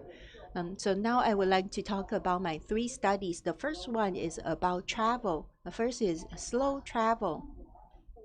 You may think, oh yeah, we have talked a lot about slow travel.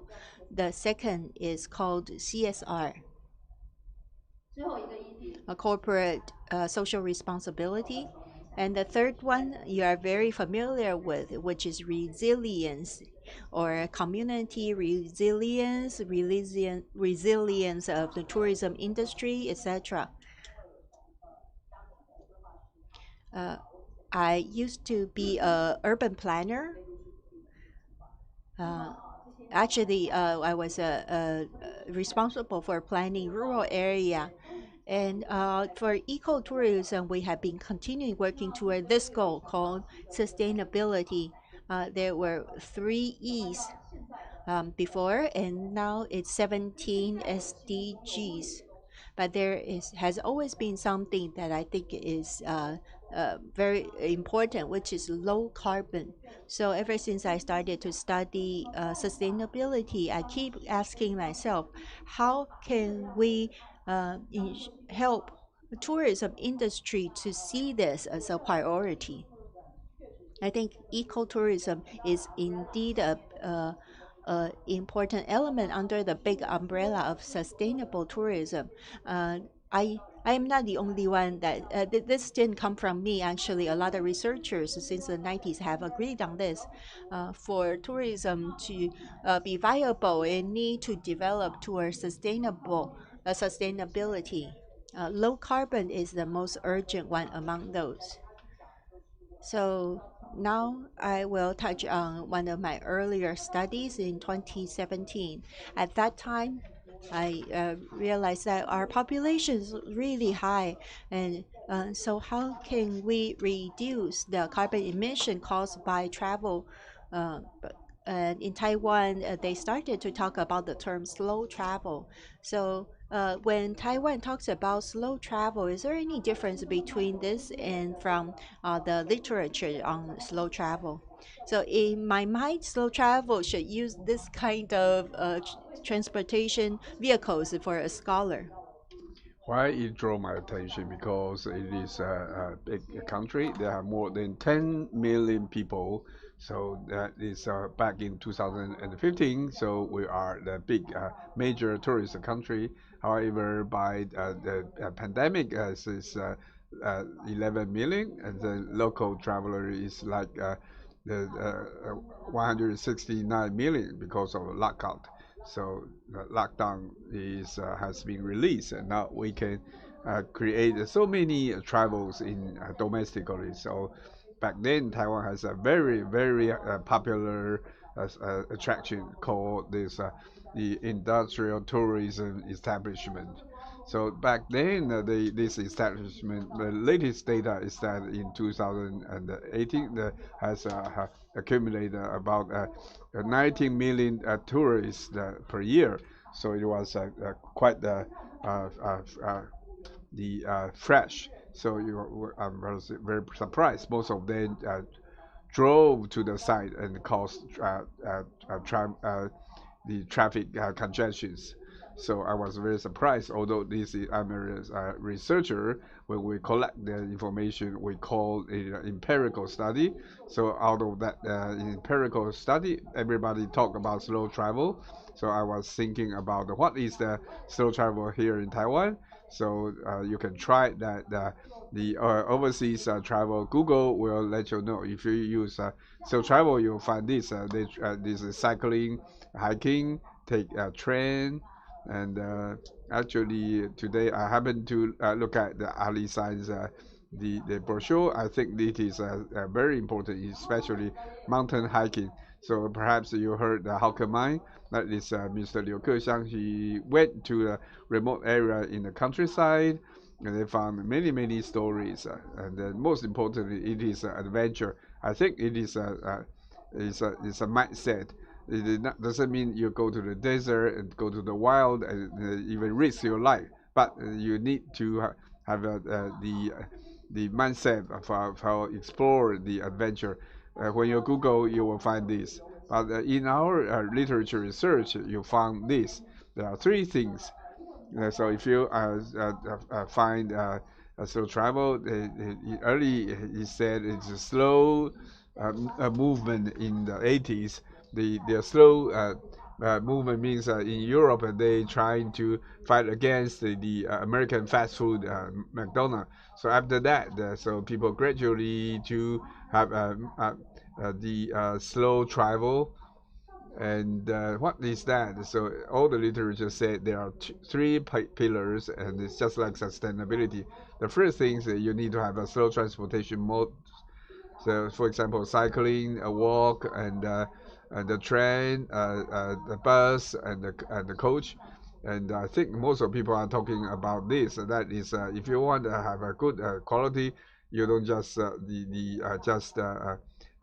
visit the spot, and you need to have a deep experience, and also minimize environmental impact. In my mind, minimize environmental in mind is always to minimize the HG the action. So when I told the international reviewers, so they won't let you know who they are. So they say this author actually out of search Google, the minimize environmental impact is just a byproduct. So I say, no, no, no. In my mind, I don't think so. What I thought is if you don't use a slow transportation modes, I don't think it is slow travel, because then I will show you later on. And then you will say those are just just relax, regardless of the vehicles you reach to the destination. I think you need to use a slow transportation modes. So under such criteria, you can establish the fact that you can stay on one spot longer to have in-depth experience. So if you really reach this level, then you'll gradually move toward our goal. Don't need to wait until COP26 to reduce the impact of the travel. So when you see my paper, you will see this is the model. Okay, just take a look of this diagram. When I conduct an empirical experiment, I need to apply some construct, so a context, how our customer can accept the slow travel. Back then, Taiwan was very just initiate this. The target I found are the visitors of tourist factories. I say that if they pass by you, will you take this bus? And then you don't need to drive, and you don't need to worry about park lot. And then the most importantly, you can save the carbon, save the energy, and reduce the carbon emission. So this mode, so this what this kind of bus you will accept. So just great. And after the appraisal, what are the mode? So what kind of mode will attract the passengers? First of all, it should be comfortable, safe, convenient, and suitable for family travel. So we will modify that based on international literature research. Actually, for this kind of tourism shuttle, I think in the U.S. It is very popular for national parks in the state. This one is Zion. Zion is yeah, it's Zion National Park in Thailand. I mean, in the northern part of Utah. If you go to Zion National Park, and you cannot drive, you have to take their shuttle bus. So it's all the same. I'm sorry, this one I didn't check. This is Grand Canyon in Arizona State. So I went there at 2018, 2 years before the COVID pandemic. The same, you can drive to the visitors center. It is very difficult to find a car park. So we just go there. We went there to Sanya, a little town, and take a shuttle bus. So every spot you need to have take a shuttle. Even you drive to the neighborhood, you have to park your car, and the parking fee is very, very expensive. But does that help you to provide the visitors more experience? The answer is yes. So there were many, for example, in the course of the travel, they can feel easy, relaxed, don't need to worry about the planning, so they can go reach there. So next, I asked them about their the awareness of the environment. So we visit 4 factory, tourist factory, and 2 are in the proximity of Taiwan Haoxing in the Taoyuan County. So in our data collection, we found about the 66% of the passenger, the travelers, they drove there. And so last, not least, we found from the perspective of the visitors, indeed, if they found they cannot freely link to the destination, not only the tourist factory, but also in the proximity. But if they consider you need to, get on the bus or get off the bus, and they don't feel very comfortable, and they won't consider it is convenient. So if you want to promote the travel, we can learn from the London in UK. They have this app. You can know the hop on hop off schedule, and also when we reach the high energy society in Taiwan. The aging is an issue, so you need to help them to make them feel comfortable, and because those senior citizens, they favor this slow travel based on our model. The remaining two instead, on the other hand, they don't care about whether those vehicles are comfortable. For this one, if you take the Segway, then it's not very convenient for the senior citizen. If it is a tour service, it is very too easy to reach a destination with a professional tour guide. So it will enhance their willingness to take this professional service. So recently, I conducted a survey. They claim that the Yangming Mountains and National Yangming uh, uh, park, so the transportation is not that convenient.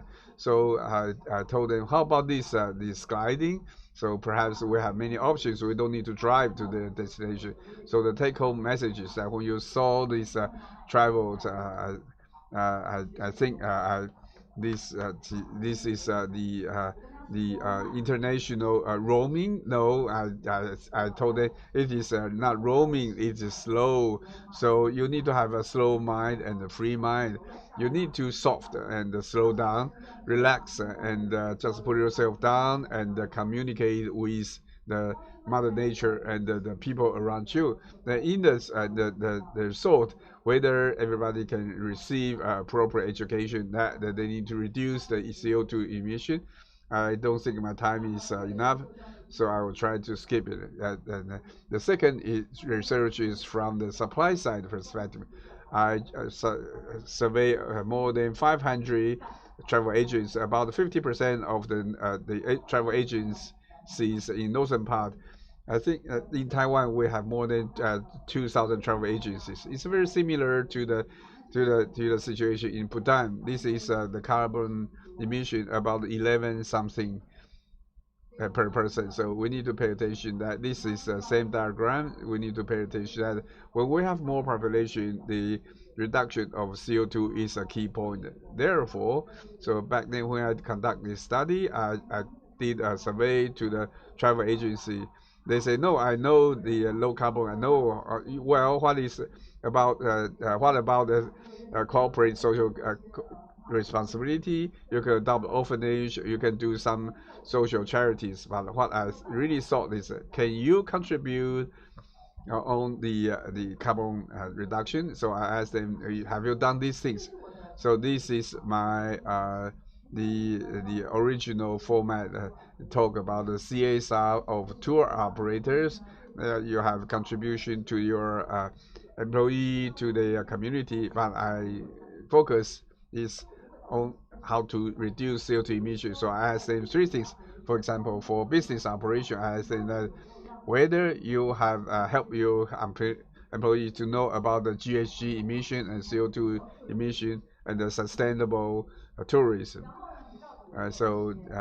Whether you have provided the internal education to reduce the GHG emission. Three is fully for, two is just start, one is you didn't do it at all. So next, with regard to the supply chain, have you considered green supplier, like green transportation, green hotel, green the restaurants? Then last is destination management. Whether you have educated tourists on smart ways, so have you reduced the CO2 emission?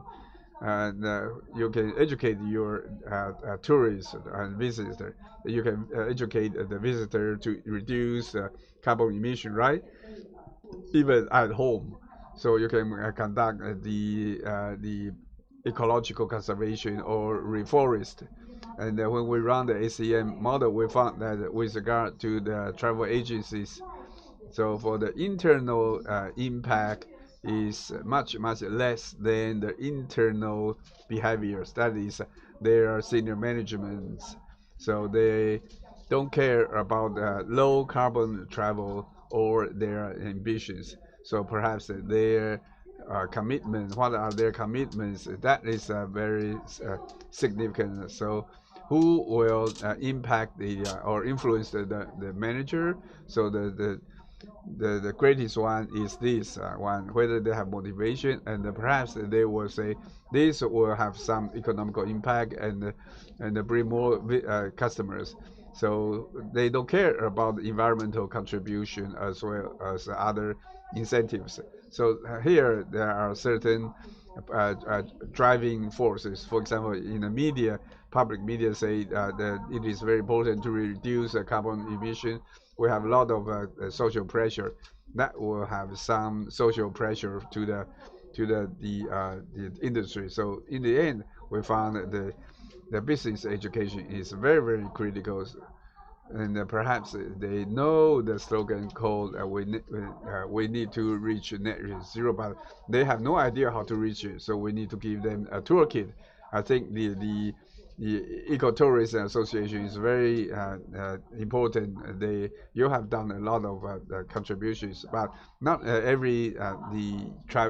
every travel agency have really keep that in mind. So you need to help them to understand what is a CSR or SDG. But what government can do is even more. For example, set up the regulations and provide the technical resources and conduct social marketing to bring good awareness. Don't just like the Sambo say that we are just do a greenwash. Greenwash is just take the excuse of a slogan of the low carbon, but actually didn't do anything. So this is a green wash. So be alert. And they say that in the research literature, say it's under knowingly or unknowingly or unconsciously you have brainwashes or greenwashes. I think it's actually you can compare the third research. I will go faster because my time is up. This is what I'm doing right now. Therefore, I cannot disclose detailed information, but I just can give you a clue. That is facing a new norms. Even the travel industry, we need to do one thing. That is to establish the community ecotourism or stable tourism. So the community need to have a resilience. So the industry, we need to have a resilience. But what I focus is resilient community, including the national parks and forests. Tourists, their destination is what we need to establish next. And also resilience should be toward the low carbon. If we can do it together to reduce the carbon emission and minimize the impact of climate change, then we can prevent the natural disaster, especially in the national park as well as the forest. I think that is relatively vulnerable in the environment. So it is the site for the environmental vulnerability. So we need to enhance that. As you know, that post pandemic, you have so-called this crazy traveling. But so this resilient means that we will go back to before. So it is not a roaming. It is just a slow. So we usually abuse something and unconsciously. So it's a roaming, but it is really means that you need to have the slow concept. Or we really want to be resilient. So back to before, resilience doesn't mean that we can become powerful and we can become better, or next time we encounter the same challenge. So this is the true meaning of resilience. However, reforestation is something very important. In the community, we can also do a lot of things. I know so the EPA is doing a lot of things since 2011. They promote the so-called the 50 pilot community for low carbon community. So next is the MOEA and the water agency to promote so-called the flood prevention community. So these are the low carbon oriented. So I think this is the target of my research. First of all, that how do you make transform a community to be resilient? The term came from ecology, as you know that what if we transform it to the social ecological domain, that's actually what we are talking about. One is that organization need to have learned. We need to have a social cohesion, so we need have the cluster effect, and our citizens need to participate. That is so-called partnership and collaborations, which will generate a so-called social capital, and this is just a cash flow. It is the social asset. So if we work together to promote that with a consensus to promote the same goal, that is social capital, common community and the collaborator stakeholder. These are the cornerstone of ACS.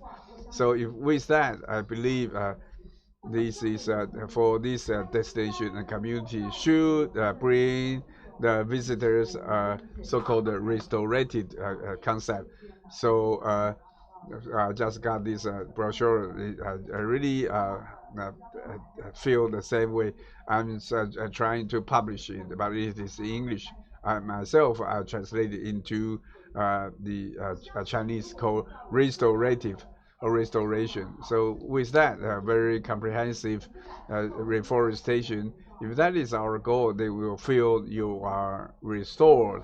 So you get rid of fatigue and worry and although release all those burdens. So with that, the community itself is a resilience. So in my paper, I have presented a model. The key point is that the post-COVID-19 pandemic, the community can bring the host community as well as the visitors, so-called well-being. The well-being is just like a case study in Bhutan. As our deputy director said, they claim they are the most happy people in the world. So, but in academic sector, happiness cannot replace the well-being. Well-being is really the ultimate goal. There are two things. One is hedonic. You feel very happy, just like people in Bhutan. They don't pursue a high level or advanced economic development, but with people's happiness, that hedonic. So, for the local citizen and visitors, if you want to become a resilient people or resilient community as an individual, I believe that economy, so that is to fulfill the happiness and well-being. The most the ultimate goal of the self-recognition, that is the self-esteem. So when we persuade this had safety and beloved, perhaps that is hedonic. So I don't think maybe it's not totally different, but if we can reach the level of the eudaimonic, that is really subjective well-being. What is objective well-being? As I say, you can say use GDP to measure it, whether they own a house. That's a hard part perspective. How many hospital can take care of you? That's objective well-being. So that is a concept I want to present. That is from the. Oh, I'm sorry. How to start from the early evolution. So it's a comprehensive journey. I'm sorry, I need to go back to the. I wish that for my efforts in the past 5 years and my logistic consideration can bring some message to you today, but I still need to apply the international standard to review ourselves here in Taiwan, whether you have the capability to do something instead of just say a slogan to reach that goal. Where is my last page? Yes, this is the goal. Okay, that whether we can really control that the 1.5 degree or less than 2 degrees Celsius. Okay, thank you very much for your attention. I hope my presentation can have some contribution to you. Thank you very much.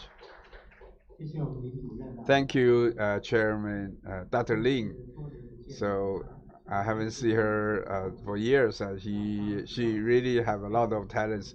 So what she mentioned is very worthwhile for further discussion. Many issues that he touched, I think very impressed when I heard the word slow. We start from slow food to nowadays slow travel. It is meaning of the transformation of the social changes. She also mentioned about social adhesion. That's a transformation of the society. It's also relevant to Bhutan. So if we go back to that place to measure, so the value, what is the authentic value is external value. In the past, we are a capitalism society. We want to have a cost down to make more profit, but now we don't want to exhaust our resources. There are many theories like slow travel, slow the food or circular economy are emerging. So it all have some impact. So I really appreciate Dr. Lin to bring us the journey of this the travel. I really looking forward to listen to her to explore a new direction for the government sector. Thank you very much. So next, let's welcome the last speaker. The last speaker is from the Environmental Protection Administration from the Department of Supervision, Evaluation, and Dispute Resolution. We know, just from the name alone, we know this is a very tough job. Let's welcome Deputy Director Wu Yuechun to speak on the topic of national green life and green tourism.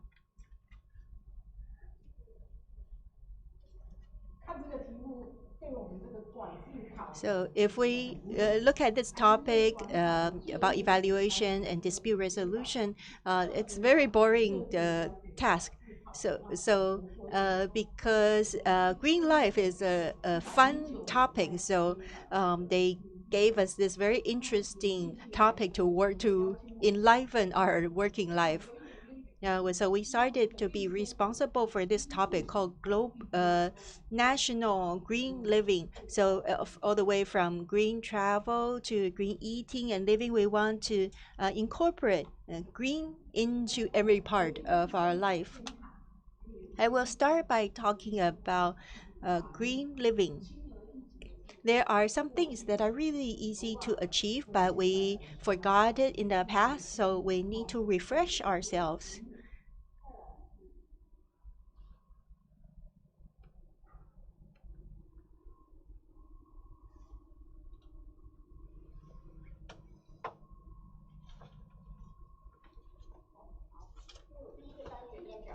Okay, so for the first part, between 2010 and 2011, the EPA has a mandate for green living, and green travel is a part of that. What is green living? This is how we define it. A lifestyle that is friendly to our environment. And we call it the national green living because we want to go from individuals to groups to the entire society. So it's not just the EPA or any individual government agency. The reason we're doing this is because for sustainability for our future generations. For our environment, we want to maintain a sustainable environment. That is why the minister, the head of the EPA, has included green living as our mandate.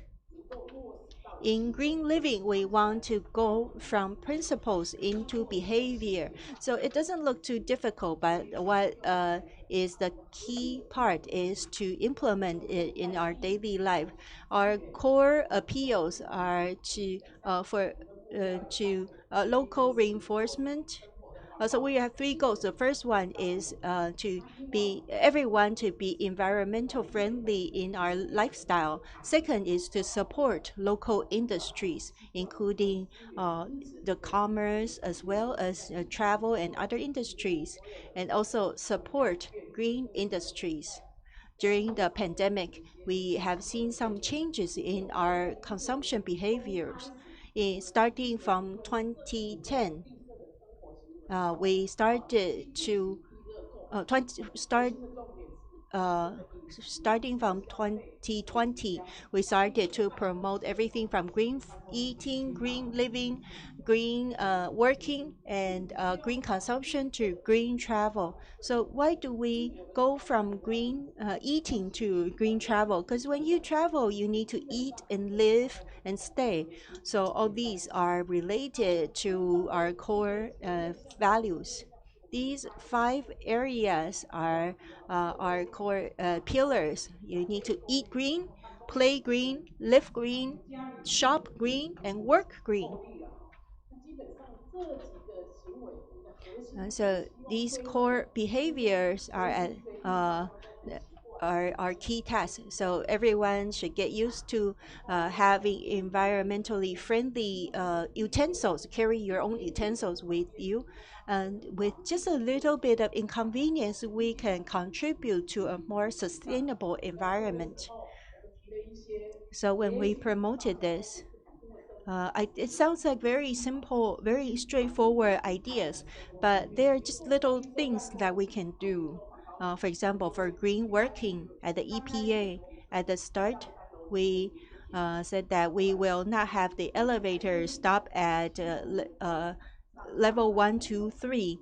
But we later on had it running again, but we encourage our colleagues to not to try not to take the elevator.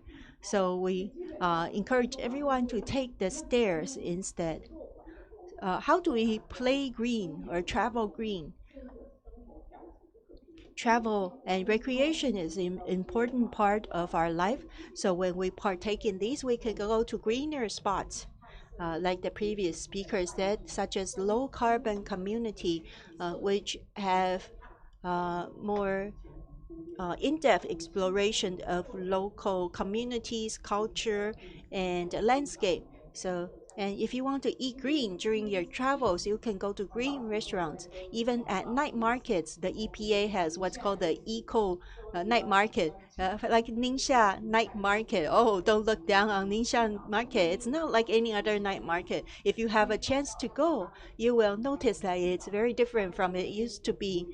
They have dealt with the exhaust air, and for sewage, they have a separate plumbing for high grease content sewage. So it no longer feels very greasy when you walk like in Ningxia night market, like a traditional night market. So we invest in facilities, infrastructure, and work with different companies on this. For housing, for example, you can add a green roof to reduce your indoor temperature by 3 degrees. So other than solar panels, we can also add green walls and green roofs. So I will talk in more detail about this later. Green living is in keeping with UN SDG 17 goals. However, in Taiwan, we have 18 goals, with the 18th one being a nuclear-free homeland. So for the globe green living, this involves the following goals: 2, 6, 11, etc.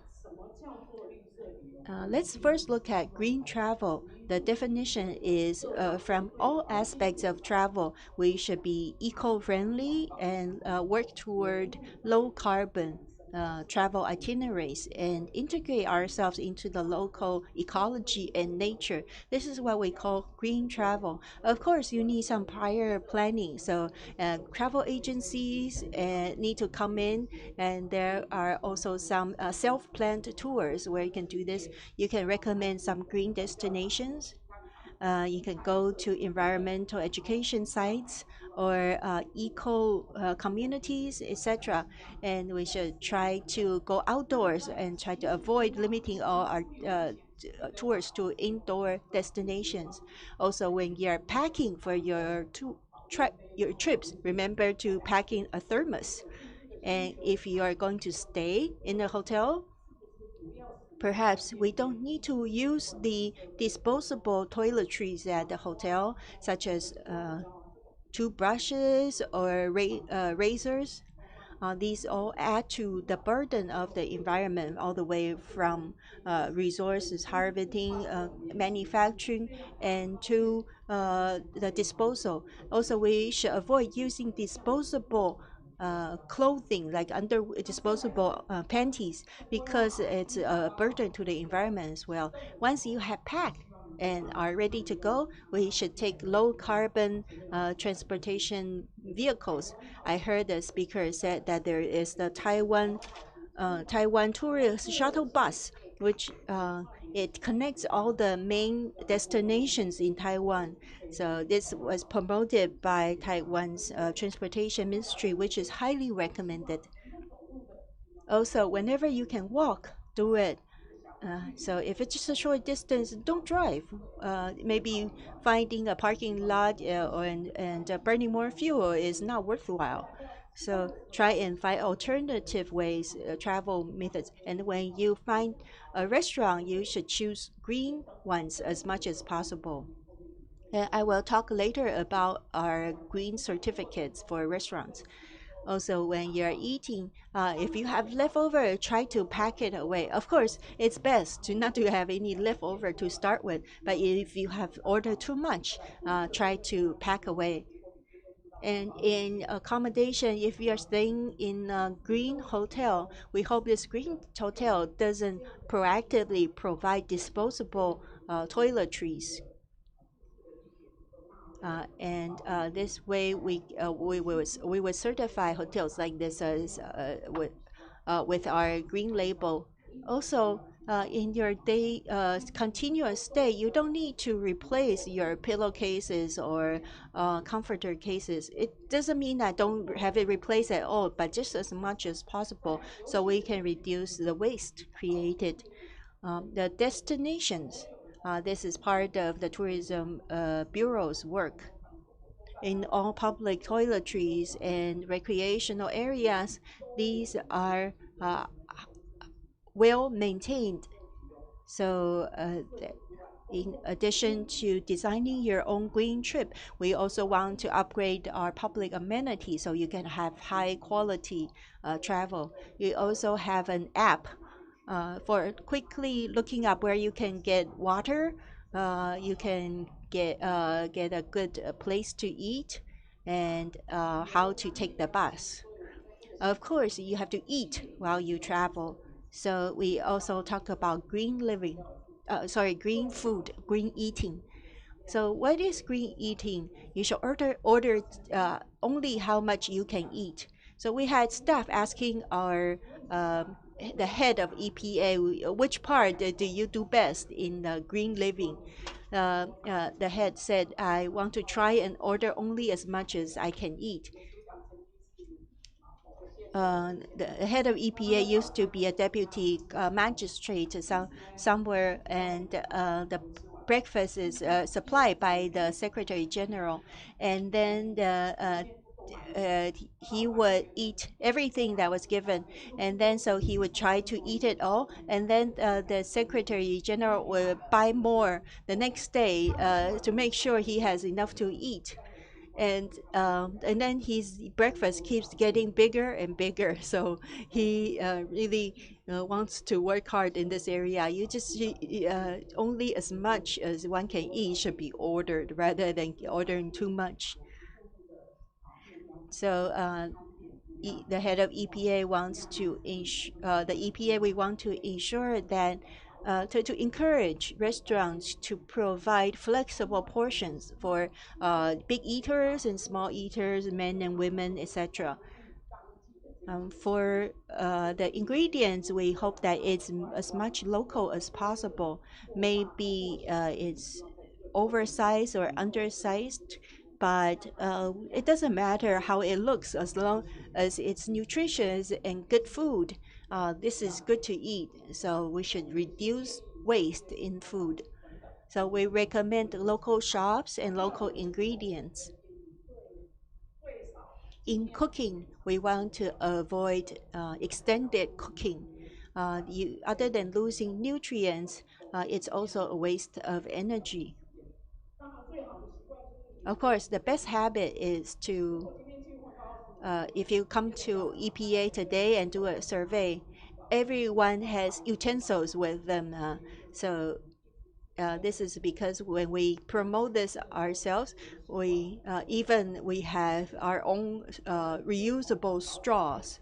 So starting from the EPA and the staff ourselves, we always prepare our own utensils. If you ever come to EPA, you will find that if you don't bring your chopsticks, you won't be able to eat with utensils because we only give you a stainless steel lunch box, and you won't have. We don't provide disposable chopsticks, but of course we have some backup chopsticks prepared for you. Don't worry. As far as drinking water, we encourage drinking water from the machines rather than bottled water from the filters. One year, there was a hotel that advertised not providing any bottled water, and all the judges gave a very high mark. It was a five-star hotel, but at the reception, they apologize to every customer, saying that we don't provide bottled water. If you need it, if you need water, we have cups and water, reusable mugs and water over here. So with just a little bit of inconvenience, we can really contribute to our environment. Of course, we also want to use eco-friendly cleansing agents such as phosphate-free or eco-friendly cleaning detergent and reduced waste. And we also try to recycle kitchen scrap, leftover food. We have three green label systems. If you go to a five-star hotel, it may carry this eco-friendly restaurant label. This has more strict criteria from all the way from distribution, transportation of food to environmental the facility criteria. It's quite hard to achieve. There are only 4 restaurants who are qualified for this. There is one who in the Sun Moon Lake, which got that certification. The next one is called the Green Restaurant with lower criteria. For example, with some destination restaurants, they don't have starred hotels. That's okay as long as they don't proactively provide disposable utensils and bowls and use a plastic tablecloth. They can receive Green Restaurant certification. The next one is for food. The next type, they adjust the quantity of food served. If they provide set meals, then they will try to adjust the portion. So all these fall under green eating. As of November, we have over 1,000 of these. You may say, oh, how come you only have 1,000 restaurants qualified? Actually, starting last year, have been working very hard on this, and we want to achieve 1/10 of coverage, which means 10,000 restaurants across Taiwan, meaning that you will more easily find these green or eco-friendly restaurants. So we won't proactively provide disposable cutleries, adjust the food portions, and use local ingredients. These are the key aspects. When you travel, of course, you will shop. So now I will talk about green shopping. with green shopping, we want to reduce impulsive buying. Like myself, I always buy what I want rather than what I need. And so before you buy, be careful and rent instead of buying. For example, you can rent a car or a bicycle. And the next thing is to repair instead of buy new. And there are some second-hand repair shops. There is, like for Apple stores, there is a store called the Bad Apple store. You can turn a bad apple into a good Apple device. And also we can choose green products with green labels. Of course, with green labels, we will give some incentives. You can collect points. For example, if you go to a green site, you can also collect points. So the key here is about supporting green brands. And if we shop green, we can contribute significantly to sustainability.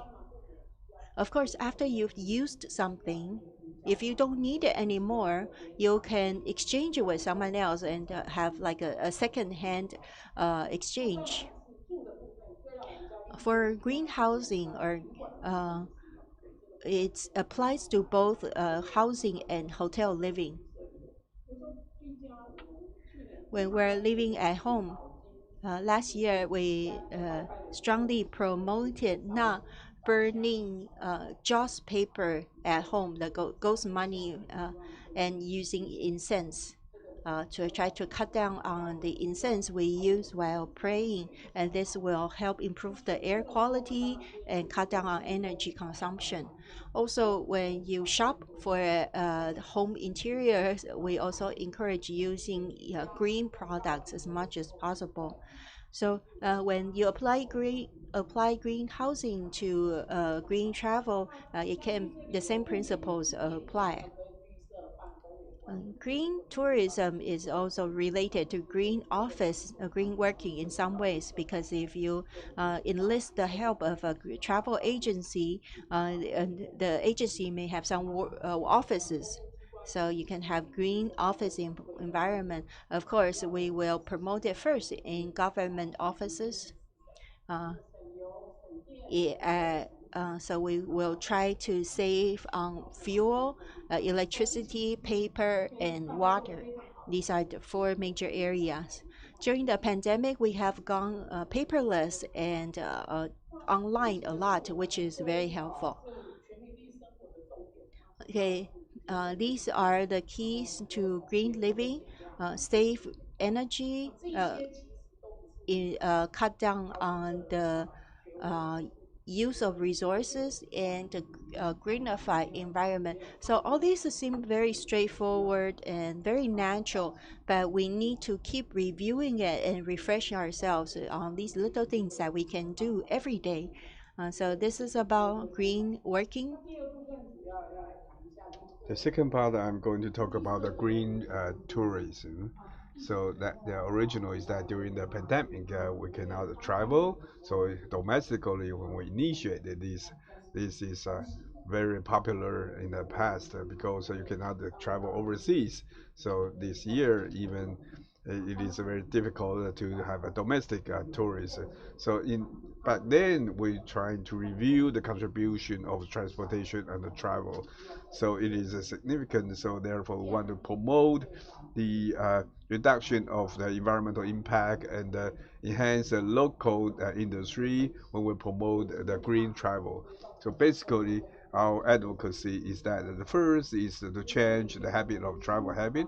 For example, we want to ask the tour guide, say, them say, I want to provide the tea in front of the office. You don't need to go inside the office to obtain or to access the hot water. So although I didn't really prepare a pot of hot tea underneath the tree, but I will provide the tea for you if you carry your own cup and then reusable cup, then we will provide the tea or offer the tea for you as a as an incentive. So when we train the tour guides, at least to inform them, there's where are the free teas. If you have the opportunity to bring a group of tourists, perhaps you can bring them to this tea supply that's a spot to obtain some to access some water. If they bring their own cup, they can fill the water over there, so they don't need to go to purchase the mineral water at the convenience stores. Sometimes when it is out of consciousness, they when they bought the bottle of the mineral water, they found just realized that they have the reusable the cup in their bags. So this is for the education perspective, being the awareness of the green restaurant and the tea supply spot. So we have the apps to identify the spots before they go to convenience stores. So for transportations, it is like the Taiwan housing, this the shuttle bus. We want to promote the electrical car, and also the green travel plan need to have the collaboration and support from the travel agency. So to plan the itinerary, to promote the itinerary, so to supplement or subsidize the program, to integrate the local and the central government and the travel agencies to promote the green tourism. So for those itineraries, we want the environment so it can be very comfortable. They have like the very good maintenance and the very clean toilet, etc. All right, so we take that the green tourism. We want to have play in green and eat in green and live in green. This is green is a low carbon, and this green is environment friendly. We want to integrate it into this mother nature and to have a deep experience about a local environment. So inside of the green tourism, you need to travel, you need to transport, you need to live, you need to eat, you need to have a good green hotel, good green restaurant, and for example, if it is not that convenient, perhaps you can prepare your own the toilet papers or these the amenity or cleaning the tools, and then to choose public transportation. Don't forget to bring your own shopping bag. So uh, you can go whether you want to do shopping, you just bring your own bag. So now it is very convenient and very compact. You can just put in your pocket. So that is just for in case you need to shop. So with at the moment the itinerary of the green travel, the definition is that sometimes it's 1 day travel. So you want to have a very good destination. You also need to identify a place to eat, and so perhaps even extend to 2 days or 3 days. Then how to promote the itinerary of the green travel? So first we need to collaborate with travel agency, as then to plan the green destination, green hotel, green restaurant, and submit their proposal. When we review that, we would upload it on our website for general public to review. On top of that, the public agency also need to have some practical promotion programs. So by this November, we have about 70 travel agencies propose about 513 green travel itineraries. So we have uploaded in our the green travel website. So including the community and the forest, farm or national park, and so the primary planning is to target on the nature resort. So you can see even we have the intentionally arrange less indoor visit. So we for the green restaurant, we need to start to reduce the original resources, raw materials, reduce the usage of plastic materials, even the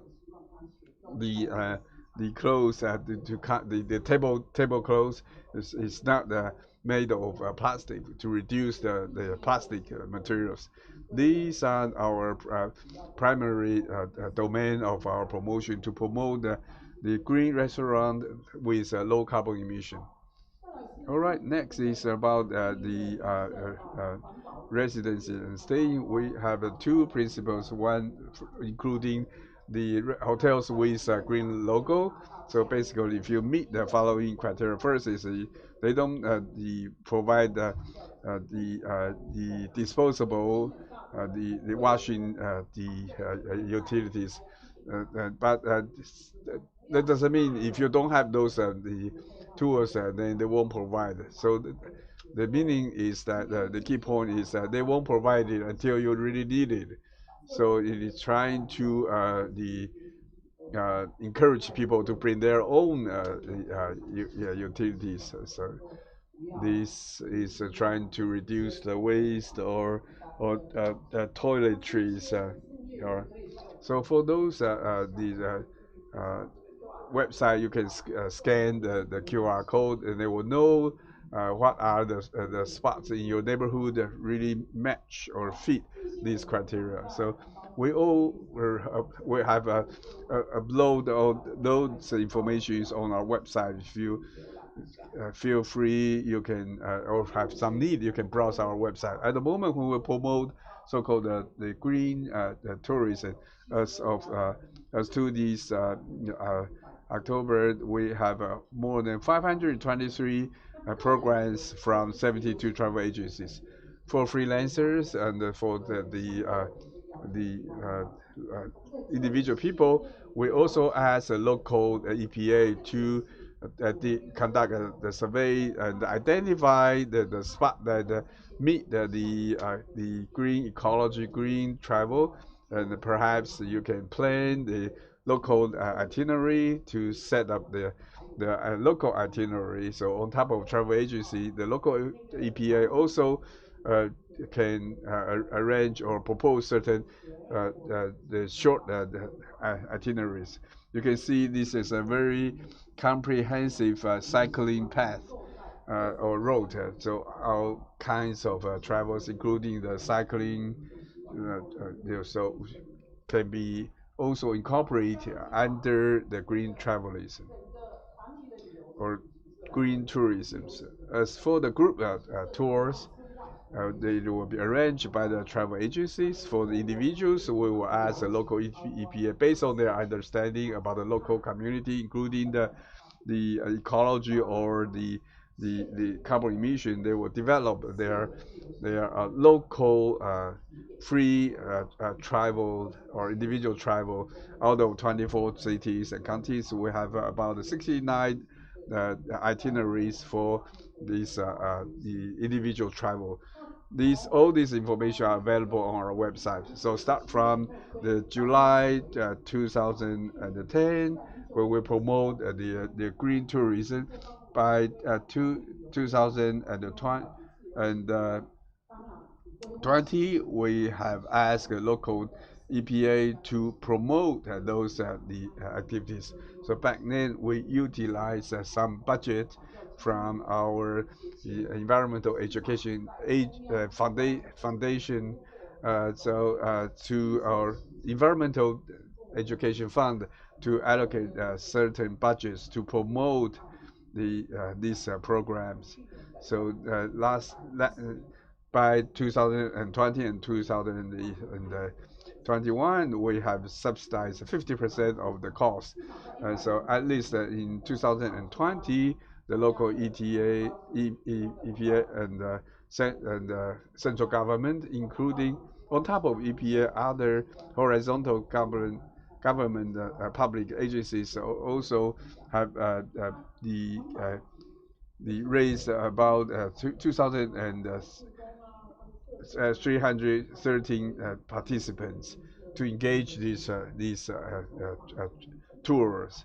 So this is across a county or a local site.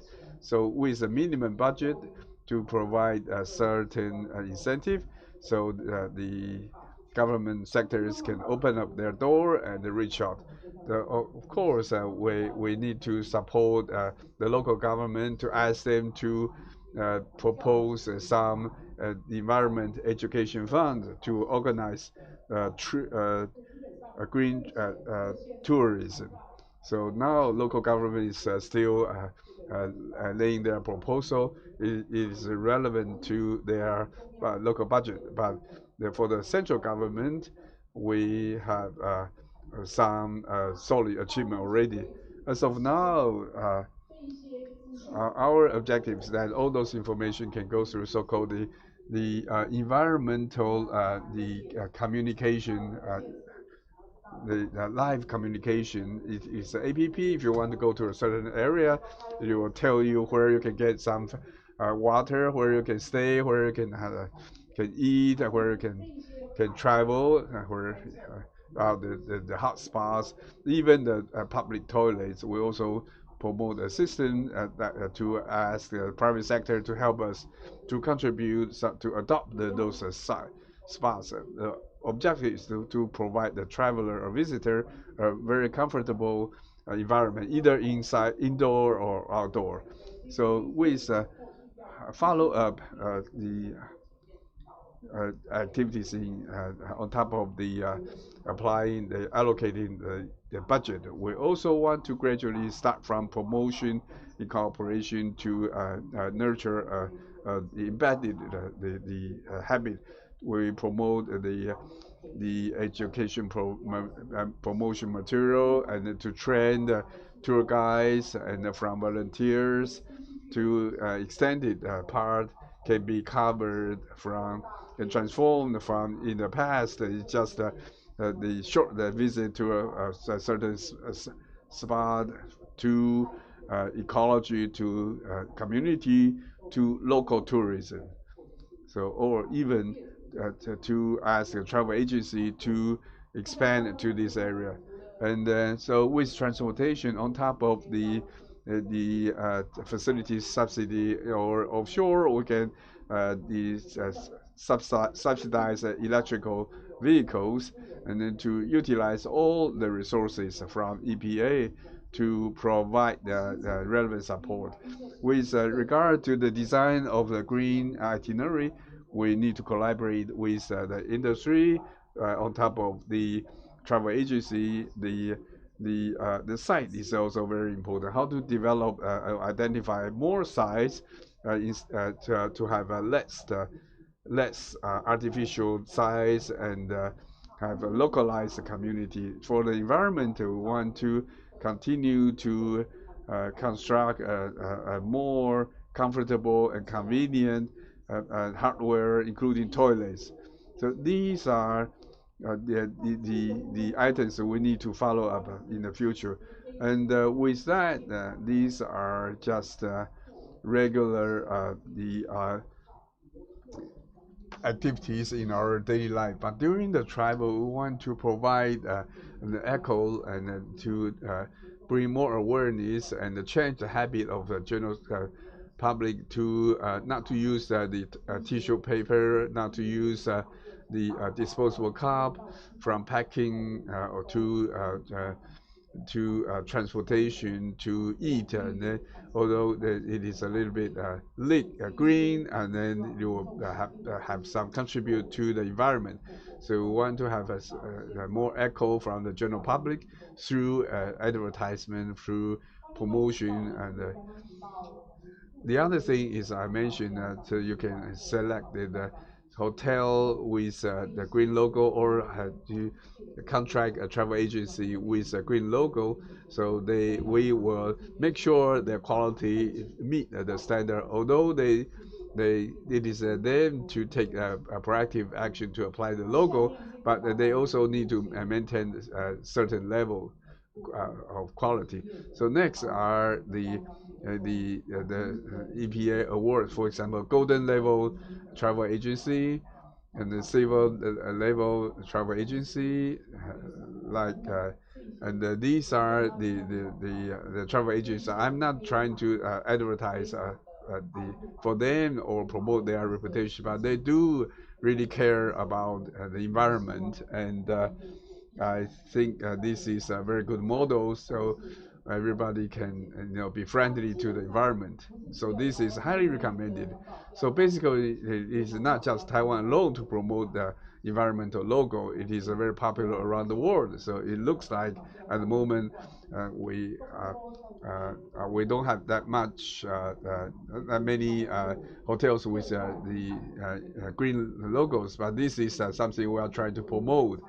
So this is for your reference. Last but not least, we wish that a little bit inconvenient to make our environment more green, and this is our slogan. This is my last slide. I want to show you that if you need a green itinerary, you need to know a green restaurant. Want to know the information about green travel. If you want to apply a green logo, yeah, these are the contact information. These are the resources for more information to serve as a reference. This conclude my brief presentation. Thank you very much. Thank you very much for your presentation, Ms. Wu. This really compliment our presentation today. So this is for very critical for the implementation, which echo this presentation about blah blah blah, because the implementation and execution is very important in living identification of the spot, and then the selection of the transportation vehicles.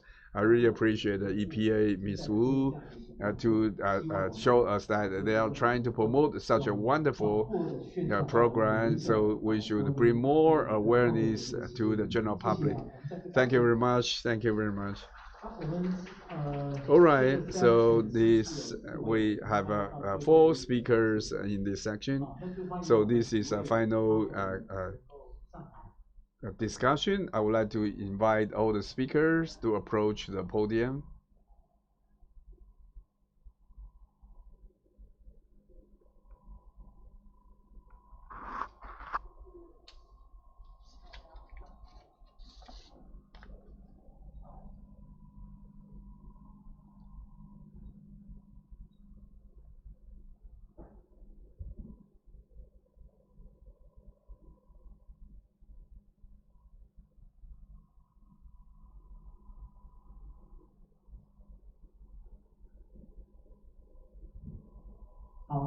All right, thank you very much.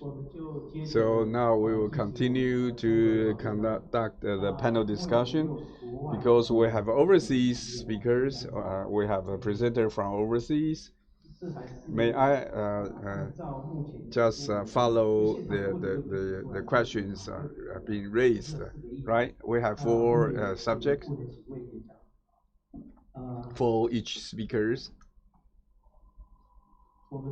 Okay, the first question is focused on Mr.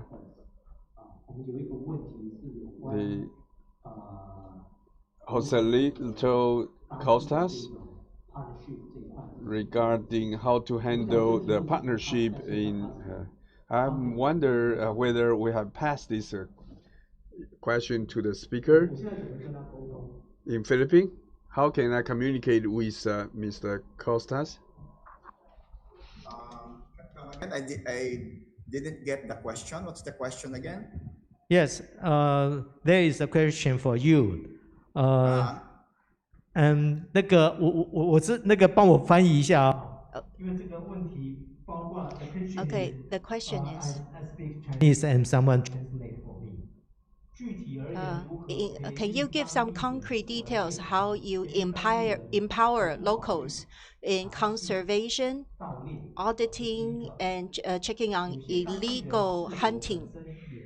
Some locals used to be poachers. Perhaps when reduced travelers, are there people who went back to poaching? There are 3 questions in total here. The Costas, would you reply? Okay. Yeah. First of all, as I was showing on my slides, the local community residents were formerly poachers. They were cutting mangroves wantonly. They were shooting wildlife. They were trapping wildlife. They were blasting coral reefs along the river and into the sea. So yes, it really took time for them to be educated. But first, we wanted to show them what ecotourism can. We wanted to show them what the resources were. So the process was like this. No, first we raised their awareness, telling the local village, showing them that their village has lots of natural resource base as well as cultural base, which can be used for tourism. And then after raising their awareness, we started educating them. We started telling them what the importance of these different ecosystems are in their village. No, the mangrove ecosystem, the river, the coral reefs, even the beach ecosystem. Because we operated on the principle that they cannot protect what they don't love, no, and then they cannot love what they don't know.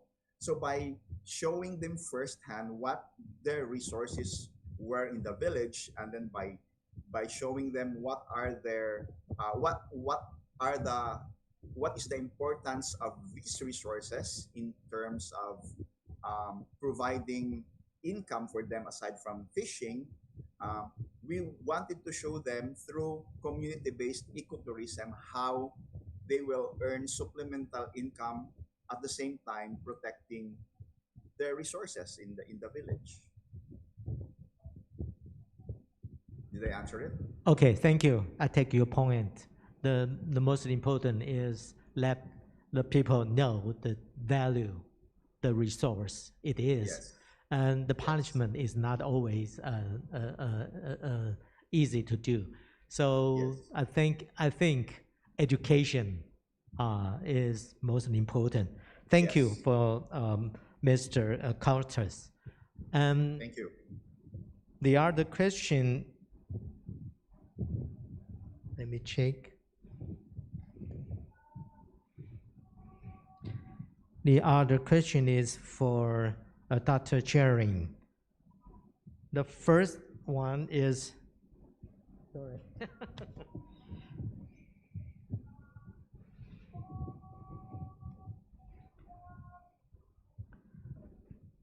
Bhutan is famous for its fantastic landscape. Wondering what the measures implemented to limit the quota of foreign visitor. This is the first question. The other question is, any cases of negative impacts being happened in the past few years? And if yes, then how to mitigate the impact in line with the relative industrial sectors? Okay, Dr. Charing, would you reply for this? Are you still online?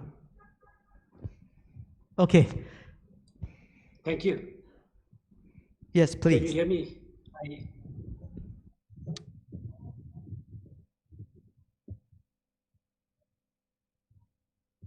You can speak.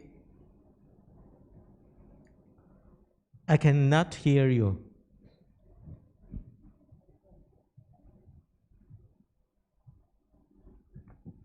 Hello. Okay. Can I get a? Could you please repeat the question, please? Quickly. You mean the Christian? The Christian? Say it again.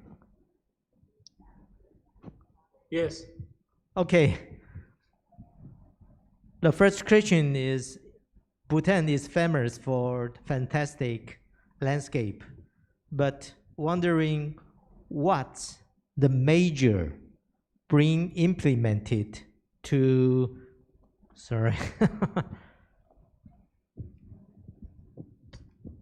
to limit the quota of foreign visitor. It's a mean about carrying capacity. Can you take it? Bhutan is known for its natural landscape. How do we limit? I couldn't get the. What? How do we limit people coming into the country, or is that the question? Yes, how to control the foreign visitor, not over tourists. Control the foreign visitor over whom?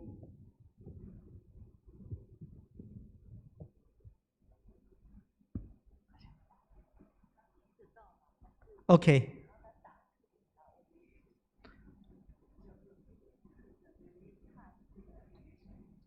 How do we control the foreign visitor? Is that the question? Yes.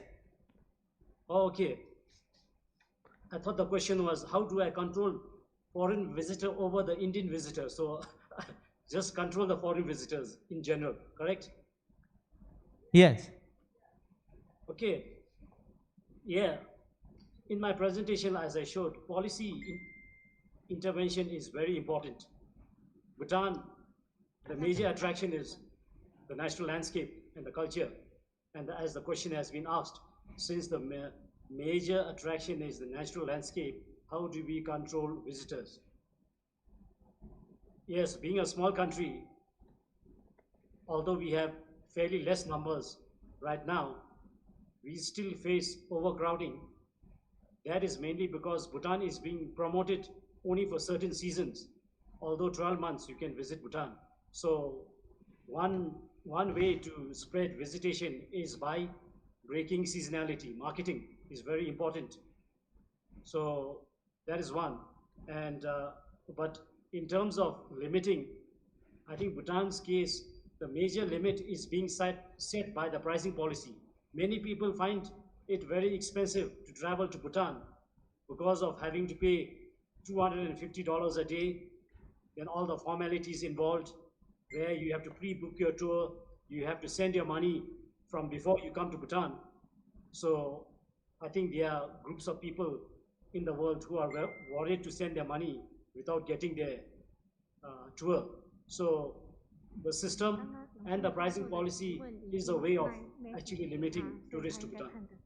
Okay. That is question one. Yes, this is question one. May I ask more? How many number do you set up for maximum ceiling to limit the foreign visitor? I see. Okay. Again, when we say Bhutan is trying to follow a cautious policy, tries to limit tourism, the perception internationally is that Bhutan sets a quota every year that you can have maybe say 100,000 tourists in 1 year or 200,000 tourists. There is no target set actually. There is no numbers. The number is controlled by infrastructure. Bhutan has only one international airport, which is located quite high between the mountains, Himalayas. So we cannot buy big aircrafts like our biggest aircraft right now can carry only around 100 passengers. So infrastructure, main is the air flight. If Bhutan had the luxury of having international airport where we can have many flights a day, I think then Bhutan will have problem in controlling numbers. But I think main is the airline. Because of the airline, limited number can only come into Bhutan, and accordingly, very less hotels. So by default, it is not possible to increase numbers. Okay, thank you. That is the major limitation factor. Okay. Okay. The other question is if there are any case for negative impact happen, and in any different kind? And if have, how do you to mitigate or prevent this case? Okay, I want to be honest about my country. We are very good in policy, but translating policy to practice is a challenge. Bhutan is greatly admired by the international community because we have very good policy. Having said that, as a practitioner, as a citizen, I'm very proud because many countries to endorse policies becomes very difficult. Many sectors will not agree. Bhutan has won that battle of having very good policy. Now, when we come to implement, our implementation is not as rosy as the policy. We have a lot of challenges. Although we are environmentally conscious, many people want economic benefit. So we do have a lot of negative impact that we have to try to address. And one of the major negative impact is our tourism policy. We have been criticized sometimes that we have two tourism policies. One is high price, $250 a day for international tourists. Then we have regional tourists, mainly Indian tourists, who do not have to pay $250. They can come by themselves. They can do many things on their own. So that has led to a lot of negative impact because we have one side, a very controlled system, and another market which is very uncontrolled. So our government has learned a lot that this uncontrolled market, the arrival is escalating, is increasing very much and causing a lot of negative impact. So now our government is intervening and trying to impose some taxes on Indian regional tourists who come and to control the negative impacts. And one example of negative impact due to overcrowding is also garbage waste management. A lot of waste management. Waste is an issue in Bhutan, very difficult to control. So yes, Bhutan, we have a share of negative impacts. Okay, thank you. Thank you. And there have another question. A lot of people are very interested in Bhutan experience. 这位是陈教授吗？ I think this is Professor Chen, right? Or Mr. Chen?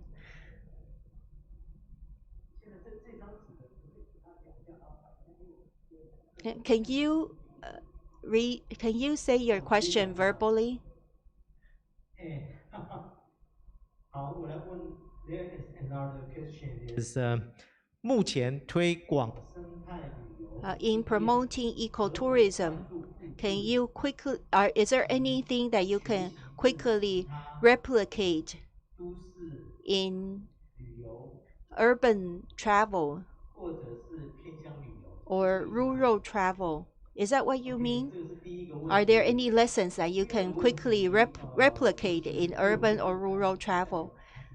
So we are asking the Bhutan, the speaker, in ecotourism, what are the areas that need the most improvement and what are the strategies?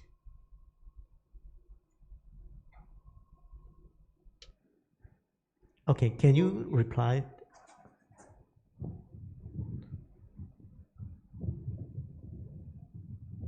Okay, please. Sorry, who is supposed to respond? The Bhutan speaker, please. Okay. If I understood correctly, to promote ecotourism, yeah. What is the strategy? What we need to focus on?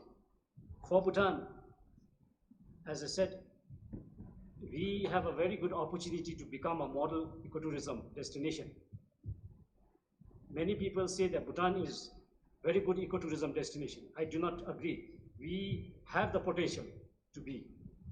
We have to fix up a lot of things, but we have the potential. Why? Because of our natural landscape and cultural heritage. Now, to promote ecotourism, as the question was asked, what we need to do? What is the main? In my personal opinion, to promote ecotourism, the main thing is, of course, first is the natural landscape, the natural environment. We have to try to protect it so that people can enjoy authentic natural landscapes. And along with that is the communities, the cultural heritage of the community. So basically, it's authenticity. If we can protect authenticity, ecotourism can be successful.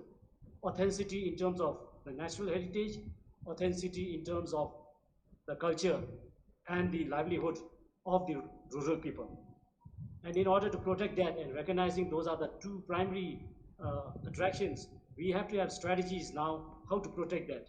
And in order to work on that strategy, it has to be incentive based.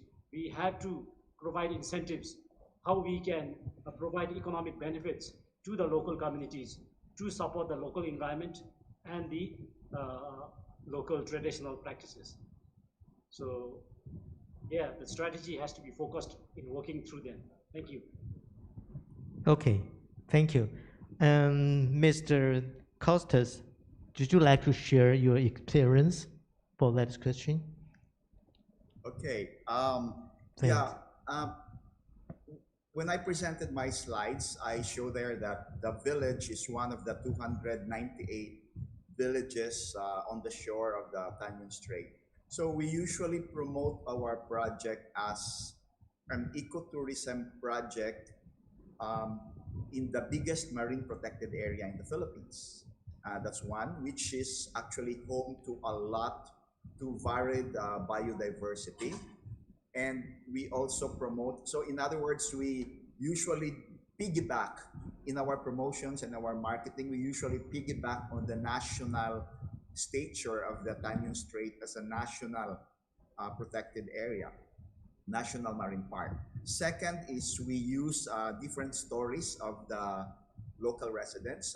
They used to be dynamite fishers. They used to be ordinary men and women cutting mangroves and blasting reefs and trapping wildlife in the river. So we usually based our real life stories, authentic stories, out of the experience of transforming one village from a very poor village to a village that is not only rich in materially, because of course there's now local prosperity, but also a village that is now rich in experience when it comes to ecotourism stories.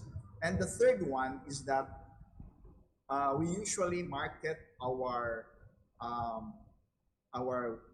project with our 5 global awards, international awards. We won the UNEP Award, PATA Awards in 2015, and then the ASEAN Award for Best Community-Based Project in 2016, and 3-time Top 100 Global Destinations of 2016, 2017, and 2018. So these are the 3 strategies we use in order to promote the ecotourism project in Bohol River.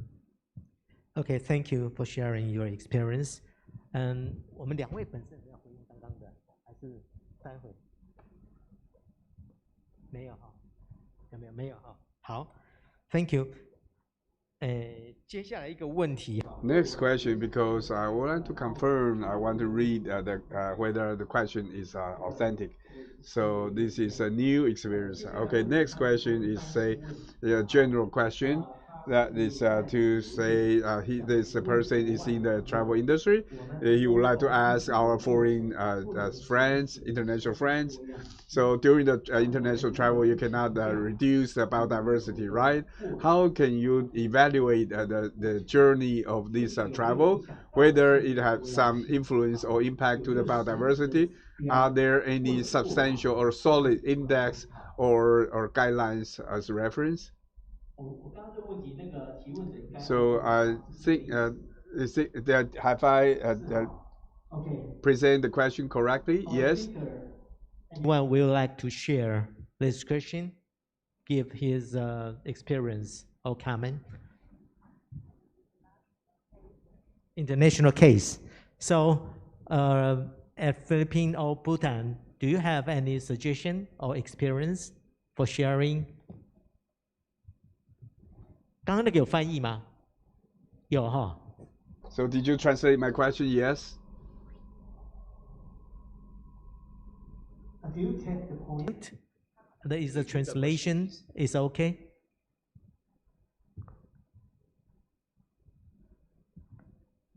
Could you repeat the question, please? Okay, Dr. Charing. Yes. Okay, please. No.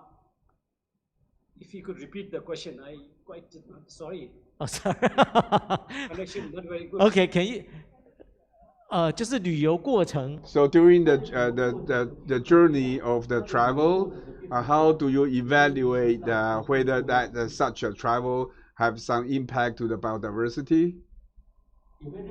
Are there any index to evaluate the impact to the biodiversity?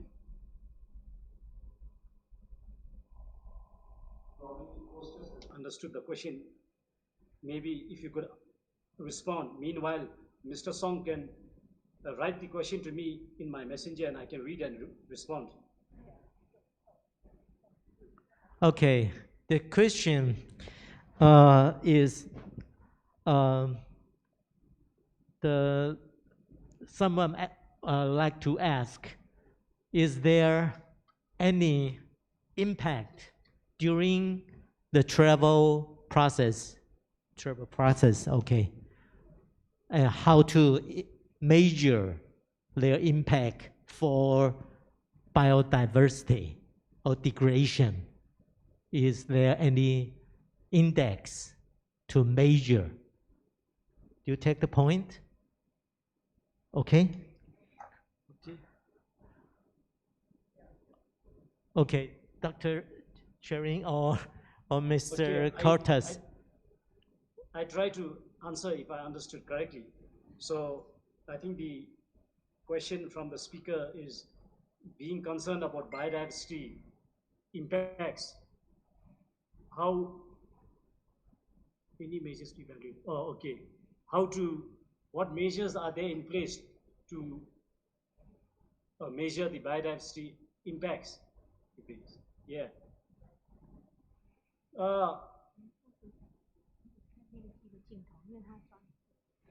My experience basically is from my presentation, like I said. Okay. First and foremost, let's be very honest. Whether it is ecotourism, sustainable tourism, or whatever tourism, we will never have zero impact. Impact will always be there. Our effort is working towards how we can minimize, how we can reduce impacts. And looking at how to measure and reduce impacts. From my earlier presentation, like I said,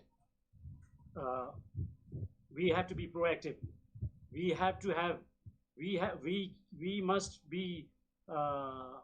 should not be too greedy about wanting to implement too many programs in ecologically sensitive areas. We should be smart enough to ensure, firstly, that we implement activities that are less consumptive, less harmful to the environment. And now, firstly, we should only permit certain activities. And once we do that, they need to be regulated, they need to be monitored to ensure, again, we do not overkill on that activity. We do not bring too many people. So my response basically is just to be more proactive. But after the damage is created, and of course, monitoring will help us to show whether we are sticking to the right path, and then we can come up with strategies to ensure that we can address any negative impacts. But I cannot really answer on any specific measures how to, I suppose we have to do research to see what biodiversity impacts are there. So maybe my colleague, Mr. Costas, may have some ideas, but yeah, that is my response. Thank you. Yes, in my personal experience working with the project, first, before we started the project, in fact, on the first month, we did data profile. We did biodiversity profiling of because there are three major ecosystems found in the village. You have the mangrove ecosystem on the river, and then you have the coral ecosystem, and then you also have the what you call this the the beach forest ecosystem. So what we did was on the first month of our project, we did just a simple tool together with the local community. We trained them how to, we did fish visual sensors, for example, counting how many species of fish are there in the reef, or counting how many birds are there in the mangrove forest. And then after a year, when we already introduced ecotourism in the area, we did another count until it became a regular thing. It happens every 6 months.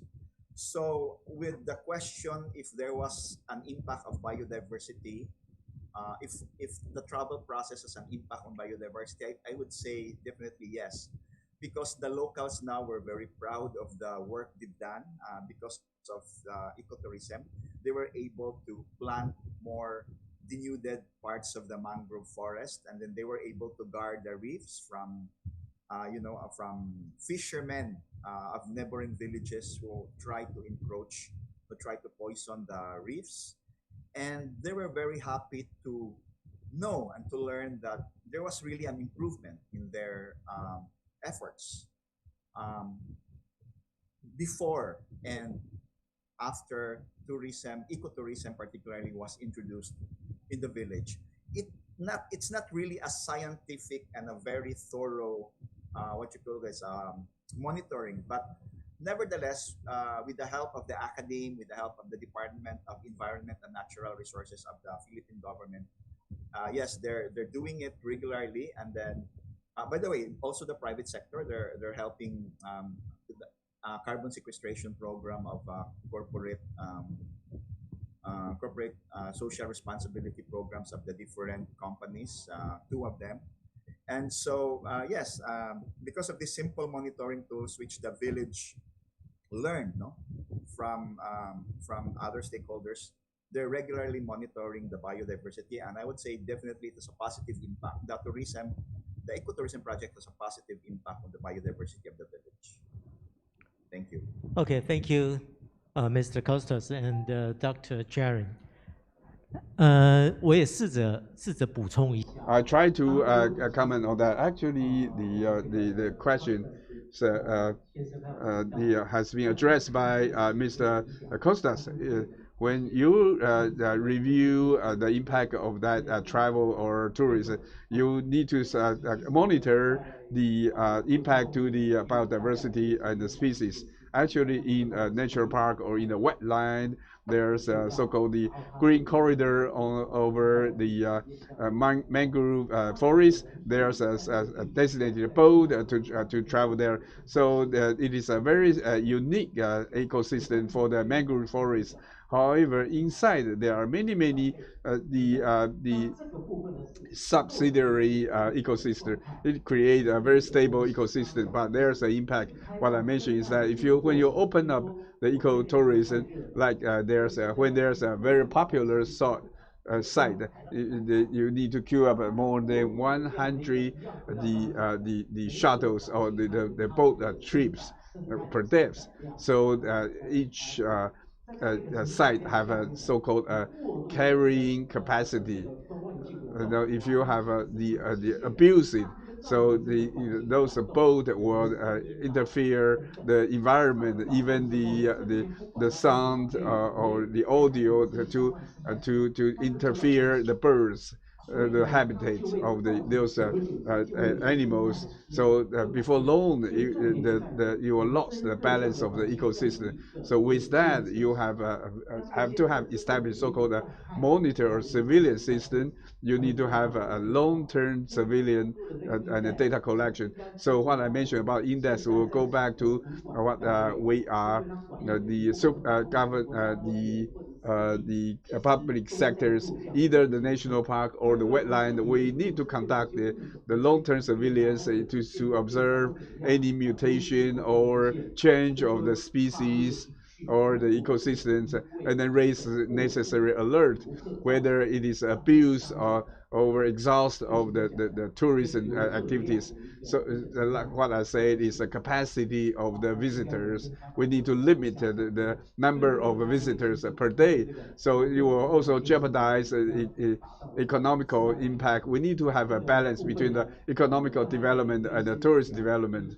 So these are the index I just mentioned from the ecotourism. We need to review whether those ecosystem has maintained the same or have any change. We need to raise the red flag and to make necessary adjustment. That's probably the right way to do it. Thank you very much. Okay, one echo is that speakers that talking about indicator, not everything could have indicators. You know, it's very hard to have or decide what should be put as an item, as an indicator system. But the important thing is what is your major concern, especially when you go to environmental protection area, national park, national forest. But some are actually in rural area. There's nobody, no government to control that. Maybe the community association themselves, they will do something. That's what he mentioned, that they do have something we call social learning. 就是呢, that is, as you know, that this is when we talk about so-called the collaboration. When you do a sustainable ecotourism, the major guideline is that so each one of us are responsible. That is for collaboration. When I mentioned that, if I say in the river in Philippines, the islands, I mean taboo, right? Cebu. So there's a very popular site for scuba diving, and then so that's a coastal area. As she mentioned, there are more than 300 communities. So these NGO are very responsible. They visit every villages, try to advocate and explain why we want to apply ecotourism. They are very responsible. That is, they do the environmental monitoring, like Dr. Zerling from Bhutan also mentioned. This is a so-called scientific research. Indeed, we don't need to monitor everything. So when we learn the ecotourism, there's a concept about the T species or umbrella species. If you can maintain that or keep that species. For example, when I was in Florida, my PhD thesis about the wetland, the species, the Florida, the canted. So the cat, the panthers in Florida, that's one of the national park in Florida. They monitor the habitat and the number of the cat in the Florida mountain. So once they identify the habitat is intact, then you can keep those species. In other words, so-called biodiversity indicator, I think you can identify a representative species. For example, a very key species as a representation. So by that you can reach the goal. Secondly, very important is that responsibility is not only lay on the government shoulders. For a rural area, some area is really remote, so nobody in charge of that. Like what I mentioned, who I ask who is in charge, who is responsible.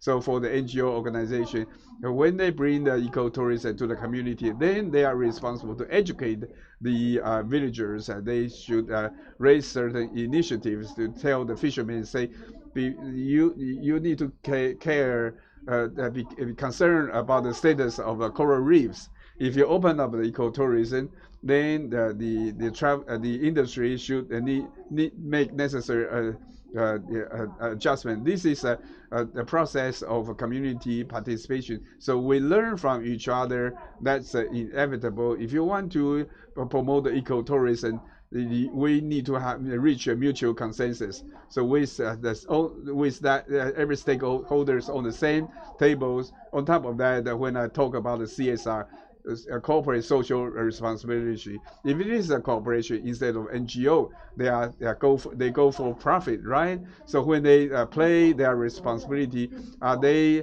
also responsible to disclose their information or make such information available for the general public? So any consumers when they want to prescribe your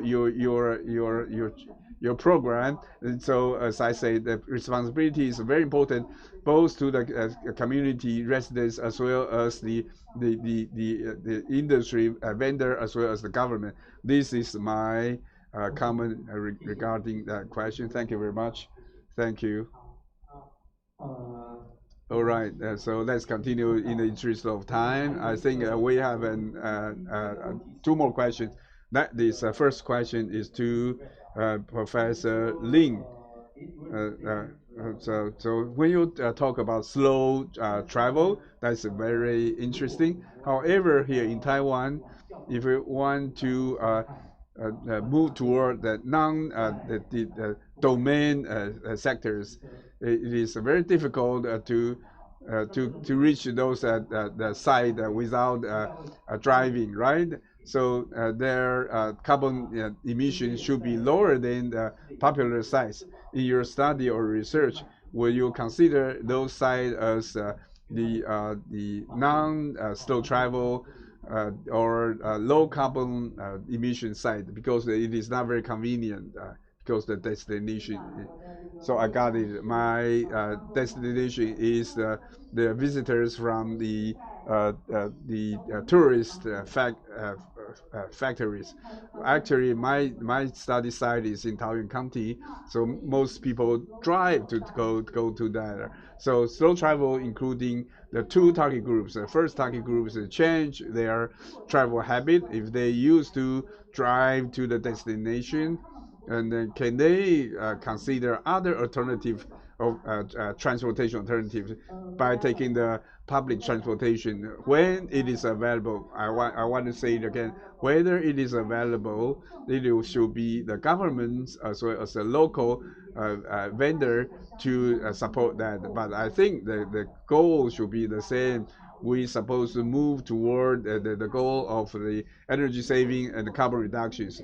If after the assessment, if the carbon emission is very significant in that site, I believe the government is willing to step in, and then the travel agency should work on that. But if we go to a very remote site, you cannot reach there unless you drive there, and this is a small amount of the site and the visitors. How to support them, like the picture I show you in the national parks. These are like more than 5 million visitors per year. In US, you cannot reach there without driving, right? So, but at least they can reach a certain level in part of the traveling process. They will make it as a lower CO2 emission. As to how to lower the CO2 emission, perhaps we can say on a certain site we can have some these the connection or shuttle bus, and then for them you cannot just say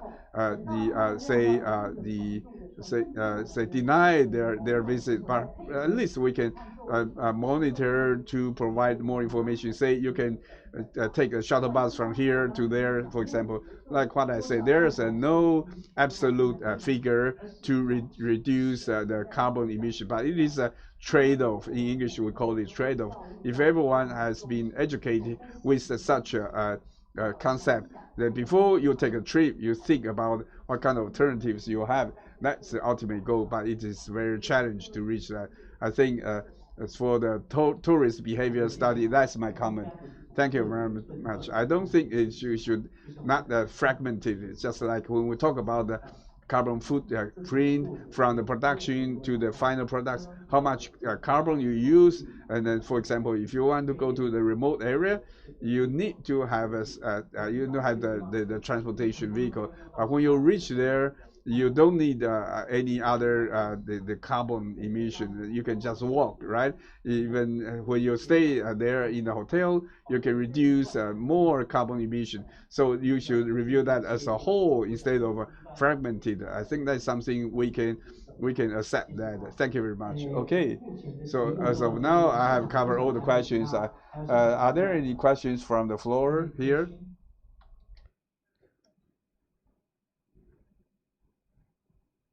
OK，没有嘛哈？有吗？哦，OK。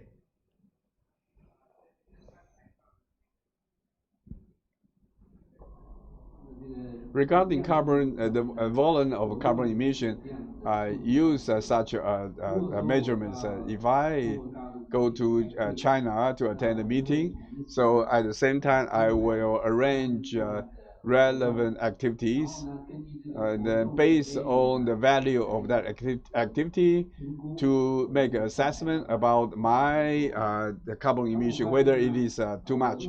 If I find out that if I visit a site and it is not a very professional, site cannot provide any further knowledge, then I won't visit that place. So because it will just consume some of the CO2, and then I also cannot make any contribution to improve it, then I will not visit that site. This is my way of control my the carbon contribution. Here in Taiwan, the most difficult challenge is the whole nation is economic oriented, so trying to pursue the material satisfaction, it is very difficult to apply the self-discipline. We are a minority, so our mentality is that I will try my best, and then ultimate goal is to become a domain.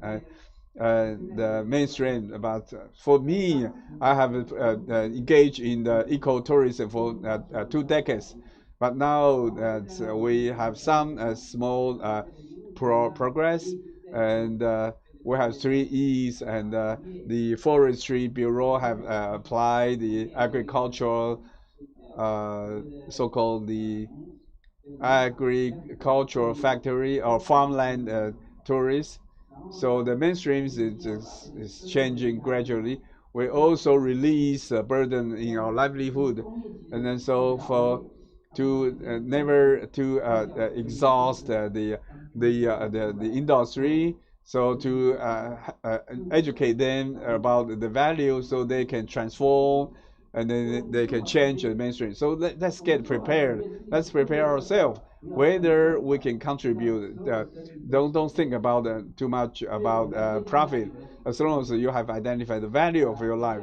So I know we need to have a concept of weather, to the ground, and then to the livelihood, and then to the humanity, to the finance and harmony. So with those terms, so in Taiwan, to think about or to lay out the ecotourism, then it can be comprehensive. You will be more happy. The environment is happy. Then the life is very prosperous. Then you will be very happy, and then there you will find the value of your life. You cannot just say use the mainstream to evaluate yourself. We need to create a new model to make new transformation. Thank you very much. I think that was a comment more than a reply, more than question.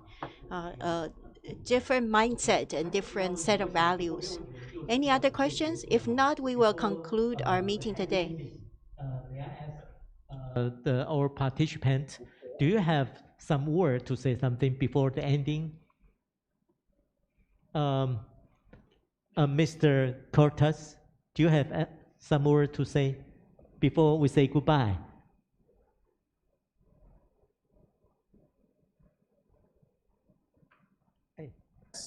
I would just like to emphasize that when we talk about ecotourism and sustainable development goals, we have to remember, for me, 2 words. That's inclusive development.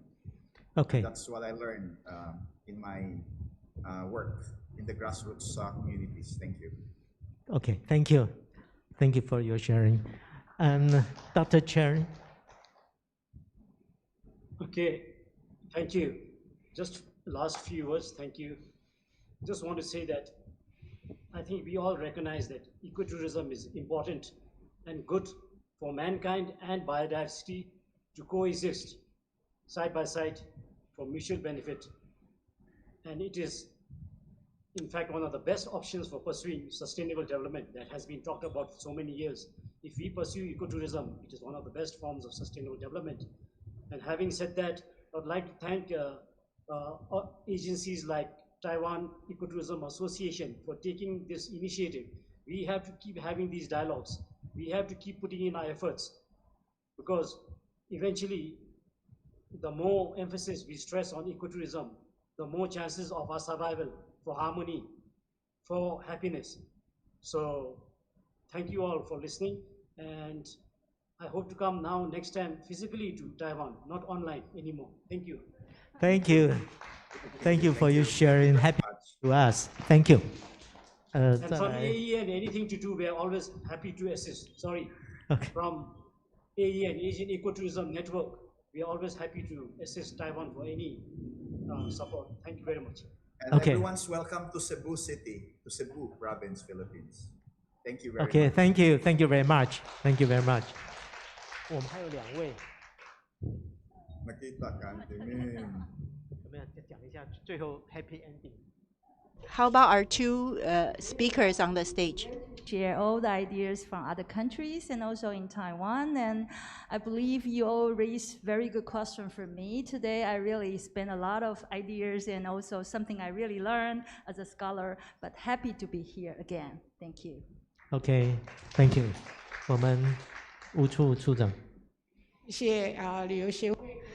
Thank you to the Ecotourism Association for the EPA to come here and share some of our ideas in green living and green travel. And we look forward to your feedback and your ideas. Thank you. Great. This would be our happy ending. The conference, this section is very happy to receive the all of a speaker. Some lesson or experience for us, and we hope today all participants should happily and learn a lot of knowledge. So we are ending here and hope everybody have happiness. Yes, thank you. And health. 我们谢谢陈副署长下午为我们主持的第2场研讨。Thank you so much for moderating that session. New Horizon 2021 Day 1 meeting of the International Conference on Ecotourism Taiwan 2021 has concluded. Please remember to take your belongings with you, and remember to pick up a mystery gift at the reception desk. Please also remember to return your name badge to our staff. Please travel home safely. See you again tomorrow at 9 a.m.